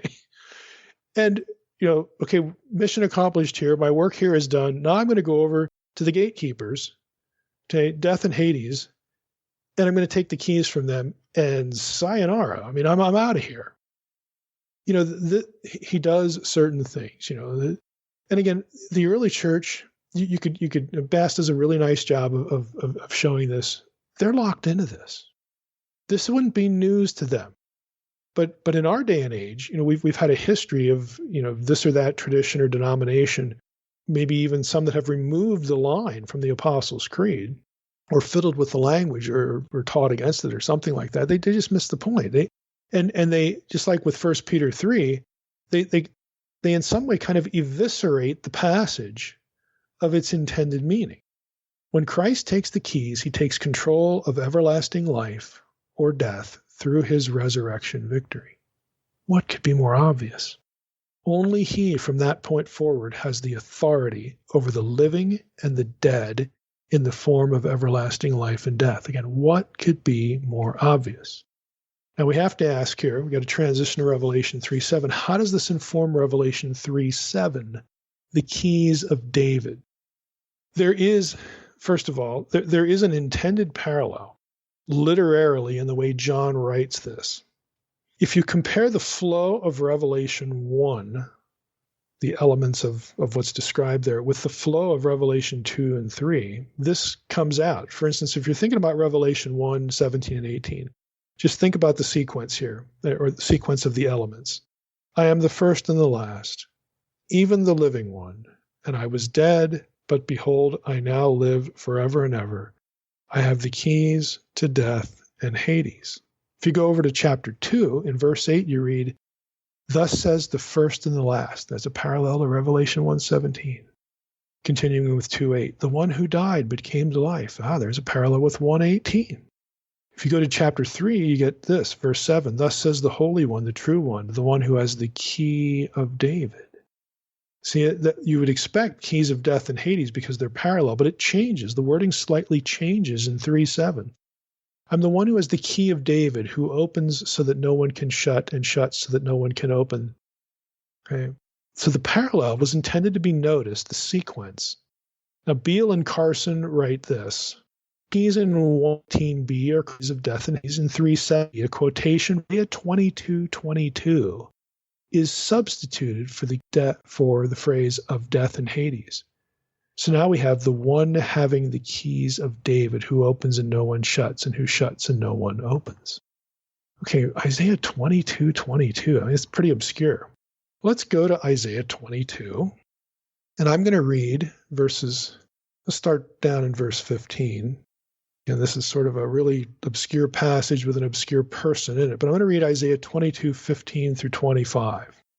It says, Thus says the Lord God of hosts, Come, go to this steward, to Shebna, who is over the household, and say to him, What have you to do here, and whom have you here, that you have cut out here a tomb for yourself, you who cut out a tomb on the height and carve a dwelling for yourself in the rock? Behold, the Lord will hurl you away violently, O you strong man. God is angry with this particular steward, okay? He will seize firm hold on you, verse 18, and whirl you around and round and throw you like a ball into a wide land. Look, it's almost like a Bugs Bunny cartoon, okay? There you shall die, and there shall be your glorious chariots, you shame of your master's house. Gosh, that's brutal. Verse 19, I will thrust you from your office, and you will be pulled down from your station. How would you like that on your job review? You're a shame of your master's house. Verse 20, in that day, God says, when I punish this guy, in that day, I will call my servant Eliakim, the son of Hilkiah, and I will clothe him with your robe, and will bind your sash on him, and will commit your authority to his hand. And he shall be a father to the inhabitants of Jerusalem and to the house of Judah. And I will place on his shoulder the key of the house of David. He shall open, and none shall shut, and he shall shut, and none shall open. Okay, there you get the part that John, repurposes in Revelation 3. So Isaiah 20:22 has God getting rid of this one servant that's just the shame of your master's house and replacing him with Eliakim. And he says part of what he's going to do for this guy is I'm going to give him the key of the house of David. So this guy's going to be like over the Davidic dynasty where they live. This guy's like over the house, okay? This is a big deal because it's the king, okay? He shall open and none shall shut. He shall shut and none shall open. Now, going back here to Revelation 3, like what in the world is John angling for? And how does this relate to the keys of death and Sheol, death and Hades? Let's think about what we just read. Eliakim. Probably, none of you named your kids Eliakim. But it's a name formed from El, which is God, and the verb kum, which is to raise up or rise up. Oh, now it's getting interesting. See, his name means El, or God will raise up. Boy, that's interesting in a passage that just referred to Jesus, kind of interesting. John saw significance in Isaiah 22:15-25 because of the name and because of how Eliakim was described. So Beale and Carson write this. They say the substitution, key of David, for the keys of death and Hades is meant to amplify the idea of the original phrase in 118b by underscoring the sovereignty that Christ holds over the sphere of death and Hades. Isaiah 22 describes Eliakim's absolute control over the kingdom of Israel, though eventually he is deposed from his office. I mean, Eliakim doesn't work out as well as God had wanted to. The reference, Beale and Carson continue, to Eliakim as my servant, did you catch that? My servant in Isaiah 22:20, would have been easily associated with Isaiah's servant prophecies of chapters 40 through 53. Since the phrase occurs there 13 times, the same phrase occurs only twice elsewhere in Isaiah in reference to the prophet himself in chapter 20, verse 3, and to David himself in Isaiah 37:35. The description of placing the key of the house of David, i.e., which equals the administrative responsibility for the kingdom of Judah, on Eliakim's shoulder, and the allusion to him as a father, did you catch that? To those who are in Jerusalem and to the house of Judah. And the reference to him as, again, catch the phrase, becoming a throne of glory. This is Isaiah 22. Those phrases would have facilitated such a typologically prophetic understanding of Isaiah 22:22, since this language is so strikingly parallel to that of the prophecy of the future Israelite ruler of Isaiah 9, 6, and 7. The Messiah prophecy, the government shall be upon his shoulders, and his name will be called Eternal Father, who sits on the throne of David. Thus, Eliakim's temporary control of the kingdom, historically, as prime minister to the king of Israel, was a prophetic historical pattern pointing forward to Jesus Christ's greater and eternal sovereignty over a greater kingdom. The kingdom, of course, this is me now, this is the end of Beale and Carson. The kingdom, of course, is what? How is the kingdom, how does that work out in the book of Revelation for John? What's the kingdom? It's the new Eden. And how does this relate to having the keys of death and Hades? Because in the new kingdom, the kingdom coming, the new Eden, there is no more death. Hence, the key of David and the keys of death and Hades point to the same thing. Jesus is Lord of everlasting life and death. He alone has the authority to decide who goes where. Are you going to be in the new Eden? Are you going to be in the kingdom? Are you going to be in my house or not? So it's Jesus who offers and secured eternal life by defeating death. Everlasting death can only be experienced by rejecting that offer and the love of the key holder. These passages actually are speaking the same language. They're describing the same, not only destiny, that you're not going to die anymore. There is no more death. The key holder, is going to deal with in terms of finality with both, death. Just go to the end of the book of Revelation. Death itself is destroyed. The key holder is going to deal with death, and he's going to grant everlasting life to those who are aligned with him. It's the key imagery. It's sovereignty. It's eternal life. And that's why we get the David language is just another way of expressing this idea. Again, this is just fantastic stuff. That again, I think this will be one of those episodes where you look back and you go, boy, there was just a lot planted in some simple phrases where, again, if you know the wider context, how death and hell, the underworld are perceived, as demonic figures, and you have the descent idea because you have a sequence here. I was dead, I died, and I'm alive forevermore, and I have the keys of death and Hades. There's the sequence here. Well, if there's a sequence here, then during the time he was down there, again, he took the keys away, which denotes kingship and authority, and he's the Lord of the living and the dead, and he gets to decide who goes where, and all this stuff is packed in to these phrases. And again, if you can grasp that wider context, this is again one of these other examples of Christ doing spiritual warfare, announcing the defeat, of the keepers while he's down there. Just again, I'll go back to the phrase, taking their lunch money. He's smacking them around. okay, they no longer have authority because of the resurrection. So it's just a fantastic set of images that we find that emerge really, from a few simple phrases in these verses. All right, Mike. Another weird one, but it's awesome.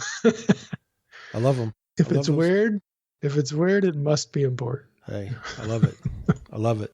So next week we're getting into chapter 4. Any insights to that? Yep.